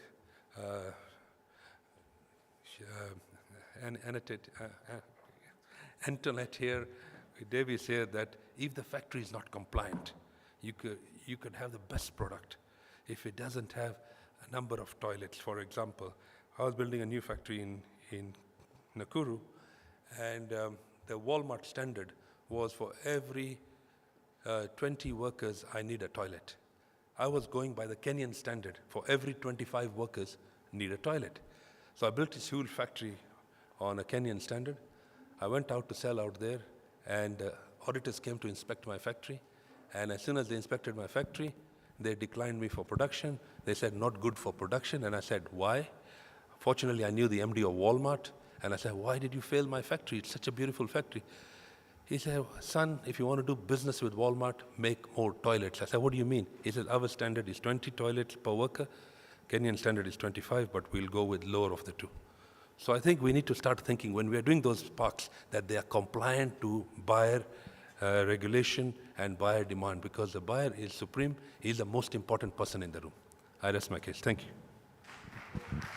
Maybe I can add something about sustainability seed supply.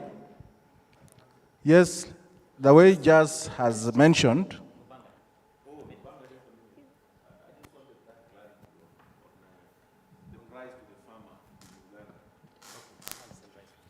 now, the price, no, I've got this mic, it's fine. Yes. Oh, has it? Sorry about that.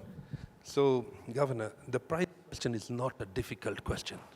The price in Uganda is not lower than Kenya. I just found out from a professor here that Uganda is also 82 cents a pound, US cents. Even here is 82 US cents a pound. And if you look on the internet, it's also 82 US cents a pound. So it's actually a very transparent system. Unfortunately, the buyer would like to, every buyer is looking for a cheaper price. And no buyer wants to give the true price to the farmer. The person who loses the most is always the farmer. The person who makes the most money is the middleman. and the mill is also disadvantaged because the middleman paid so much on both sides. So it's a very simple thing. It's called formula pricing. I can share with you the Uganda formula, and it's so simple. You check the international price and let it trickle back to the farmer's back pocket. And that should be the price, period. No discussion. So, Director Lubanga, you're welcome. And then... Can I add my voice to... Yes, please. Yes. Now, sustainable seed supply, that is true. Jazz is right that we need a local solution to seed. And we've engaged Calro to clean up the varieties that they researched on and have been in use for a long time. They have a promise that in 2025, 2026, they should have adequate seed for the local requirement. However, we will not restrict use of BT and other hybrids, that we will give a farmer an opportunity to have 3 types of seed, our local, hybrids, and BT, so that they can benefit from each of the type. Ginning distances, yes, there are some areas that remain unserved in terms of ginning facilities. And true, you have given a good example of Homa Bay, which is a second leading producer of cotton, yet it does not have a ginnery.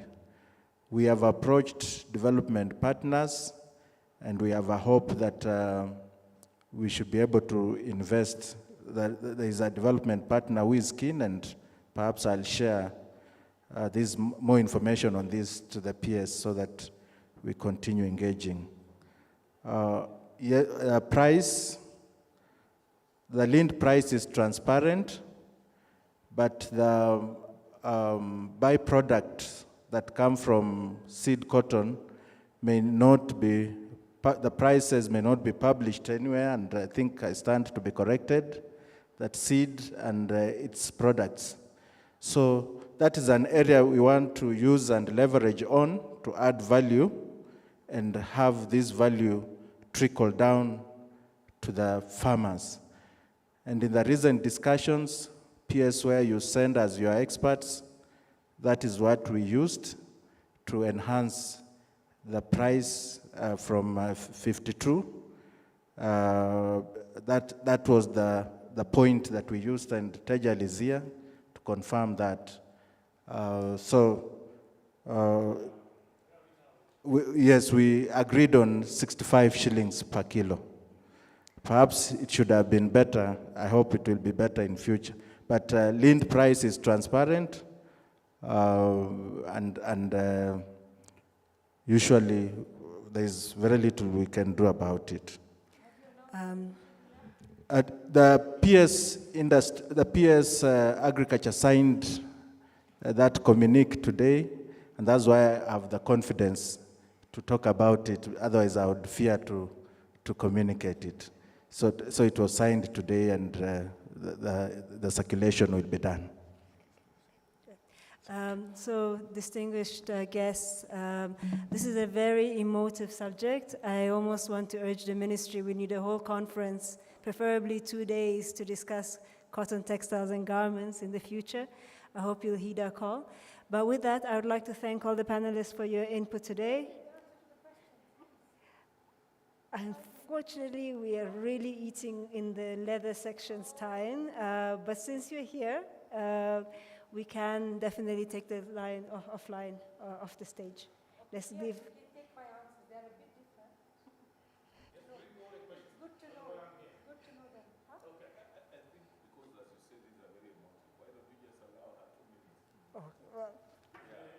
See, the director. Just 2 minutes. Please go ahead, madam.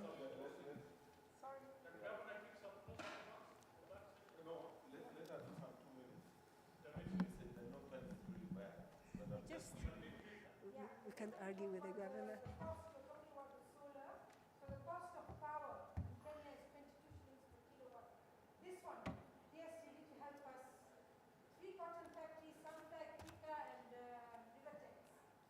Buying cotton from Kenya, we want to grow the cotton industry for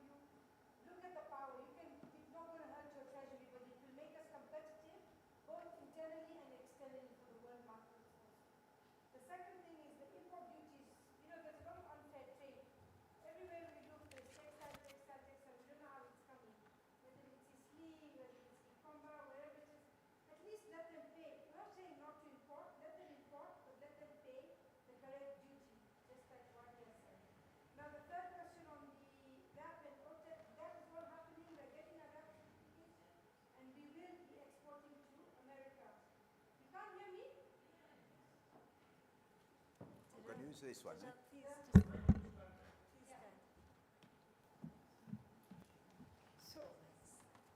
So the question on the Mitumba, you know, we did try to stop the Mitumba and we had riots in Kenya. And I really don't want to see that pressure on my shoulders again. But what I can say is let's push Buy Kenya, Build Kenya. Let's push Africa Free Trade Agreements. Let's push AGOA, that's export to America. And on the Mitumba, I'm not secondhand. I don't support it, to be honest. Yeah, deep down in my heart, I think it should be stopped. I'm not secondhand. You are not secondhand. And if Rwanda and Uganda and our neighboring countries have taken the bold step to stop, I think we should also not fear to stop. But I'm not to decide that, so whoever's deciding, I'll throw it back at them. Then in terms of cotton, so far, even the Presidential Delivery Unit, they asked me about these acres in Busia, whether we should do so many acres in Busia. They met with me. I told them we can go ahead because I believe between us, Rivertex, Sunflag, and Thika, we'll be able to consume all that cotton. As for the pricing, the reason why we went for this pricing, especially in Lamu, where the competition is not there, we failed in Busia, Bungoma, because the cotton went to Uganda last year because of the price. But our seed is very expensive. So by the time you put the seed cost, our price of cotton to the farmer is almost 82 shillings. Now, so that makes us a bit uncompetitive. But okay, if the government is going to be providing the seed, then that burden is off our shoulders, then we don't really have to worry about it. And that is the difference between the seed. And this, we have agreed to give 65, and then if you add the cost of the seed, it takes it a little bit higher, but I think we can manage. All three factories can manage. And the factories had a meeting with Mr. Lubanga, and we've agreed that 65 we will manage for this season.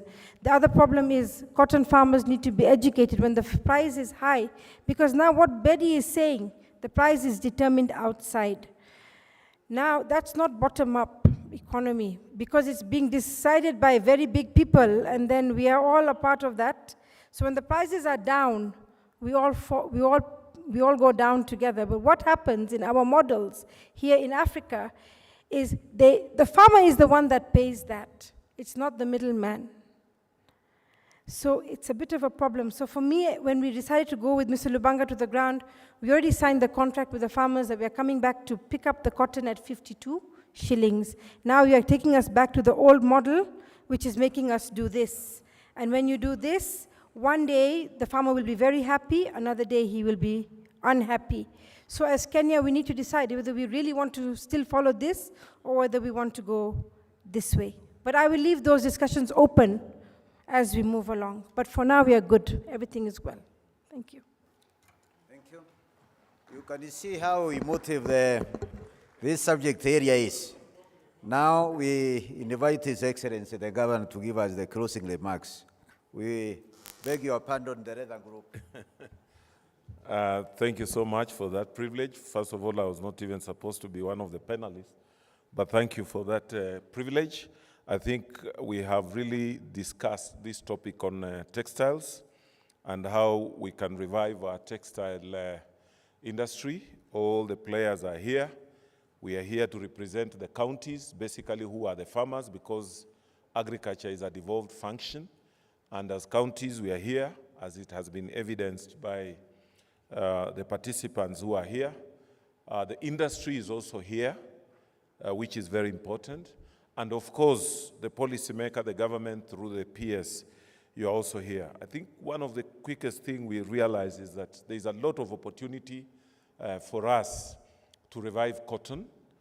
The country can grow cotton, but there are also a few things that we need to get correct as a country, and I think the PSU put it very correctly, sustainable supply of seed that we need to have and inputs, and of course to build up our ginning capacities and to see how this can be integrated with our CIPes, the County Integrated Industrial Parks that we have come up with.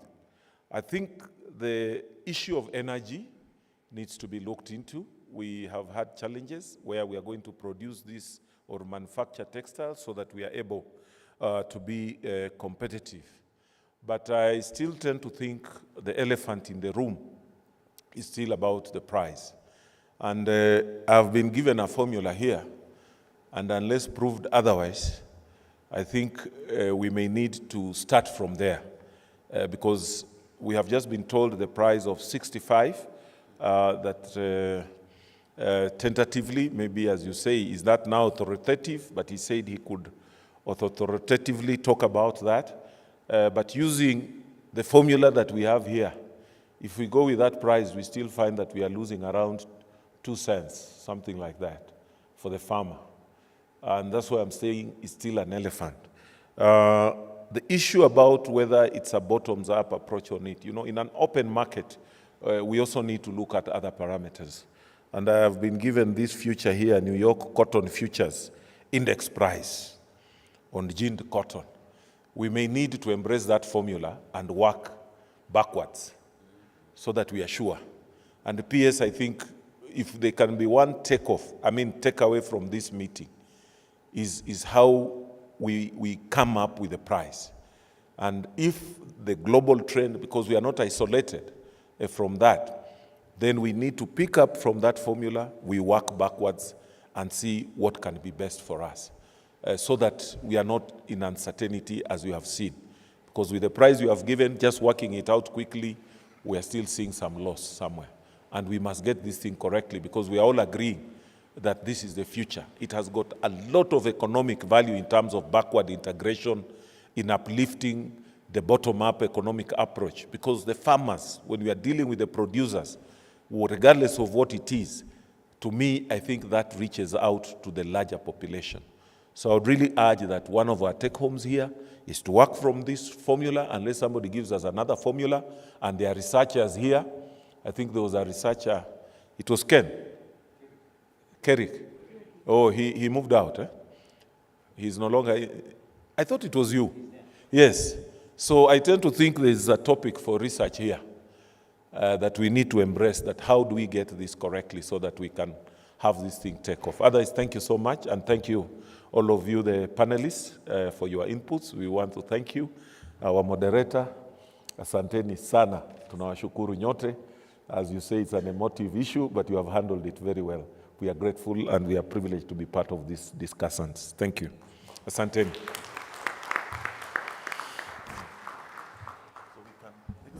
Thank you so much, our panelists. I think let's give them another round of applause. They have done a fantastic, fantastic job. I think we need to exit so that we can allow the next session to happen. But even as you walk down the stairs, things to take away. I think it's very clear. It's okay, we can go down. As we prepare to welcome the leather sector session, let's remember issues of sustainability for the sector. What cottonseed are we sourcing? Where? How can we sustain it? And I love what Governor Busia said, that they are already exploring the idea of developing a revolving fund or an advance fund. So thank you very much for your time. I think now we welcome the next session.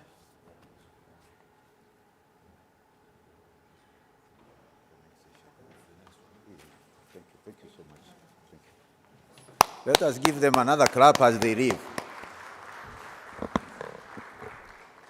You see, His Excellency ended our invitation. We invited the chief officers and the CECs responsible for the function industry. And you see how strong that team was. They have taken us very seriously because this is a serious business. And now we will be engaging with Dr. Noor and the team on leather. Karibuni hapa.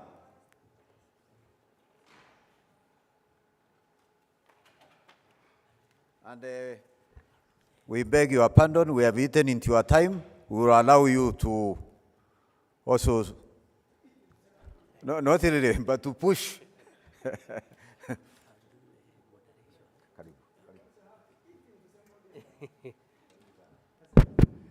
So, have a very able colleague of mine here, Nobe Macharia, who is our Industrialization Secretary, who moderated this session. Karibu. Thank you, Director Kerema. I think he has made my work easier because the leather panelists are already here. But before we even give them a chance to introduce themselves, can we all be upstanding? You know, after lunch, eh? And depending on what you took, the curtains can fall.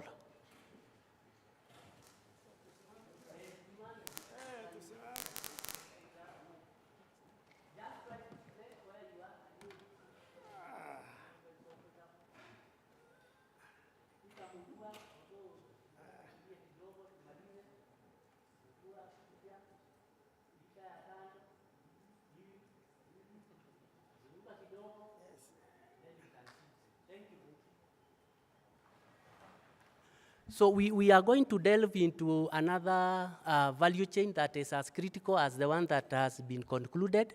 In fact, the two value chains share a lot of similarities because they are fairly long, because we begin with the farmer. Even in leather, we start with the livestock keeper, producer, all the way to fashion, or maybe to the finished products and the market. So we are privileged today to have experienced persons in this sector from government and also the private sector. I was expecting Rao from Alfarama. He had confirmed he would be joining us to give us the private sector angle to the revival of the leather sector. And our topic, as you may have seen in the program, is how do we revive our leather sector. So I'll give the 5 panelists a chance to introduce themselves, then very quickly we'll delve into the matter of the day. We'll start here, Dr. Noor. Our mics, this one is on, but no.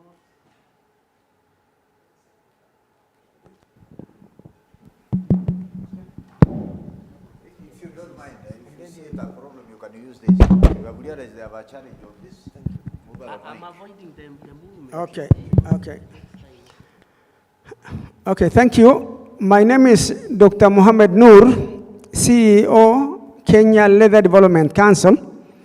And today I am here on behalf of the PS, State Department for Livestock Development, Honorable Jonathan Mweke. Thank you. Good afternoon, everyone. My name is Ngala Oloitip, Managing Director of Wasonyiro South Development Authority, which houses the only government-owned tannery in the country. Good afternoon. My name is Charles Dongo. I'm the Director of Technical Services at the Kenya Leather Development Council. Thank you. Good afternoon. My name is Anne Wafula. I'm a liaison seconded to the State Department of Industry by ILO. My name is Nora Kandie from the Director of Veterinary Services. I'm here on behalf of DVS, Dr. Njagi, but I'm the head of leather.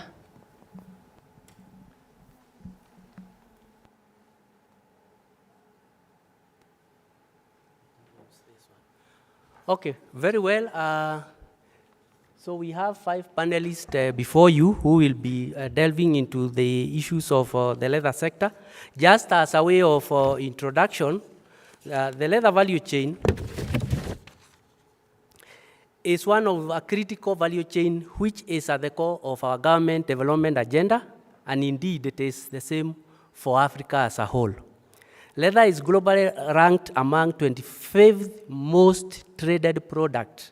In fact, it beats products like sugar, the ones you think we use every other day, with leather and leather goods constituting 0.5% of global market. Approximately 70% of global trade in leather products is in finished leather and leather shoes / footwear. It is known that the leather sector in Africa used to dominate the global market, with some countries being awarded first franchise to manufacture Nike products and other international brands such as Adidas, Puma, and North Star. That is how important this sector is to Africa. In Kenya, leather is one value chain we have prioritized in all our key government policies, such as Vision 2030, National Industrialization Policy, Kenya Industrial Transformation Program, the Integrated National Export Development and Promotion Strategy, INDEPS. Of course, there is also the policy on the leather sector itself, the Kenya Kwanza Manifesto, and many others. This is a sector that has potential to create an additional 35,000 jobs and US dollars 150 to 250 million in GDP, and contribute to substituting a portion of US dollars 86 million in shoe imports yearly. The textile sector talked about mitumba. We are also experiencing the same challenge in this leather value chain. Kenya is the third largest livestock holder in Africa, presenting an opportunity to develop a strong and vibrant leather industry. The subsector contributes 4% and 1.5% of the agricultural and overall GDP, respectively. The 2019 Kenya Population and Housing Census reveals livestock keeping is practiced by 4.7 million households. The livestock sector is a major economic activity in Kenya's arid and semi-arid lands, the ASALs. About 60% of livestock population in Kenya is found in ASALs that cover over 75% of the country's land area, making it a major source of livelihoods for households in these regions. Further, despite the growing global market for leather products such as footwear, fine leather, handbags, and outdoor upholstery, Kenya and many African countries remain marginal players. This translates to African nations being net importers of finished products to meet their growing demand. Africa imports of footwear were recorded at US dollars 200 million and US dollars 3.1 billion in 2016, respectively. Africa's leather industry is a prime example of a sector with huge potential, not only to take the import substitution route, but to build a strong brand for African leather. It is obvious that Kenya, indeed Africa generally, has not optimized on the sector whose potential to create jobs, create wealth to the livestock farmers, raise local and foreign direct investments, and bring in the much needed foreign forex is enormous. So that is just a way of introduction of that very critical leather sector. I now want to delve into the matter of the day. And Dr. Noor, you are representing the PS livestock, Bwana Mweke. So probably I'll give you, he had a presentation, but we agreed because of the interest of time, we just focus on the issues of question. Maybe you can, I'll give you a little bit more minutes because you wear another hat other than that of the CEO to just give an overview of the livestock sector. Okay. Thank you. I don't want to repeat the data you have, Machari has given, but the most important thing I want to say is that our livestock sector is critical in serving us, not only as far as food is concerned, but also in dressing us, as the lady at the extreme earlier, in the team which left, said, and the lady from Thicker Clothes Mills, whom we have interacted in the past, to make sure that we are also clothed. Part of our clothing is our footwear. And I am sure those of us who are seated here, I like posing this question. If you are seated and you want to listen to a discussion on leather, I hope you have prepared yourself and come with a leather shoes or a leather belt, at least a piece of leather on yourself or with yourself. So we are again very good consumers of meat. And if you have the benefit of consuming meat, then you should know there is something that covers that meat, which is the hides and the skins. So if I give just the basic data, we consume slightly over 3.3 million cattle and camels if you combine. About 3 million cattle, about 300,000 camels. And some few donkeys, by the way. I don't know whether it is us or some people who are also after our donkey meat and also our donkey skin, or hide for that matter. And on top of that one, 18 million sheep and goat skins. Now, what do we do with this? I have seen the slide has come up, Macharia. Can I be allowed to run that one very fast? Maybe, how fast can you do it? It depends on... I can do it in 10 minutes. Is that not okay? First slide, please. Next slide. Next slide. Okay, thank you. Yeah, that is the outline. We can proceed. Which one? This one, huh? Okay. That is the outline. You can see the next one is, under Kenya Kwanza, it is a priority. I don't want to overemphasize the significance of leather and the better. The next slide is the slaughter operations. I just want to look at the second one, which is 366. That is where 71% of the towns and the big towns where we get our meat, okay? The other one, 1,600, is about slaughter slabs in small villages. The next one is the data which I have just mentioned offhead, about 3.3 million hides and 18 million sheep, skins at the end you can see. Then what is the current status? This is the turning capacity. If you look at the turning capacity, look at the last column. The idle capacity, our few tanneries are not able to produce or to convert what we produce. So you can see for wet blue, we are only using about 53%. For crust, we are using about 63%. And then for finished leather, about 70%. Next one is leather production. You can see the last line, about 14.5 million, so to speak, square feet is what we produce per year. So what are the industry challenges? Because the topic which I have come to present is about revival of the leather sector. So before you revive, you need to understand what are the challenges. We have challenges all the way from production challenges, quality of hides and skins, low collection, smuggling. By the way, did you know that the West Africans are also consuming our hides and skins, okay? Processing challenges, we have also the limited capacity, I said. The next one is manufacturing. The MSMEs belong under this area where they have got the cost of the production, quality, compliance, and availability of accessories. All this also affect those who are in the manufacturing sector, the MSMEs particularly. And then the market challenges, unfavorable. Remember the issue of imports, the mitumbas, or whether they are used or new, they are also interfering with our resource. Then what is the issue? Policy challenges. We have got weak legal and regulatory framework. I want to mention here for the first time in our history, as a nation, it is only this year when the cabinet has approved the leather policy for this country, and it is going to be published very soon and distributed. And then we have got challenges of technical people in the area, adequate skills, the shop floor skills. Earlier, just before you had the break, somebody talked about the Institute of Design and so forth. So those are some of the challenges we have. And then what are the interventions now to revive? If I go back to Mr. Macharia, the topic, what do we need to do?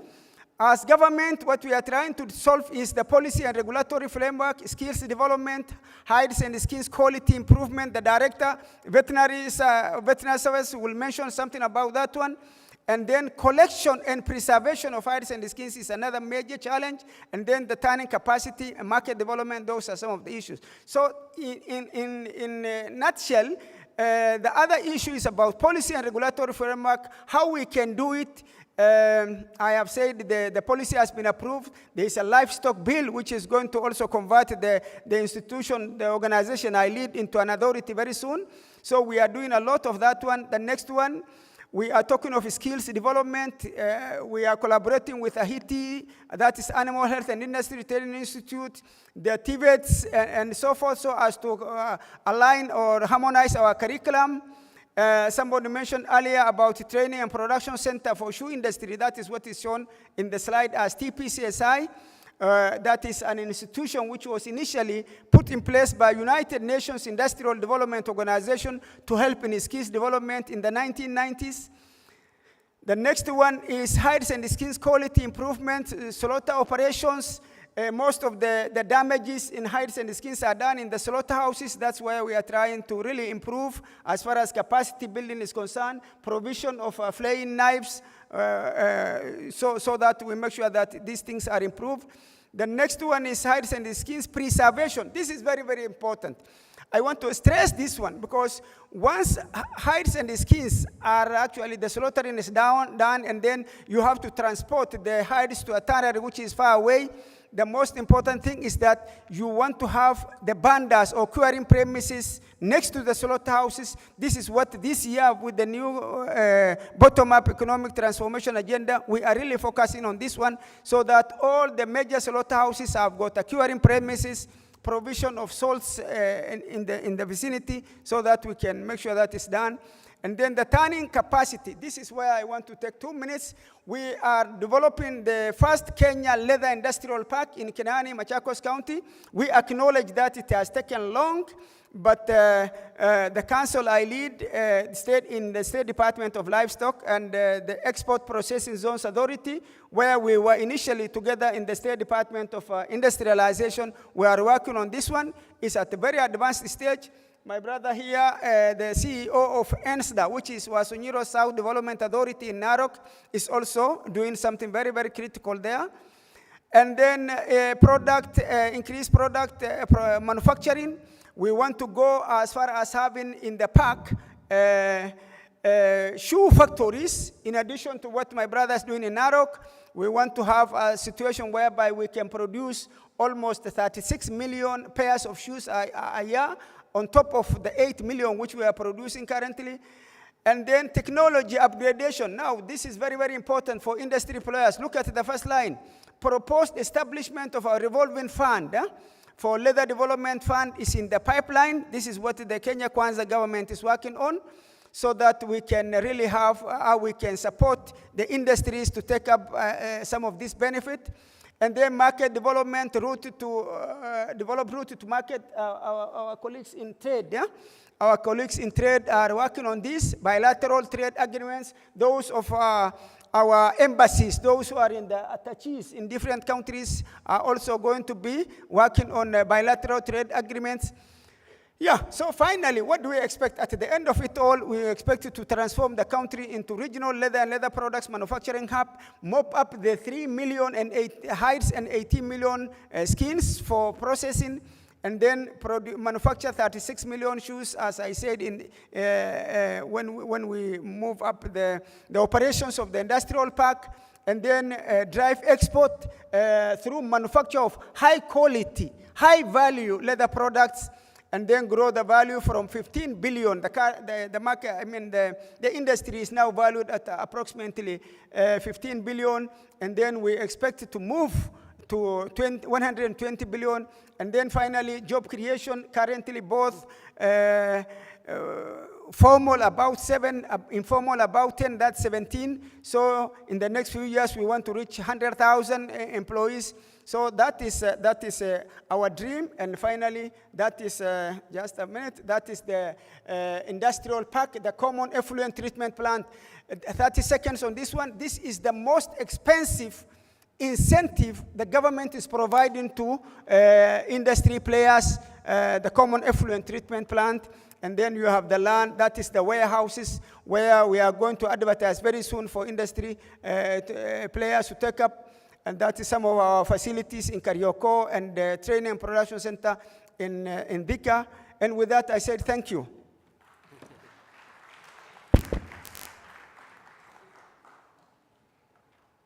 Yes, thank you, Dr. Noor. I think it was worth giving you those maybe 10 minutes because he has also been able to summarize the leather value chain in totality. And I want to appreciate that, sometimes we leave the issues as the challenges, but he has tried to provide in terms of interventions and solutions so that we can grow this sector. Ironically, unlike maybe in the textile, in leather, textile, we have issues of availability of raw material in terms of quantities. But in leather, it's the other way around. We have those numbers that he has drawn to us, 3.3 million animals that we are slaughtering, but we can't get hold of those 3 million hides. The shorts could be even more, I think 18 million, but we can't get a hold of that.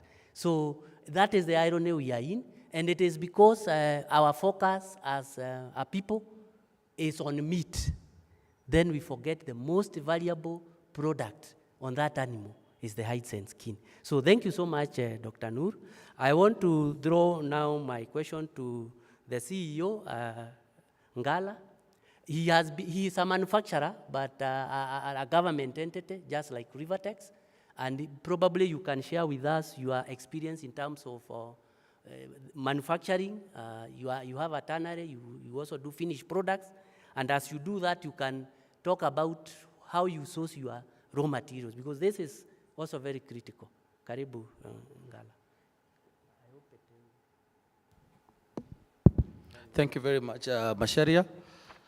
As you've heard, my name is Ngala Loitiptip, CEO of Euro South Development Authority, which, as I said, houses the leather factory. Dr. Noor has tried to summarize most of the current picture of the industry. And I would put it in 3 bullets. In manufacturing, as Masharia has said, where the industry is ailing is that we are slaughtering 3 million animals, but only 1.5 of those hides find themselves in the tanneries. That is the first problem that we're experiencing as a country. And number 2 is, even if we find all these hides in the tanneries, our tanning capacity as a country cannot be able to absorb the entire 3 million hides. So that is another problem that we need to address as a country, and I really wish that the PS was here, because then we need to prop up the tanning capacity in the country. And the final bullet in which I will look at is the policy, the gaps in the policy and what needs to be done. What Dr. Noor had said, and that is where our biggest problem is, and that's why we cannot be able to find the hides in the tanneries, is because we have a competitor called West Africa who consume our hides as a delicacy. And just like what the textile industry was talking about, we still have our hides leaving this country as dried hides, and they are being consumed in West Africa as food. So in a nutshell, what happens in the industry is that we have a problem at the production level. And we all agree that the most emphasis we place in our animal is on the meat. But very few of us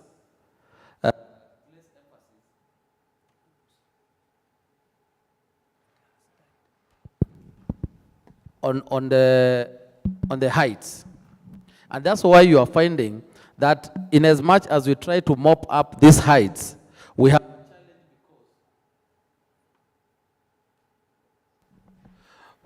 a major challenge, because the quality of the hides that is coming out of our slaughterhouses is bad in terms of the holes, the quality of the hides that come there. But I know my brother here is going to talk about a holistic way of looking at the quality of hides. But as a tanner, one of my biggest challenges is to get good quality hides. And as Masharia said, unlike our friends in the leather and the textile industry, We have plenty of raw material in this country. And by the way, when you change this table of production of hides, as a country, we are top 10 in terms of production of hides. But when you turn it down, then we go to bottom 10 in production of leather and leather products. That is the irony of what we are currently experiencing in the country. So I would look at it in those three manners. We look at the production of the hides and mopping them up. We look at the turning capacity of the country and what needs to be done. And we look at addressing policy gaps that exist. Because it's one thing to come and talk here, but I think we need to start taking the steps now towards ensuring, just like what we are seeing in the textile, that we get value out of what we currently have in our leather within our borders, because we have plenty of it. Thank you very much. So thank you, Ngala, for those very useful insights that we are not getting enough of the raw materials. And probably if you didn't know, hides are a delicacy in West Africa. And that is competing with the manufacturers in this country. The turning capacity, you've heard, even if we mopped up all the hides and skins, we still have challenges. But I believe the last slide that Dr. Noor has showed us, the leather park at Kenani, once it becomes operational, in terms of turning capacity, we'll have, I think, either doubled or trebled that position. Charles Ndongo works with the Kenya Leather Development Council. He's a seasoned expert in matters leather. And my two issues that I would want you to maybe bring out is, one, you may talk about the quality issues of the raw materials. And secondly, there is an important sector of our economy, the micro and small enterprises, who are a major player in this value chain. Kindly, as a facilitator, as a regulator, what is it that you are doing to support MSMEs to play an even bigger role than probably they are doing now? Charles. Thank you. I think when you look at those two issues, I would want to leave the issue of quality at the production level to the Director of Veterinary Services, so that she is the one who is in charge of quality issues at the production level. I'd want to look at the quality, post-harvest quality. And when you look at post-harvest quality, we are talking about the challenges we are having in the leather processing and product manufacturing. So when you look at the quality of leather, we are talking about a turning capacity that is there just in name, but in terms of technology, we are still using very old technology that we are having a lot of inefficiencies. So what you're having is we have an industry that is forcing the producer to subsidize the manufacturer by transferring the inefficiencies to the farmer. So if we have to become competitive, we need to look at that turning capacity in terms of available technology so that we know exactly what we want to manufacture. The same goes up to the product manufacturers. I think we need to look at the quality of their products in relationship to the market, not in relationship in what they're producing. They have to look at those products in relationship of what the market demands, so that we can be able to align our industry towards that. So on the other basis, the issue I would want probably go into detail about is a lot of SMEs in the leather manufacturing, in the leather industry. We have two sets of SMEs in the industry. We have the SMEs at the production, who are high-end-skin traders and correctors. They play a very important role in making sure that we are able to correct most of the hides. Then we have SMEs and the other side in terms of manufacturing.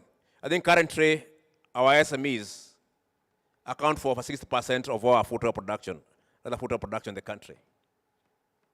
So when you look at what role they should play, I think what we require to look at, because they are already there, we have the numbers.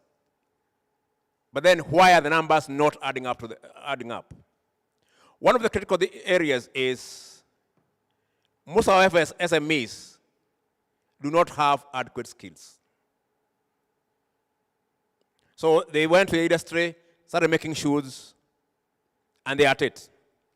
So in terms of making quality shoes, we have an issue. So we need to look for ways of how to have skilled SMEs. The operators, the owners, we require to train them. So the other aspect is what we call production technology. A lot of our SMEs are producing at manual or semi-manual. That means they cannot be competitive. Their productivity is very low. Their quality is also low because there's no precision, there's no quality control. So we need to look at those areas basically to make SMEs more productive. And I think the third thing I would want us to address is SMEs as manufacturers.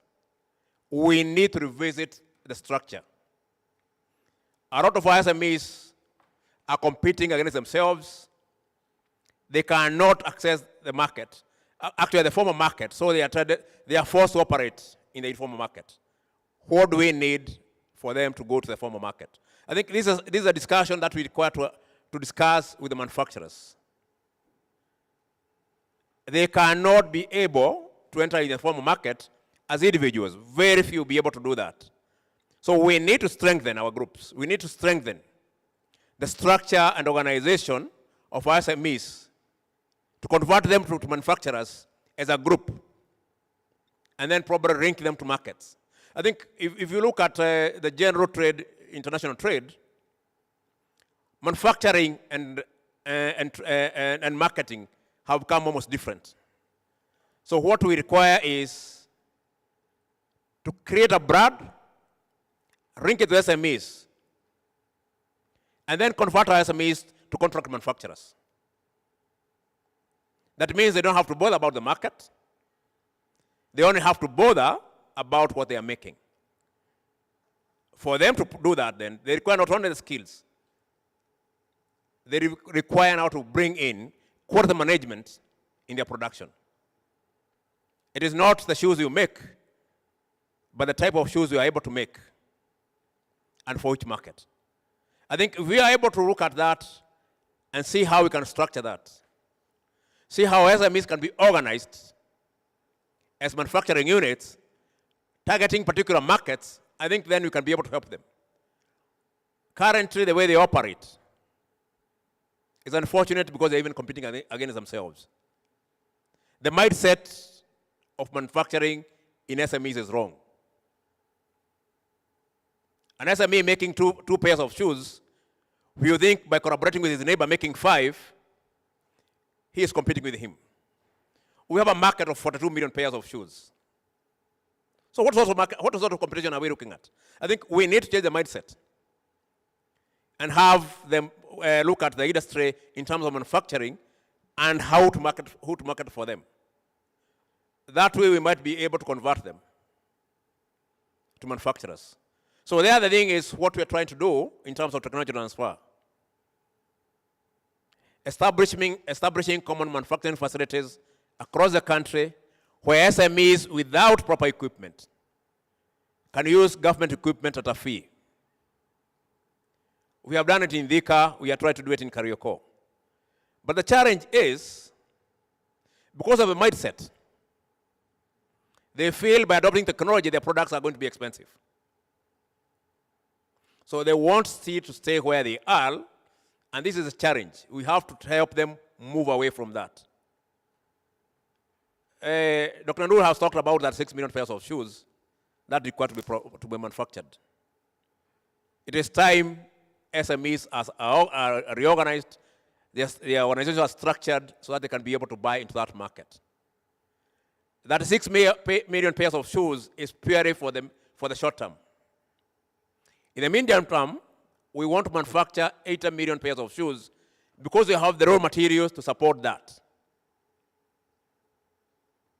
But that transformation, that movement will require a complete reorganization of the industry in terms of skills, in terms of technology.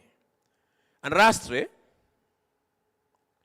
one of the key things for SMEs is we need strong association, private sector association, who can organize, who can be able to do self-regulation.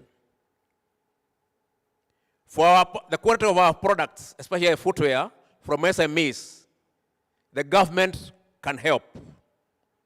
But it's through self-regulation, with particular target markets, that the SMEs can be able to grow. So I think for SMEs is a real issue. Currently, they have a lot to play.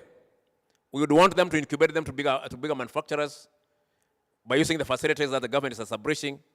But we would want them to embrace the bigger market scene and issues of quality. Thank you. So thank you so much. You've heard the role the SMEs are playing and can even play a bigger role. They are contributing around 36% within that ecosystem. They need support on skills development. They need, and most importantly, what Charles has said, to change their mindset.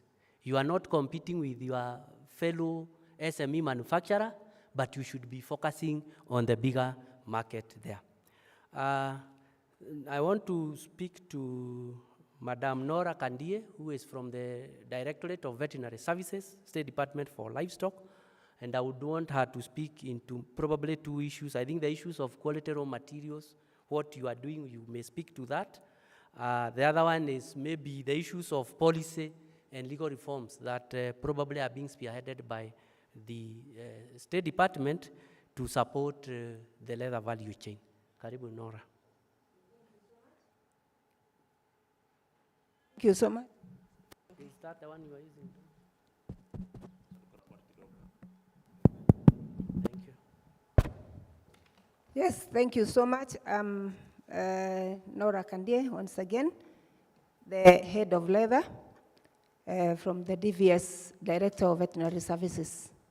We have two levels of leather development officers. We have those in the counties who are doing extension work, daily routine visiting and advising the farmers on where to brand the goods, or visiting also slaughterhouses, advising them on the right procedures of flaying, and also going through to the preservation points to advise them on the correct methods of preservation, and so on and so forth. In the DVS level, that is national, we do policy standards, facilitation of access to market, and also capacity building counties.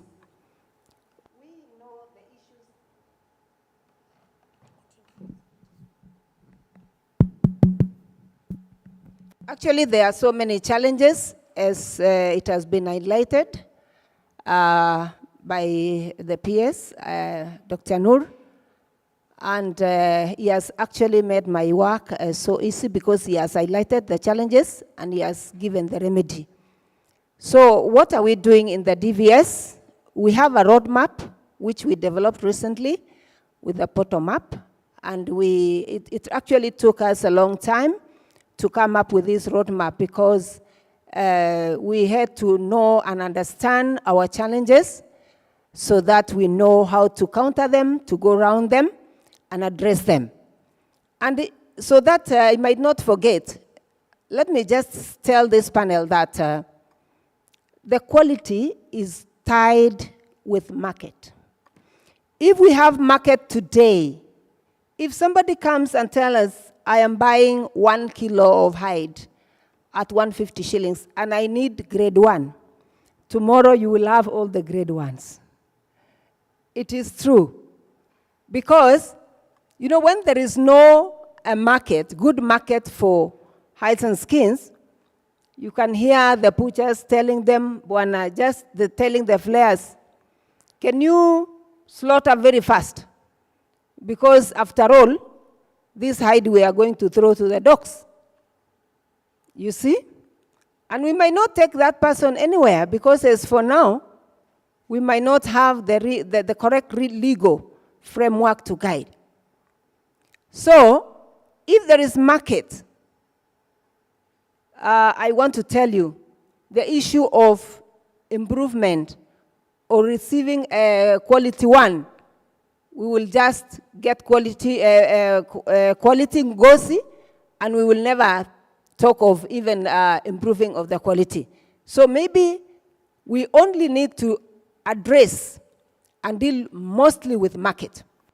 But our roadmap, which we developed, is addressing some of the challenges which has been mentioned, but I will highlight them going maybe a bit detailed, but I will try to take the shortest time.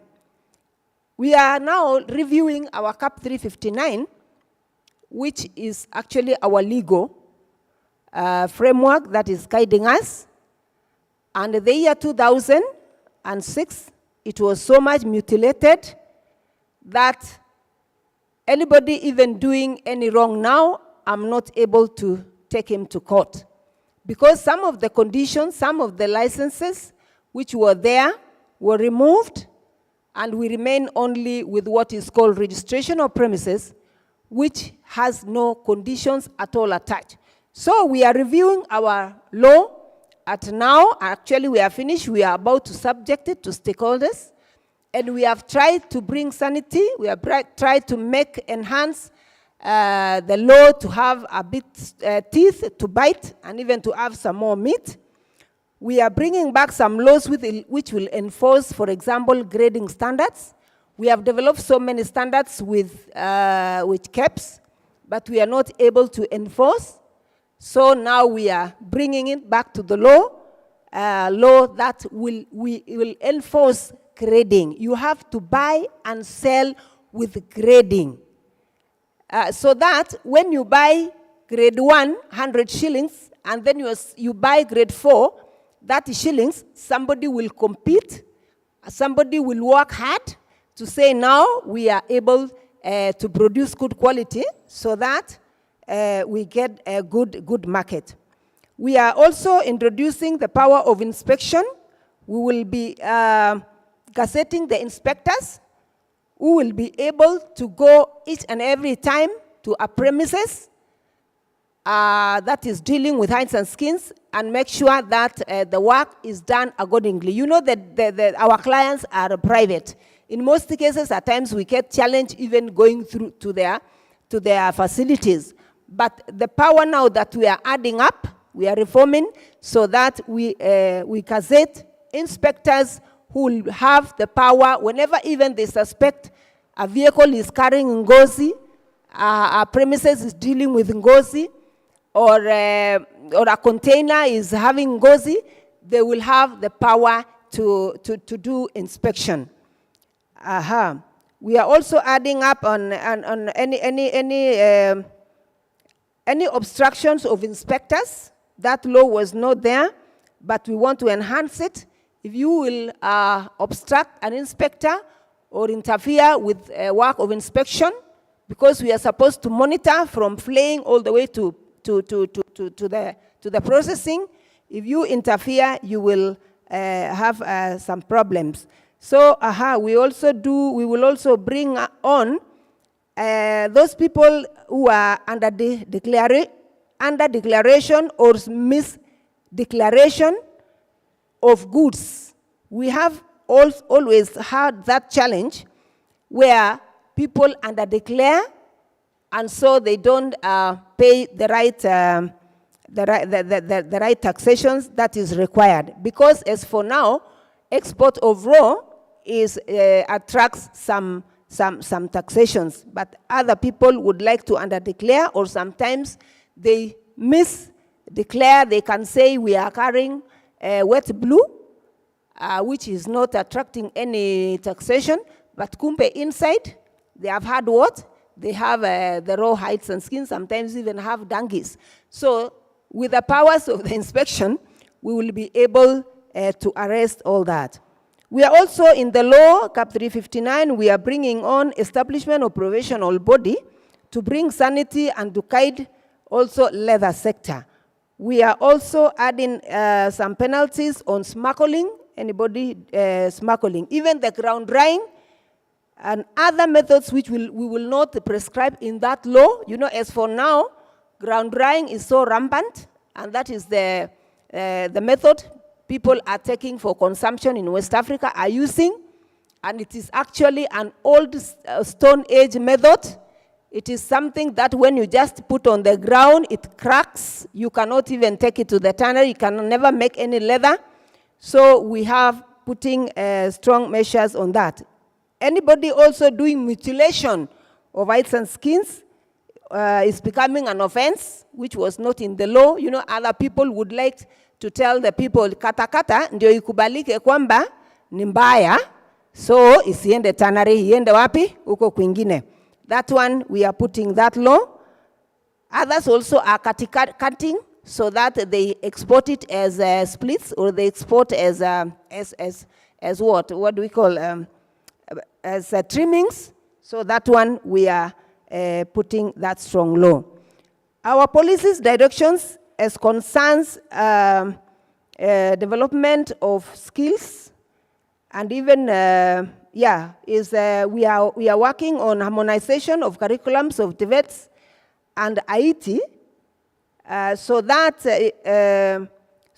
even in the TVETs they are able to be taught the issue of production, that is improvement, manufacture, and utilization. You know, as for now, they are only doing utilization. So when we take it to that level, when we harmonize with the IT curriculum, they will be able to learn right from the grassroots the issue of improvement, and therefore will be able to improve the quality.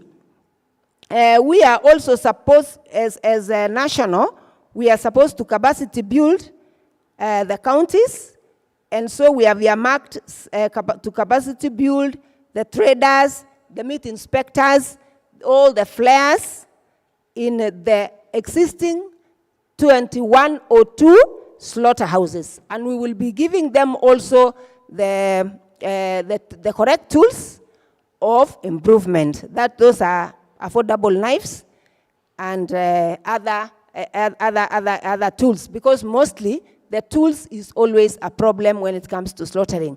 In Haiti, there was somebody who was asking a question as concerns to the design.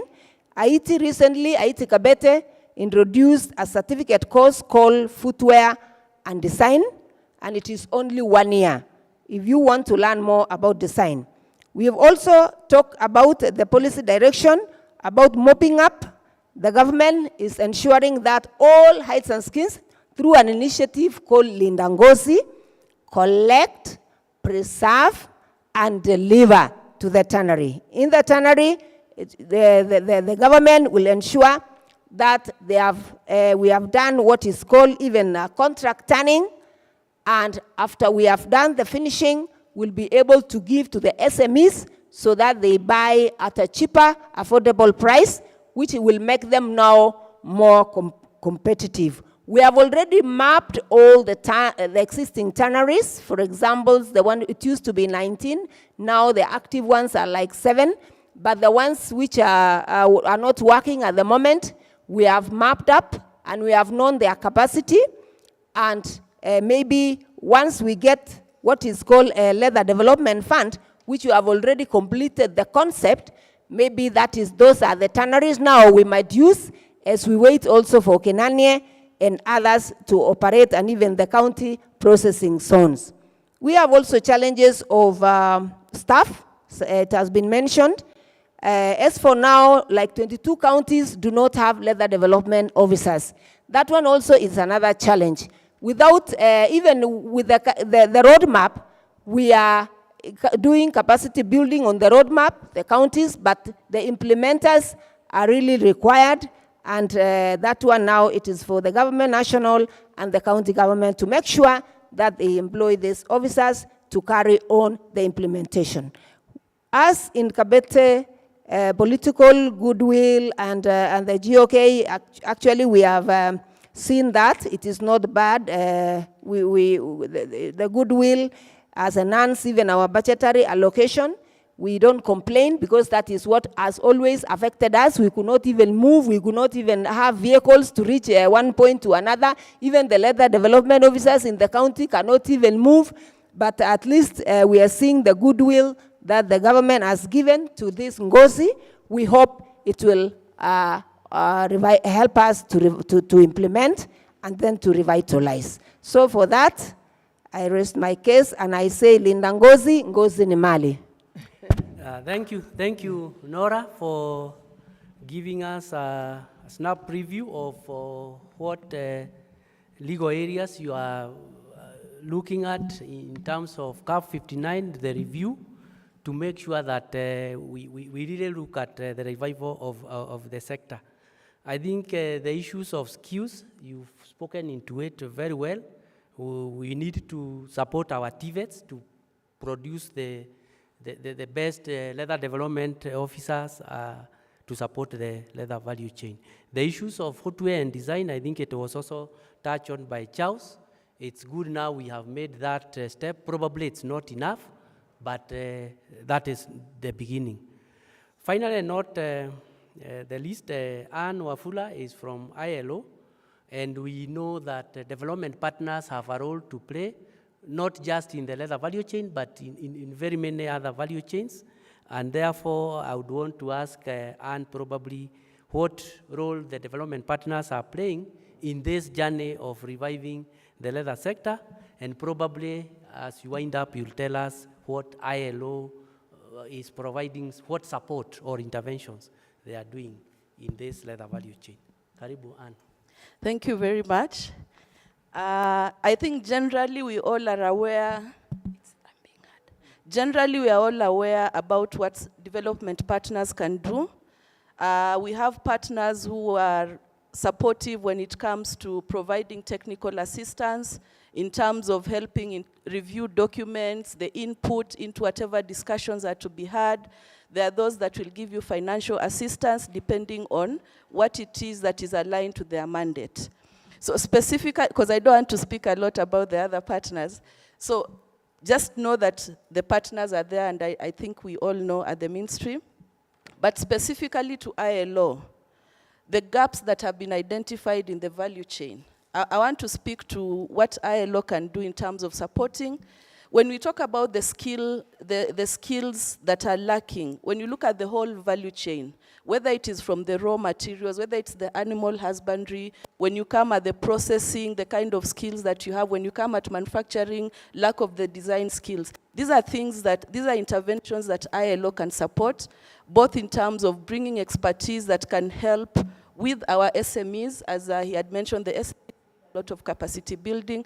So ILO can support in terms of building that capacity for the SMEs, helping them to come up with a business model, because you talked about contract manufacturing. And if we are talking about contract manufacturing and we refer to the discussions that we've had, the standards that are required, if we are looking at it locally, if we are looking at it internationally, then it means there are certain standards that have to be met. So when you bring in ILO, then the international expertise is brought to the table. So that can help in terms of building the skills, in terms of also coming up with business models that can work.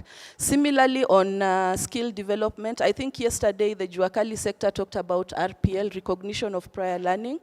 And I want to believe that in the sector, we have people who really know what they're supposed to do. So we can use the approach of recognition of prior learning to build the technical capacity. And this is an area that ILO can also support because it falls under skill development. Similarly, yesterday there was the issue of dual learning. And dual learning, what is happening in the TVET institutions, if it's a model that can also be adopted, she's talked about Haiti coming in with the design curricula, then this is something that the students can actually go into the industry. We are building capacity for design, then they can be part of that, so that the dual learning is not only working at the TVET institution, but it's also working at industry level. So that is on skill development. There's a lot that ILO can support on that. Then when it comes, even curriculum development, they can also help in terms of technical assistance, just to ensure that whatever curricula we have in the leather value chain is actually aligned to the international standards. Because one of the challenges we were given yesterday was, if we are looking at value chains, then there has to be strategic alignment. So if we are talking strategic alignment, then we are not just looking at the local market, we are also looking globally.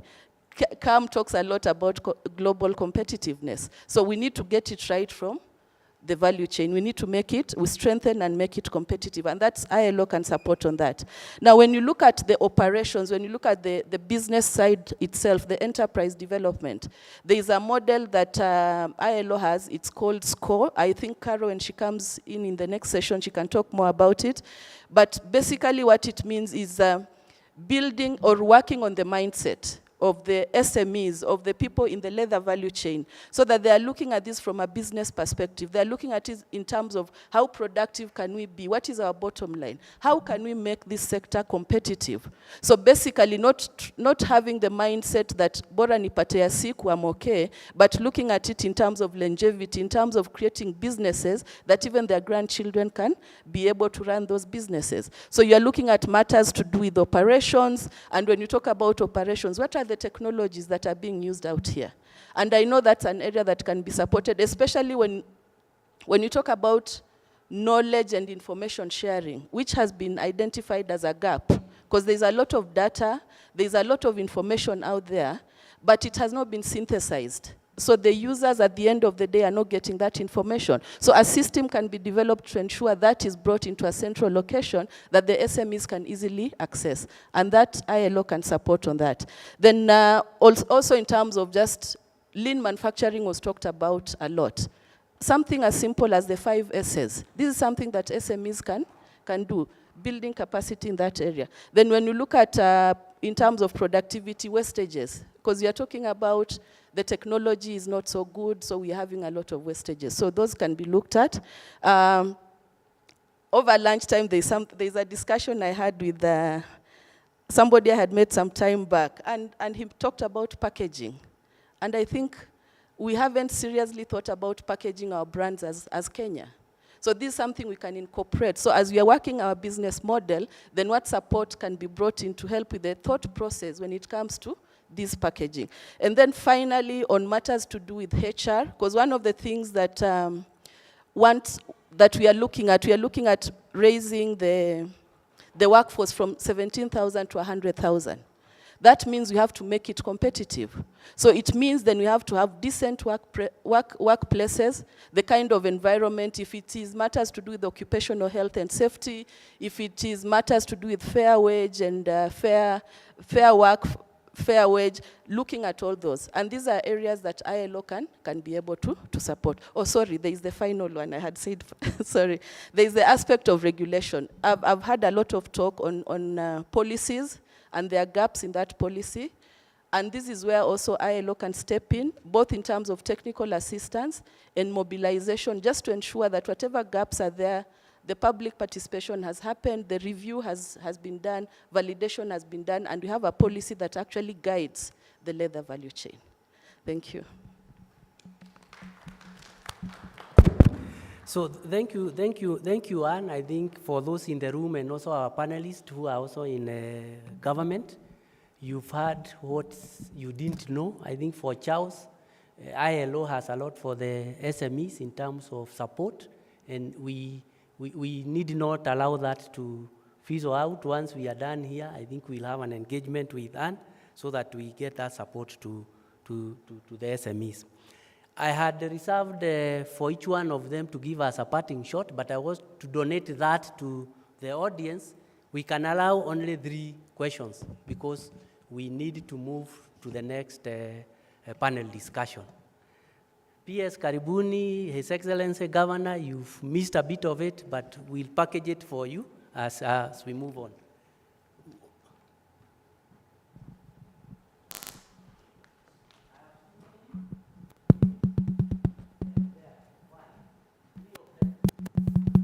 Check.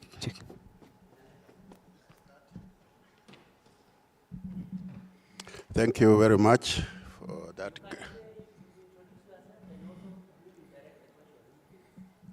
Okay, my name is Joseph Nyongesa from from the Institute of Packaging Professionals Kenya, basically from the packaging subsector. So I think Anne alluded, I had some lunch with her and we talked a lot about packaging. So a lot of things have been said here about trade, but trade locally, nationally, and internationally. But one thing we forget is that before a product is seen, it is its packaging. I'm glad that Anne is saying we shall try and collaborate, but also in all the endeavors we are taking, whether in trade, whether in ESC or in African Continental Trade Area, before these products reach that side, they need to be contained, protected, and be able to run through the supply chain. So I think I want to bring the attention that packaging is critical, and it will require deliberate and intentional interventions in everything that we do, so that when we reach the trade, we are properly packaged and properly branded. So maybe you can make your comments, even in textiles or leather. We need things to be branded and packaged properly and be identified properly so that when they reach the international market, we shall not be there. The packaging will be our ambassador that will be able to represent us. It will be the face of the product, the face of the company, and the face of the country. In most countries, packaging has been taken seriously, but unfortunately, in our countries, I think maybe it was some plan so that we continue making raw materials for other countries to go and package and bring back and sell us many times. So I would like to appeal to the PS that this is an issue that should be also supported by government in your policies, in your declarations, so that we can be able to address this issue of packaging in every sector. Thank you very much. My name is Soita Justus from the academia. I have listened to the discussion since yesterday and today. Now, I've realized in terms of curriculum development, I want to comment to what the ILO speaker was talking about. In the university, we have introduced a curriculum dealing with operations management, which is done under Bachelor of Commerce at the University of Nairobi. But other universities like Chuka University have also introduced it. But other universities are very slow to introduce it. So with the interventions you are having in this sector of manufacturing, I think it's important that everyone starts thinking like an operations manager, because you have mentioned things like lean manufacturing. The other thing is about leather and apparel value chains. We have seen that there might be a shortage of apparel, the suitable fibers. I worked in a paper mill one time. I realized when you make paper, you have to use cellulose fibers, because I'm a chemist originally, but now I'm an operations consultant. So what I learned is that we might have shortage of those fibers. Cotton lint is very important for fibers, and they can even be used to make strong fibers, even for making paper money. But we should look for alternatives. In this university or elsewhere, we are having professors in chemistry who knows very well that you cannot just rely on cotton alone, because you are overburdening the farmer. Where is the land going to come from? We are talking of GMO cotton. GMO cotton to produce alternative fibers like rayon and others. Same can apply to the leather industry. So if the governors and the PSs here can think in terms of diversify, not just thinking about cotton, because in Kenya we have a problem of having inherited the colonial mentality. So we should be able to diversify. Why can't you give work to the universities to do a lot of research? We have a lot of chemistry professors here at Chiromo and other places to do research in that area. Then we can even do blending. Although blended fibers can lead to poor quality if not well controlled. But that is where we should be heading to. Thank you very much. Thank you, Soita. Finally, Apo. Yes. I'm sorry because we have another panel discussion. Kindly, we will only allow him. You can always engage with us during tea time. Okay, no problem. This is a follow-up of a question I asked in the morning. And you try to be brief, basically directed to Charles Ndungu and maybe to Madam Sister who's working with the ILO. On skill development, the issue of KITI and TVET's training leather artisans, it has been going on.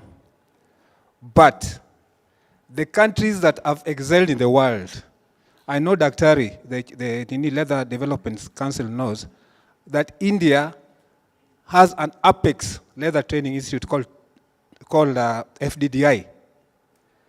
It has the latest technology. In fact, that's where I'm getting all my resources from. And unless the leather sector in Kenya has the same institution here, then actually the outcomes you are saying that actually managing to export the products will not be available. Because Sandstorm and Magman and even Joseph Siedel, they're succeeding because Siedel gets his things from Germany, Magman from Pakistan, Sandstorm from Europe. Who is the local Kenyan here who is exporting? And who can compete in the international market? Secondly, last to clear, because I'm establishing in Kisumu, I'm appealing to actually my friend who has come to my village to open a house of my brother, Dr. Tuoma, who was working with my brother in Bayer, East Africa, to partner with us to promote that shoe industry there. Because we were enemies when I was in Aquinas, he was in Isili. But now we are friends. We beat them in basketball, but now we need to come together, promote Western Kenya. Thank you very much. Your name, kindly. My name is Makambito. So that he knows me very well. I met him here when he was just coming in. He's a good friend of mine. Thank you very much, Dr. Tuoma. Very well.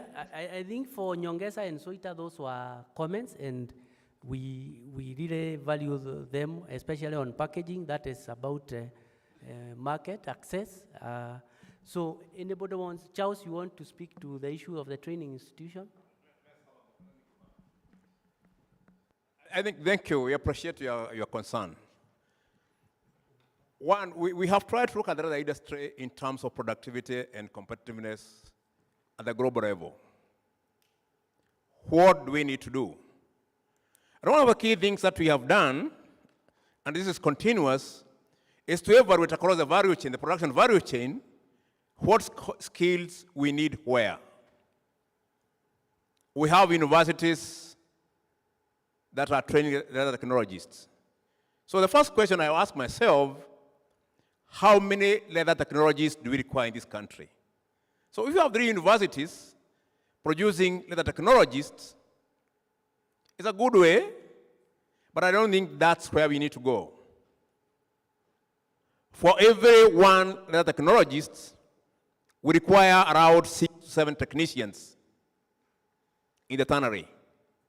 For the same person, we require 14 shoe manufacturers. So where do we require our skills? And we are trying to answer that by aligning. One of the key things that Madam said is we are looking at what the TVETs are offering. What the other government institutions are offering.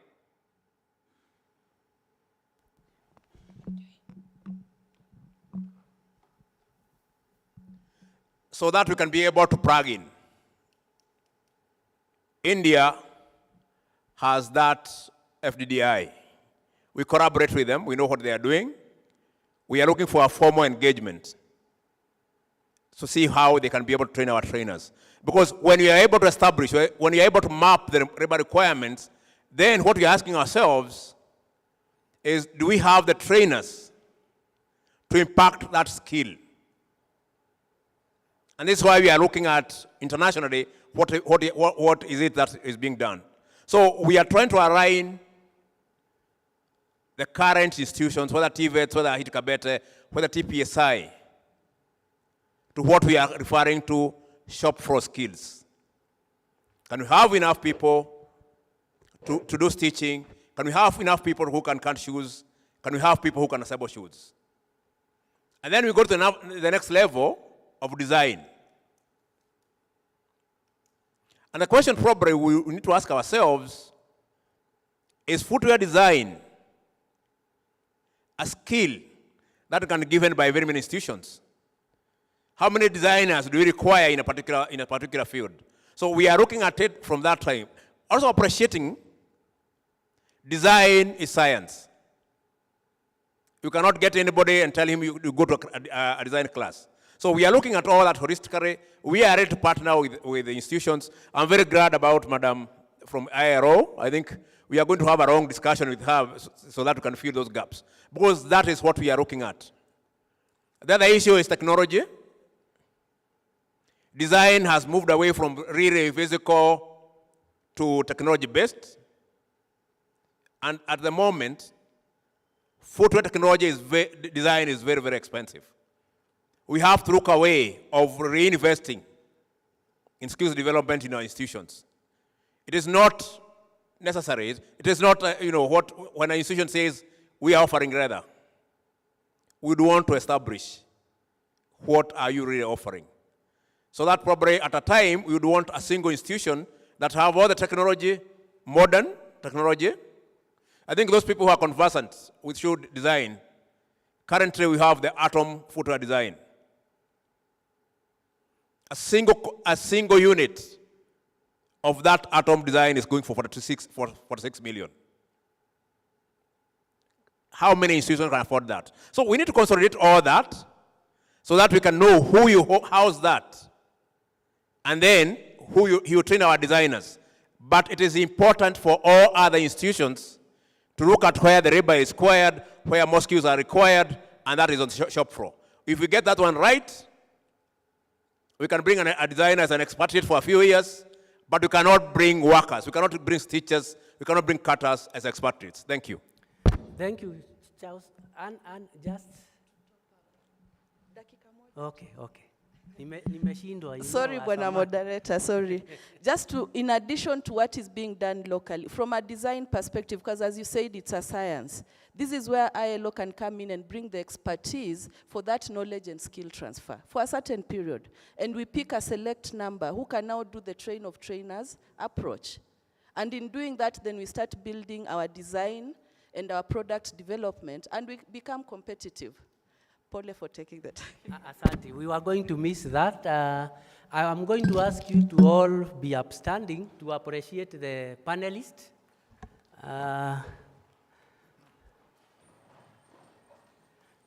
Tutaweka ile ya umeme hivi, you open then once like that, eh? Hiyo ni practice. Fungua mkono, fungua, teremusha. Thank you. Thank you so much, our panelists. I think we are going to the next session.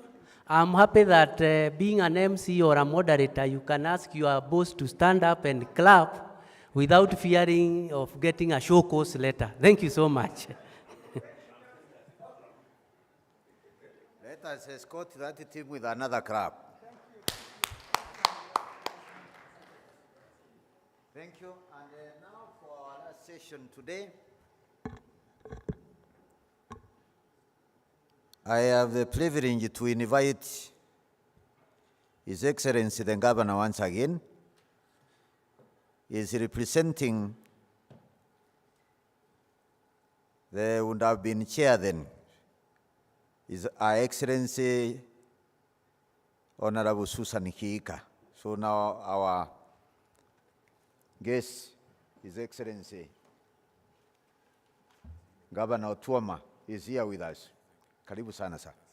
And with you, there will be Do we have Caroline Modoni-Njuki from IRO?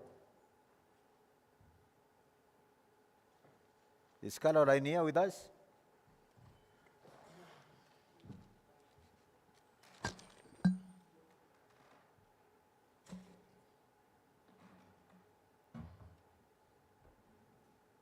Rendia Musieme.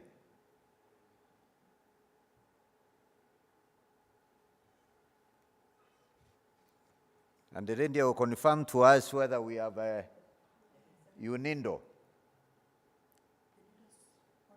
They are online. And of course, Nobe Macharia once again. And I will also join this group. Yes, this is Dejin Tesela from UNINDO. You are most welcome, sir. Thank you very much. Thank you for having me. So with us, we are honored to have His Excellency Honorable Tuoma, the Governor Busia County, among the panelists here. And he is the chair of the session. So Your Excellency, take charge. The subject matter is county aggregation and industrial parks. How will KIPES accelerate manufacturing?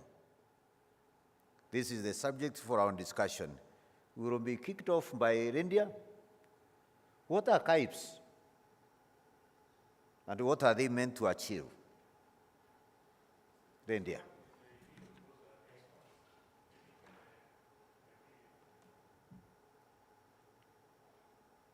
Okay. Dejin, do you want to start us off with the what KIPES, county aggregation and industrial parks are? Yes, thank you very much. KIPES are sort of industrial parks at a smaller scale to use to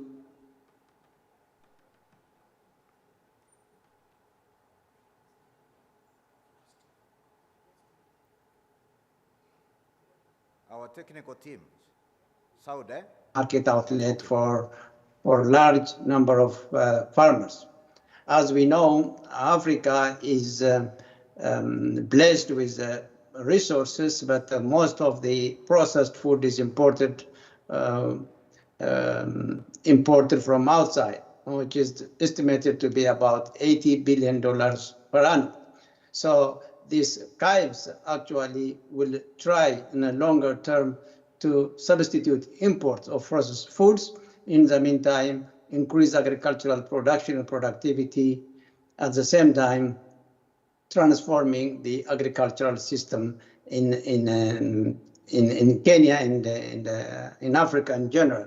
So the whole purpose of KIPES is to add value to agricultural products, and then, of course, stimulate the local economy in the counties.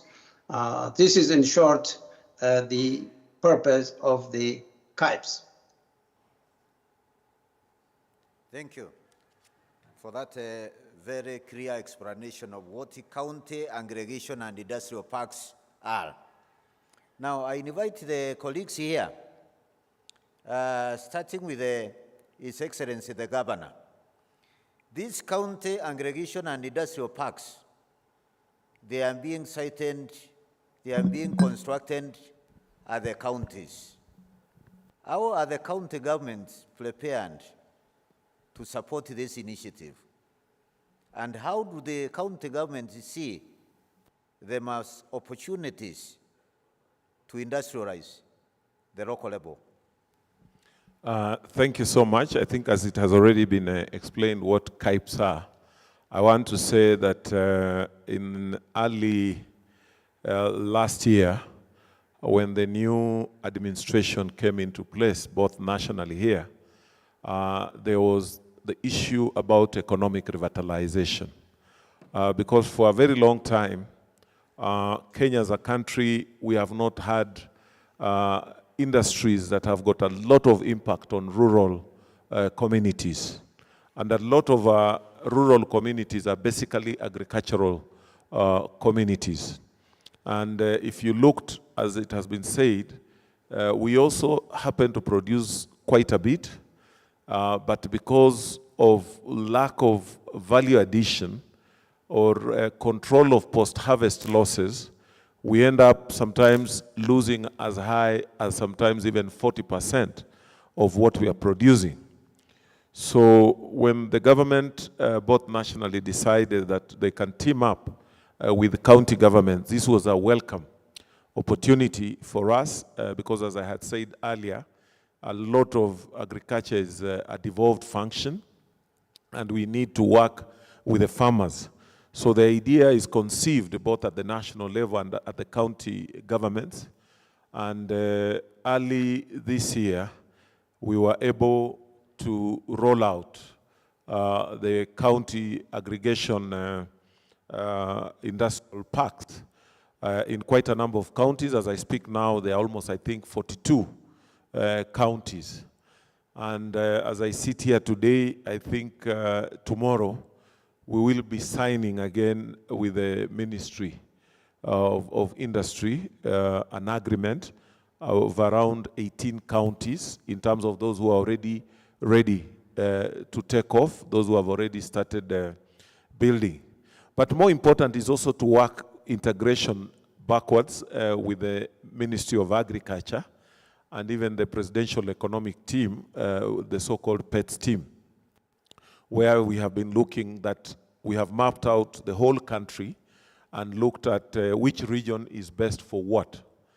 For example, if you come to Busia, we have talked about cotton here a lot, but we are also talking about edible oils, where we are saying we can produce groundnuts, we can produce sunflower, we can produce soya bean and all this, so that as we come up with those types, then they can be like incubation areas for value addition in some of those crops that will be being produced. So we will not only just be linking with farmers to improve rural incomes by organizing them through cooperatives, the way we had said earlier, but we will also be looking at that value addition that starts giving some kind of cottage industry within all these counties that have come about. And there is no better place than KIPES, where you can go if you have an idea.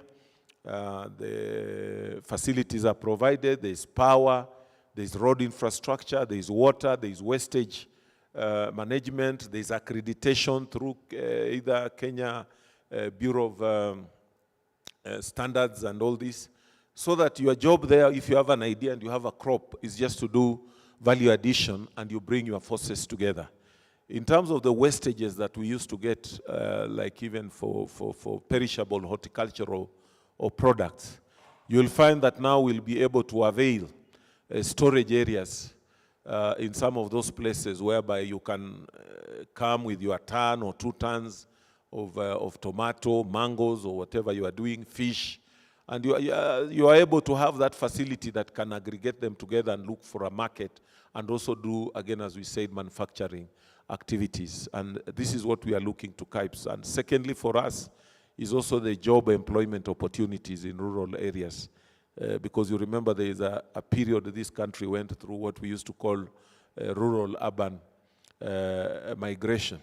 But now that has been overtaken by events. We must create industries that are able to offer our young people who are coming and graduating and being given skills within the jurisdictions as to where they come from. And this is what I see as a very rich area for KIPES in this notion as far as the county governments are concerned. Thank you, Your Excellency. And now, Industrialization Secretary. With the mandate of industrialists in Kenya, and Kenya trying to strategizing to become the manufacturing hub of the region. In a recent visit to Japan, our CS noted that Japan has 47 prefectures, that is, government structures akin to county governments, and was trying to identify areas of matchmaking. And then we reached out to the county governments in terms of their priority areas. We have always talked about resource mapping and profiling, investment opportunities at the county level, working with the county governments. Where do we go from here?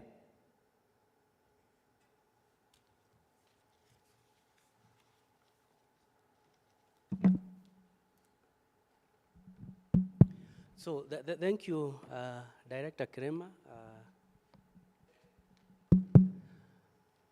I think in terms of maybe linking what the question and the county aggregation and industrial parks, I want to say that even before the birthing of the KIPES, we have officers on the ground who we were calling county industrial development officers. And one of their responsibility, which I've been one actually before I came to headquarters, was to undertake that resource endowment mapping. We tasked officers on the ground to look at the counties, then maybe districts where they had jurisdiction. What is it that region had in terms of resources? The governor has rightly said that ours is an agrarian economy, and therefore most of those resources are biased towards either crops or livestock or the natural resources, forests and so forth. And therefore, that information was already there. When the devolved governments came on board, they have what we call county integrated development plans. And one thing I know about CIDP is that through maybe the various resource-based ministries, if I may use that word, they have identified value chains which each county has comparative advantage on.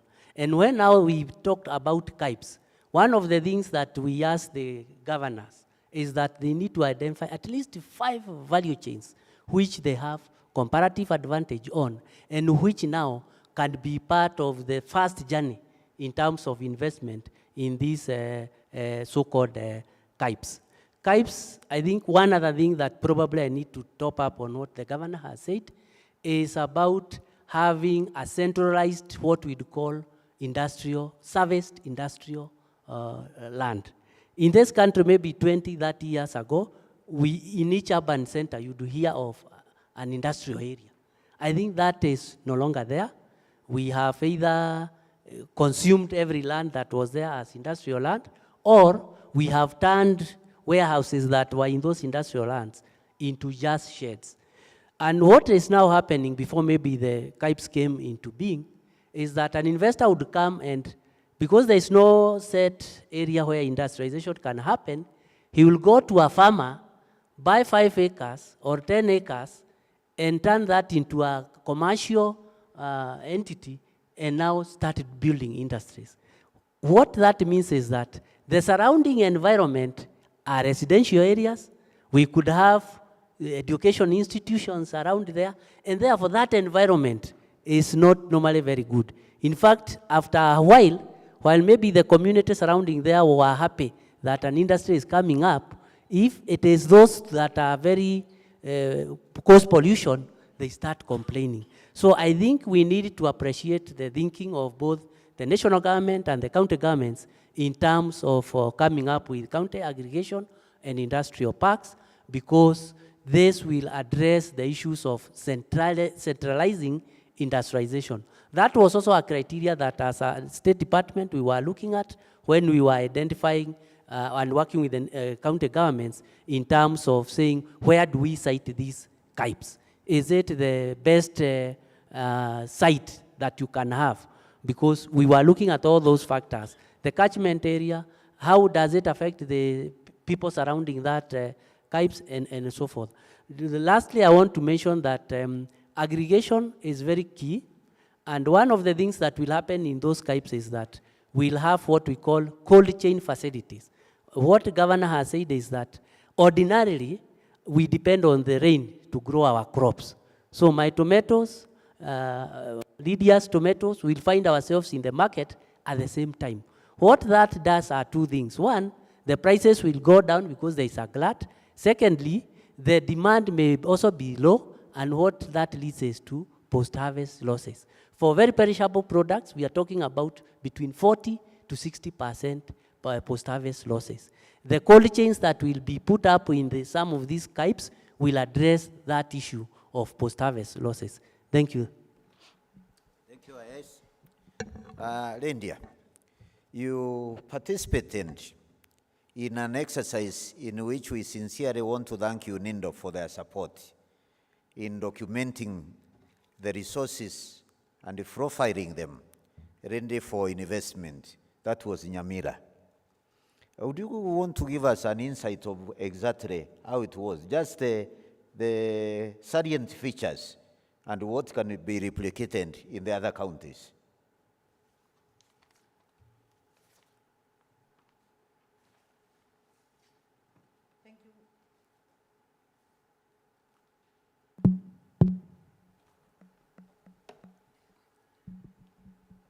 Thank you for that question. My name is Lydia. I work with the State Department for Industry as an Assistant Director of Industries. I also double as UNIDO desk in the ministry. Yes, I participated in the feasibility study for Nyamira. That was Nyamira Integrated Agro-Industrial Park. And this is what finally gave birth to CAIPs. And basically, what we are looking at is UNIDO was trying to come up with a facility that was at a central place, and it needed to have catchment areas. And in that project, we had what we are calling the rural transformation centers. We had 3 rural transformation centers. That was in Bomet, in Kisii, and in Kisumu. And the rural transformation centers were basically meant for semi-processing of the products. And then at the far end, we had the aggregation centers. The aggregation centers were basically supposed to bring in the aggregation, the grinding. They were supposed also to address the issues of the quality, making sure whatever was brought there was clean. They were supposed to also make sure they install whatever the farmers bring for aggregation purposes overnight, and then it is transferred to the rural transformation centers. At the rural transformation centers, we had key features like we had facilities like the farmer support measures, like for example, the capacity building facilities, the common user facilities at the rural transformation centers. And then now at the Integrated Agro-Industrial Park, this park was supposed to be at the center whereby whatever is produced at the rural transformation center is brought to the aggregation park, that is the Integrated Agro-Industrial Park. And then having been semi-processed, then the final processing will be done at the park, that is the integrated park. And then, of course, we were expected to see like high-end products. Like for example, when you talk of baby foods, for example, you'll get a baby food from Integrated Agro-Industrial Park. You'll get like maize flour or even banana flour from the Rural Transformation Center. Another one key thing that came out from the feasibility was the issue of the management, and which we can borrow. The management that came out from the feasibility was more of aqua sort of, whereby we have both government participating, the private sector participating, and we had the 2 levels of government participating in the management. We have the private sector and even the development partners participating in the management structure of what was recommended in the feasibility. At the same time, key other feature that came out was the issue of providing for a good catchment area. The feasibility study was advocating for at least a radius of 150 kilometers, Why this was important was because you need to provide for enough volumes for value addition, and at the same time we needed to make sure the machinery do not lie idle when it comes to processing. And another key feature that also came out was the issue of support to farmers. It came out very strongly that there was need to build capacities for the farmers to enhance their production, because unless the production is enhanced, then we'll not have the volumes and will not have the right quantities and qualities in terms of what is to be added value. And of course, that was to be devised by the priority value chain. So at the end of the day, we needed to have some priority value chains that were to be looked into and that were to be supported in this facility. So when you look at our KIPE, it has identified priority value chains. We have mechanism that is brought on board to support the farmers in terms of production. And we also have features like it was equally big. Of course, KIPE is within a given county because the ministry is establishing a KIPE in collaboration with the counties in the counties. So what is important is to make sure the farmers are capacity built. We make sure we have the right structures in terms of management, and we also make sure we get the volumes, we get the investors who are willing to invest, we get the right technology, because this KIPE has to support the entire value chain in terms of production, in terms of value addition, and even in terms of access to market. Thank you, Rendia, for that very comprehensive insight of what happened in Nyamira.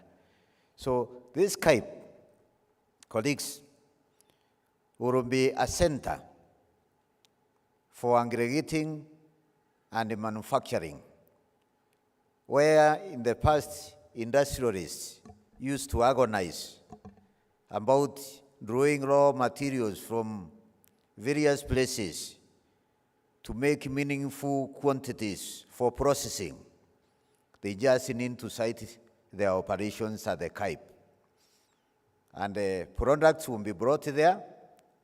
It will not only be agricultural materials, because the county governments working with us are going to carry out that resource endowment mapping to be able to quantify what is it that they have that you can map into various products that can be realized. So we are working together in this space. And now,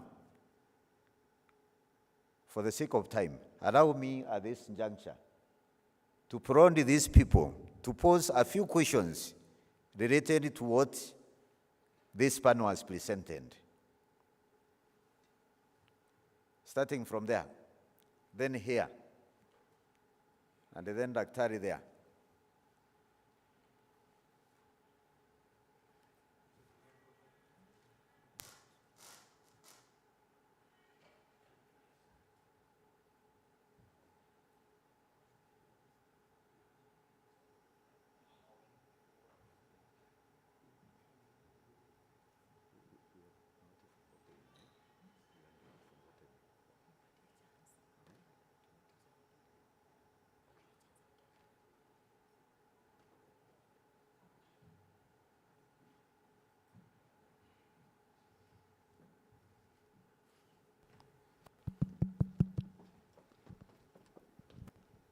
Be straight to the point when you ask your questions.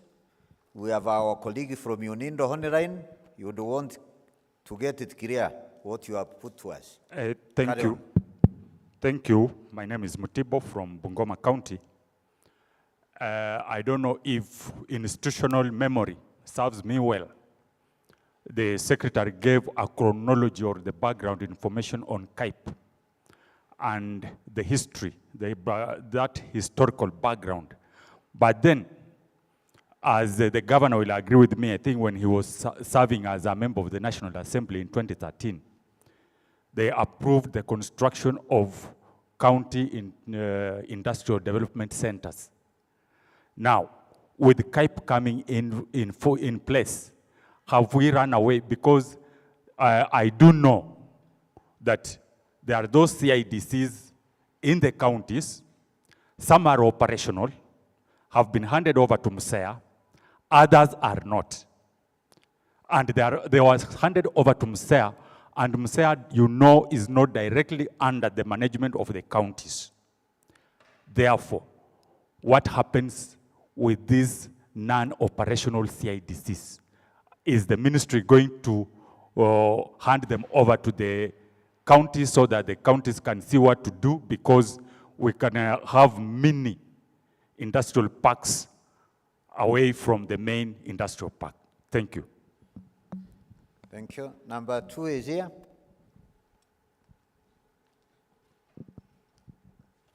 Mention your name and then pose the question. Yes, my name is Engineer George Onyango. I want to talk from the background of experience, having been the CEO of NMC for a while. I've listened, I've heard what you are talking about. It reflects what we want, but we are seeing how we can achieve it. Because first of all, addressing the issue of industrialization, we need to understand what is industrialization in the first place. Because industrialization is based on no way you can address that without addressing the subject of steel. Steel is the backbone, is the foundation for industrialization. I'm not talking about steel that we see for making windows for construction, because that constitutes 70% of the steel. The 30%, which is the steel for manufacturing, which is the backbone for industrialization, we have not talked about it. Unless we touch that one, and unless we touch motion and the challenges of motion, we are having a dream of what we want to achieve, but we are not addressing how to achieve that. So we need to look critically about issue of the steel industry so that we can now address this issue of industrialization. It's been a subject there for long, but until we touch the core, the foundation, and the skeleton that all these industries are built on, we're still going to be lamenting about what we want and not how to achieve it. Thank you, Engineer. Engineer was a former MD of a numerical machining complex. We have Dr. Kevin Kisa there.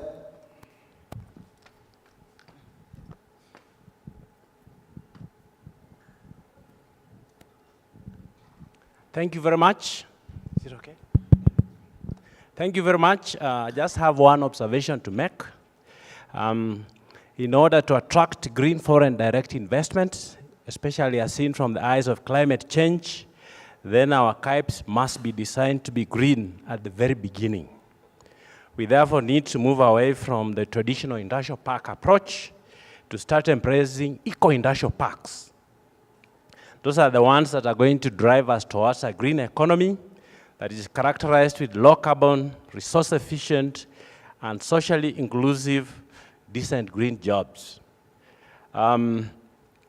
So my question is, how green are the KIPEs that we are developing at the moment? That means we also need to revise the master plans that are guiding their construction so that we start talking more about green master plans. I'm aware that in the MTP4, we've talked about a green manufacturing strategy. Therefore, this attempt will directly contribute to that. And I'm also aware that UNIDO has a lot of experience in the promotion of eco-industrial parks across the world. How is this experience being tapped into our context? Thank you very much. Thank you, Dr. That the world is going green. Are we considering that? Aspects of green economy, green manufacturing, even as we plant industries at the local level, are we taking notes of these developments? So I allow the panelists here to respond. Thank you. Okay.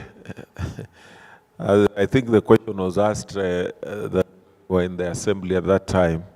We presided over, but the person to answer that question is here.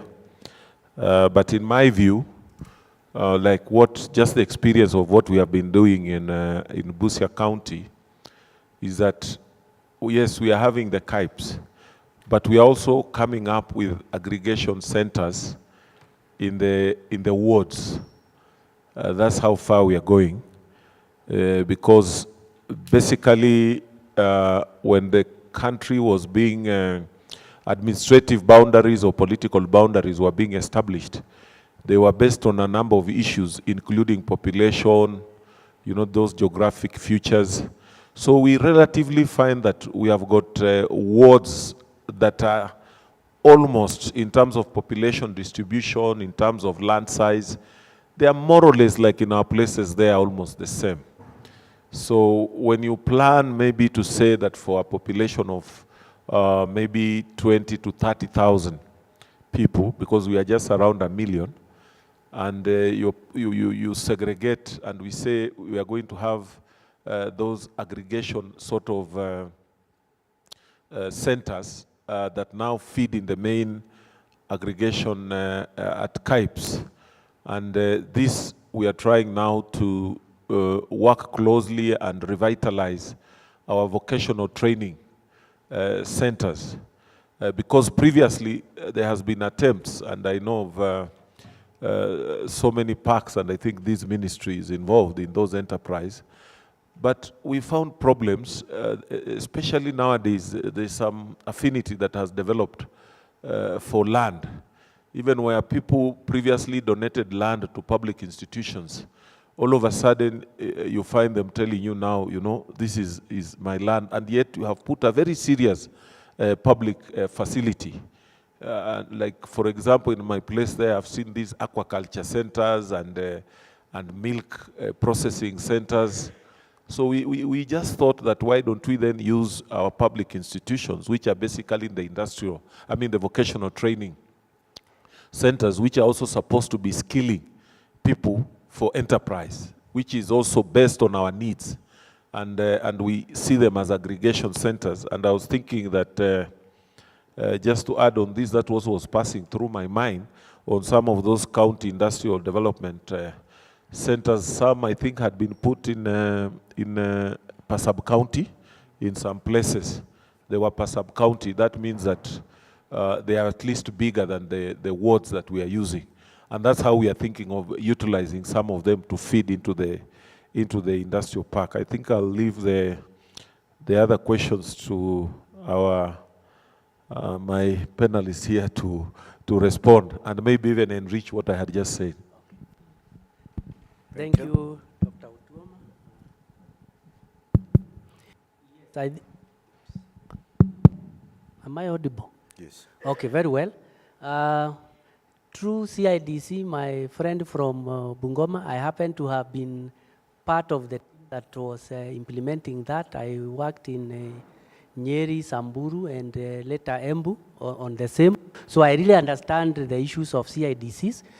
One, you must understand it was an economic stimulus project, and therefore at that point in time, and as officers, we really complained because there was a lot of discussions about how you will do it. But the most important thing was to put money to the communities as a way of stimulating the economy. It was after the post-election violence of 2008. So you must see it in that context. And in that case, you'll find that we identified CIDCs to be put in every constituency. So it was up to the member of parliament and the community to sit and agree where to locate those CIDC. Remember, besides the CIDC, there was the primary school, one primary school, a health center, youth empowerment center, a secondary school. And what would happen is an MP would want to spread those to all of our, or maybe wards. So in one of the counties, they said now, where we wanted to put the CIDC was next to another center of excellence. So he was wondering, what will the other people say? So it also had a political angle to it. And therefore, the siting of some of these CIDCs was not based on the criteria we had as a State Department then, that it should be accessible, there should be a huge catchment area, and that's why even today you'll find some of them. In fact, in one of the county now, a district when I was there, we talked of a CIDC that was futuristic, 10 years, because of where it was sited. We couldn't even get enough people to really utilize it in any way other than what we had even directed. But nevertheless, as we move on, I think again they were 5 meters, 4 by 4. They were fairly small. Initial thinking was we do a bit of metal fabrication, carpentry, automotive, and a bit of construction equipment where they could be hired out. As we moved on, I think the State Department transferred those CIDCs to MSEA. I know MSEA has been, again, I also happened to be in MSEA when they were handed over, and I have a story of how we tried to mobilize artisans, the juakalis, to utilize most of them. Up to today, I know some, of course I left MSEA, but I know there are areas where still that has been a challenge.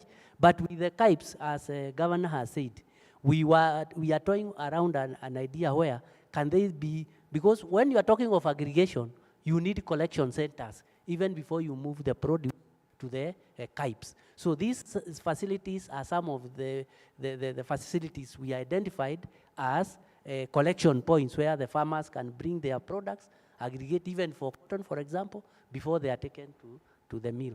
On the our engineer, NMC, former MD, I think our dream of having an integrated iron and steel industry is still with us. I know even when you were at NMC, we had investors, some Koreans really, who had shown a lot of interest in investing in the same. We haven't lost on it. In fact, even within NMC, we are thinking about moving it to the site in Mavoko. And one of the things, I think Syokimau, one of the things that we really want to work around is reviving that issue of iron and an integrated iron and steel industry. It is the bedrock of industrialization. Iron and steel, that one we are aware, and we are sure if we don't do that, we may lose out on a certain foundation of industrialization in this country. I will ask Lydia to respond to green manufacturing in the KIPES. Sorry, I also want to transform myself on the other side. Okay. Because on this issue of steel, as he had said, you know, it is not really coming out clearly as a country, you know, what we are really doing towards maybe achieving what the engineer was saying. Because maybe with a bit of a rudimentary knowledge, I understand steel is a very high energy consuming industry. So I was thinking that we would be getting ideas on how best that can be done. Because having worked yourself there as an MD and himself here, I was thinking that maybe we need at least better ideas even in terms of the vision, that this is what we need to do as a country if we are to go towards that direction to achieve what we envisage.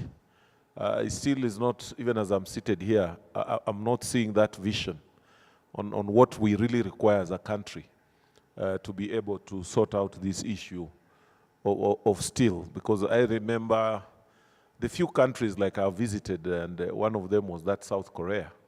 And we saw that a lot of iron ore from all over the world, the reason it was being shipped all the way there, it is that they had energy, you know, to manufacture steel from that iron ore. Now, if we are talking of steel here in that kind of understanding, as a policymaker and maybe as a leader in this part of the world, is not coming out clearly that what is it that we can do to enrich this question that you are talking about. And maybe having been the MD there, you may be having some idea beyond what we are just saying here, so that we can leave this place a little bit much more enriched. Okay. That's the thing, the dilemma I'm in. Thank you, Your That's why I Excellency. said, You are right. nisimame pande ile. Engineer there has just thrown a stone. But and he also has an answer. Yes. Because I know when the Koreans really wanted to invest in that integrated iron and steel, there was a lot that was done, including a feasibility study. Like you are rightly putting it, iron and steel is a major, major consumer of energy, and that was also a factor that was looked into. Probably he will throw insights into that, because at that time he was in government and moving that agenda. But let's allow Lydia to respond to the issues of green manufacturing and KIPES. Yes, Rendia, you are responding to the world is going green, and there is need to show how we will not lose out in this area. Green products in the world are fetching flying price. We are also subscribing to arresting global warming. And you see Kenya is a strong proponent of arresting climate change. Now, at the local level where we are going to now plant industries, what aspects of green growth, green economy, should we be keen on?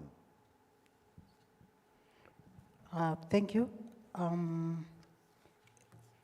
In KIPE, we have some initiatives that is being put in place.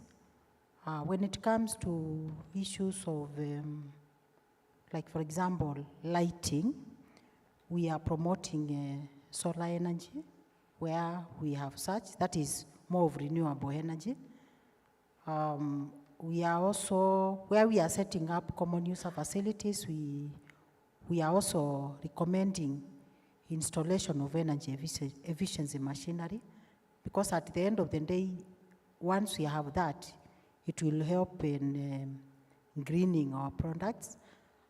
At the same time, at the ministry, when you look at MTP4, we have a green manufacturing strategy that is earmarked for development, and that will be also key when it comes to supporting us in KIPES, and it will also be key when we are implementing green manufacturing initiatives. But I know also UNIDO are very good in this, and probably they can also share their insight when it comes to issues of green manufacturing. This then invites Thank me you to very much, if I welcome. may. Thank you very much. One of the reasons why KIPES are developed is to facilitate the green manufacturing, because KIPES will have a waste treatment plant, solid waste and liquid waste treatment plants, where one industry only cannot afford to construct. So using these common facilities of waste treatment plants, we can go into zero waste, let's say, manufacturing process. That means green manufacturing process. This is one reason. The other area is also when industries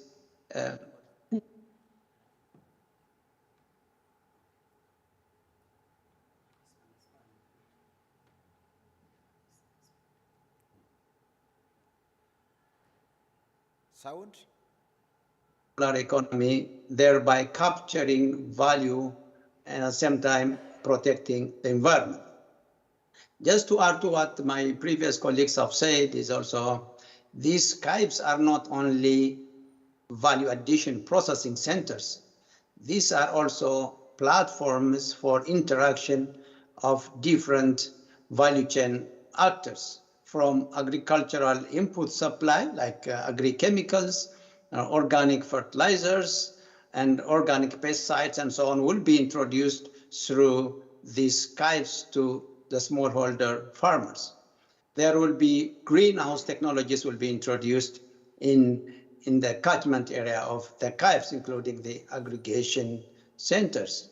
There will be extension services provided. They say the Minister of Agriculture and other development partners can establish a center where best agricultural practices will be, let's say, introduced into the catchment area, like precision agriculture can be introduced. So these centers are not only value addition aggregation, but also, let's say, exchange of experience, so that the farmers get the best practices before the industries receive their raw materials. So there will be also an opportunity for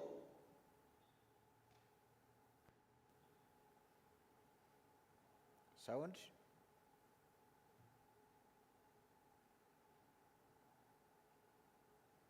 Sound? And in the CAIPs. And so, as I said, also the agro-logistics. I think the logistics mechanism is also important, so that from aggregation centers into the CAIPs, there will be private sector investment. So this is how the CAIPs can minimize the impact on the environment. On social aspect, I think the jobs will be created not only in the industry, in a few industries, let's say, within the CAIPs, but also all other allied industries. Let's say there will be, as I mentioned, agro-logistics can be one area for youth employment or farm employment. The application of chemicals, insecticide and pesticide is also another opportunity. Uberization or Uber services of tractors to the surrounding farmers is another area. Maintenance of equipment and technology and tractors is also another area for job creation. So off-farm job creation also one of the purposes of the CAIPs. As we all know, land is being fragmented and more people are on the land, so the per capita productivity in agriculture sector in most of African countries, including Kenya, is going down instead of going up. So the CAIPs will absorb a lot of farm labor, which is mostly redundant on the agriculture, into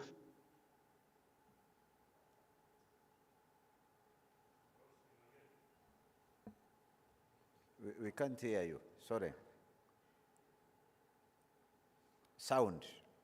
Unique compared to the other experiences in UNIDO we have is that we start at local level, at the county level, slowly, so that there's an opportunity for learning and testing the approaches, including the management, the networking, and ultimately the CAIPs, instead of competing for raw materials in the market among each other, they will definitely cluster and go into a larger scale industries in a couple of years, so that the whole network of from agricultural inputs into production, into logistics and processing and marketing could all be somehow integrated, so that the value chain competitiveness in Kenya will be, let's say, ultimately highly upgraded. I stop here. Thank you so much, Mr. Tesela. There's a colleague who is asking that we allow him a minute to interject on matters energy. Shall we allow that? Yes. Carry on, give him the mic.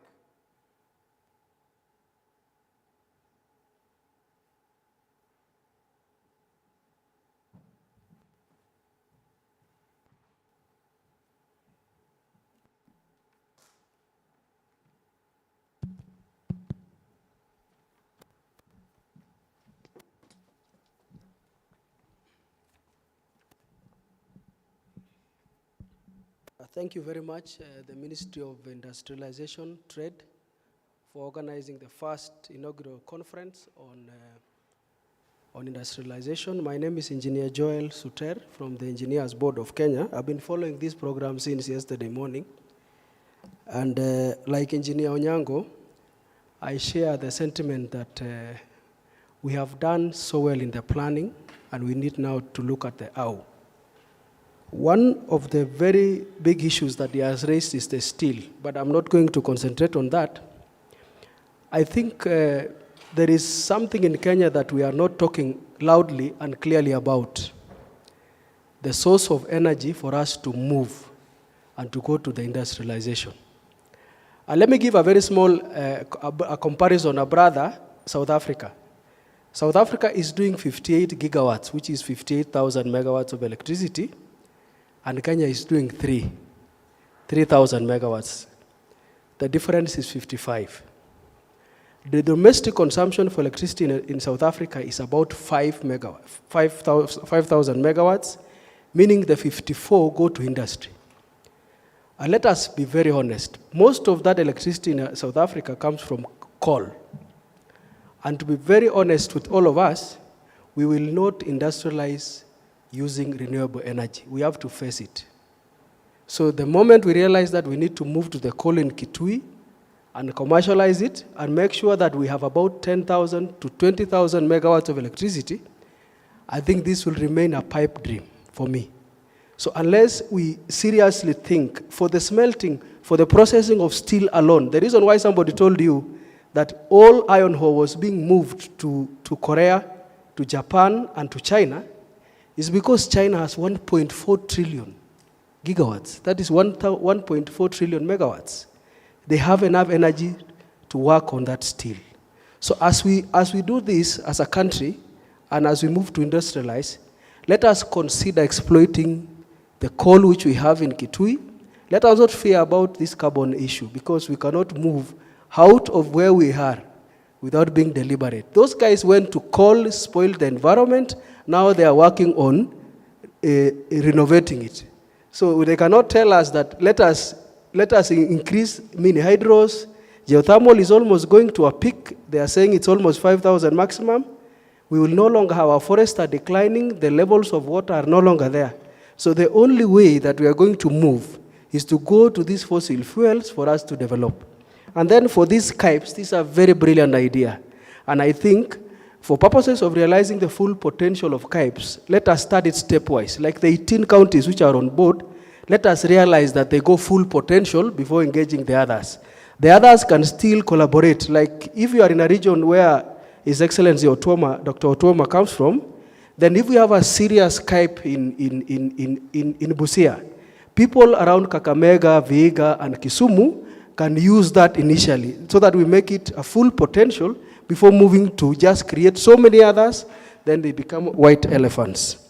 Then thirdly, there is the issue of synergizing policy framework and regulatory processes for all this so that we don't have clashes. So going forward, let us have teams within the Ministry of Trade, or MITI, as you call it in short, coordinating policy frameworks with counties to ensure that there is a lot of synergy and there will be no legal conflicts as investors come in.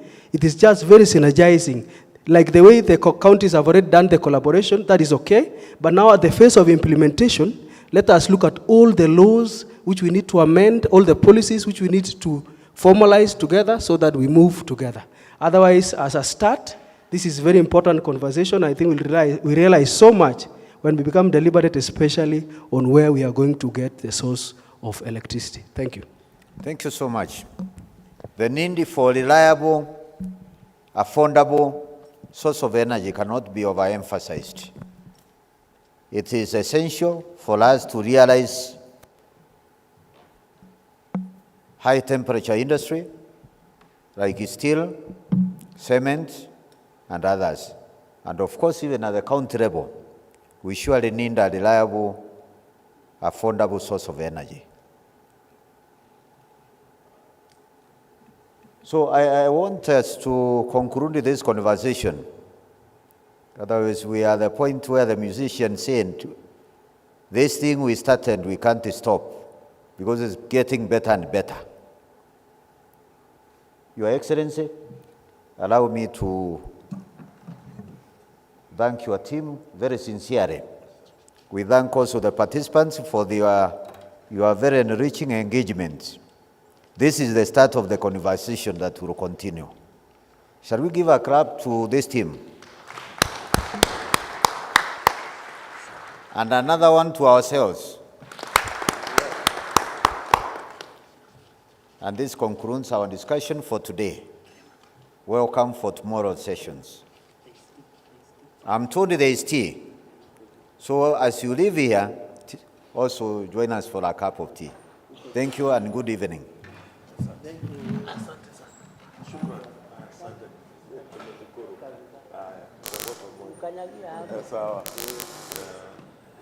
Sasa nafikia tunaenda kusaini pande hizi.